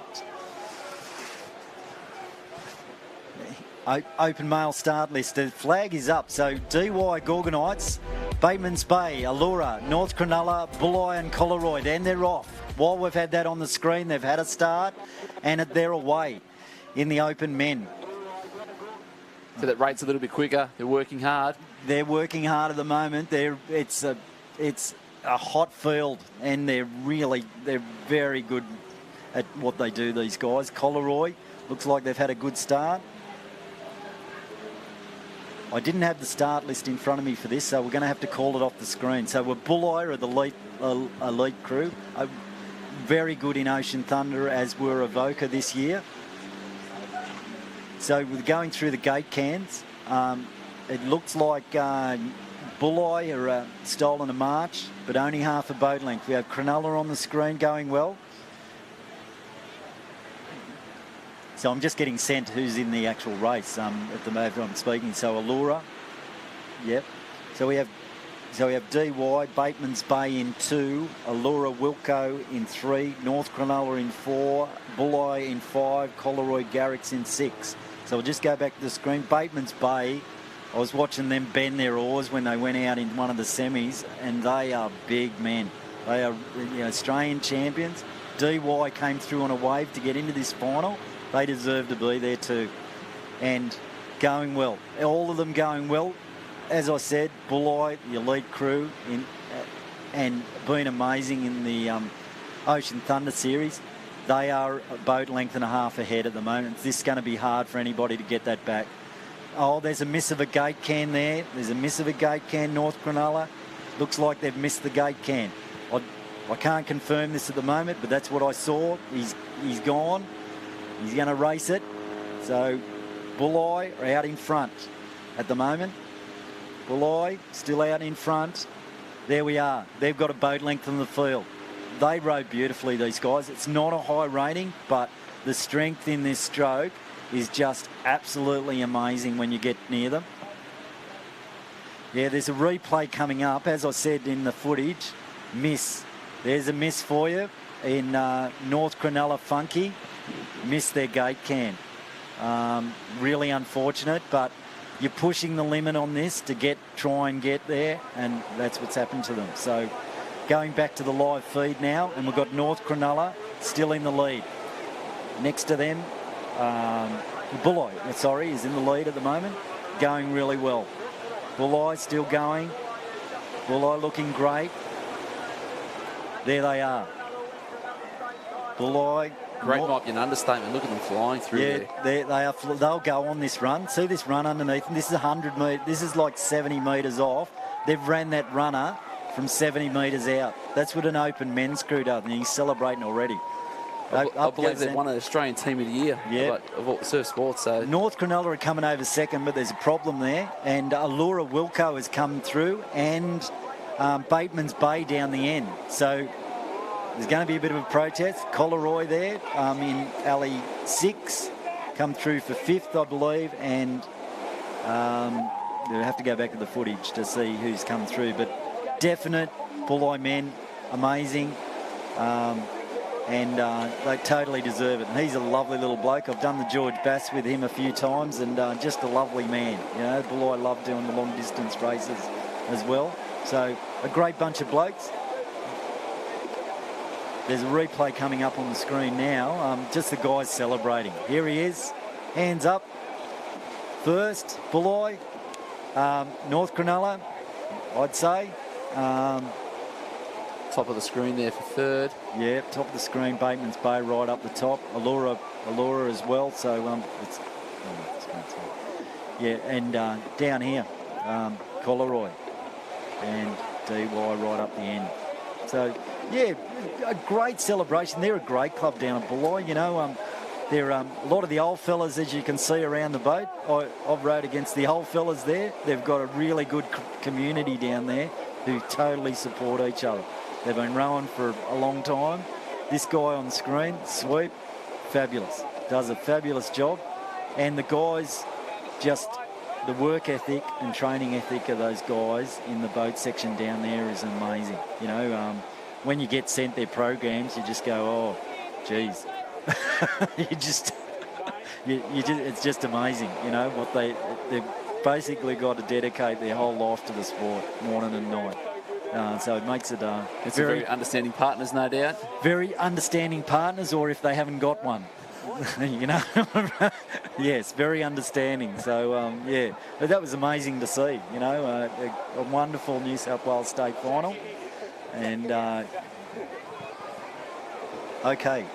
It won't be long until we're off the air. Thanks so much for everybody listening in. I hope it was all right. We don't do this for a living, but it's a 2019 New South Wales Surf Lifesaving Championships. As I said, there's just a broadcast come through for us. There's a protest in the open mail, not for against the winner, but obviously poor old Mr. Can. There was a Mr. Can issue for out there. So the officials will have a view of that, and we'll just see where that comes out. But yeah, they'll be on that North Cronulla Funky team. I'd say North Cronulla will be disqualified for missing the turn because they kept going and got second, but they missed their can. So that's the disqualification. So there'll be a delay on the formal announcement. But as you saw on the replay, it was obviously they missed it. As it was in the, you can't lie with this footage. It's a wonderful footage, isn't it? Yeah, it is. I think we've got Donna coming up down at the beach there with the state champions. Yes, here we go. Oh, I got so excited. Sorry about that, Dave. Over to Bulli. How does that feel, Shane? Yeah, can't knock it. It's brilliant. We've been here a couple of times before and it just keeps getting better. How are the conditions out there, guys? Yeah, the conditions are a really long race. Pretty flat, but means you have to ride the whole way. And in the end, we jagged a nice run. We worked hard for, so we're pretty happy. And how many titles is that for you guys?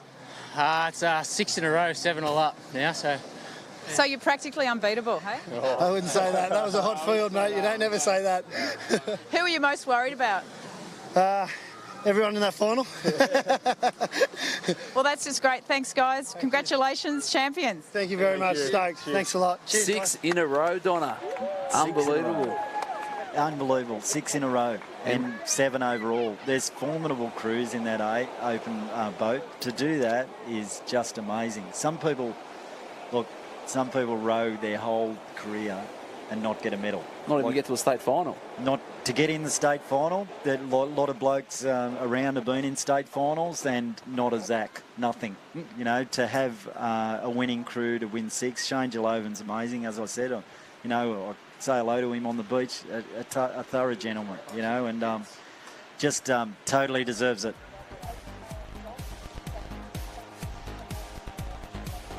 Yeah. Okay, the results on screen will come up for the open boat. So, Bulli first. North Cronulla have a protest, and you know what that's about if you're watching the footage. They've missed the can, so I'd say they'll be out. This is not a formal announcement. Allura third, so they'll go up to second. Bateman's Bay will go up to third. Collaroy will go up to fourth. Dewise fifth. And North Cronulla, Funky, I'd say, will be disqualified because they didn't go back around their can. You've got to go back around your can. And if you go back around your can, your race is over anyway because everybody's halfway to the beach. Yeah, so that's nearly it for us. It's been. Yeah, it's fantastic. It's been wonderful to have a. Yeah, Dave, learned a lot. It was good fun watching the best of the best of the state going around. Best of the best. New South Wales Surf Lifesaving Championships at Swansea Belmont, sponsored by your local clubs, and we'll pass over to where you got to go. So enjoy your weekends, people. Yeah. Great to be here. Send your feedback through and your hashtags through to New South Wales State Champs 19. Over and out. Surf Lifesaving.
When you come to the beach, it's important to know what to do to stay safe. We all love the beach, but it also can be very dangerous. Here's 5 easy tips to keep you safe at the beach.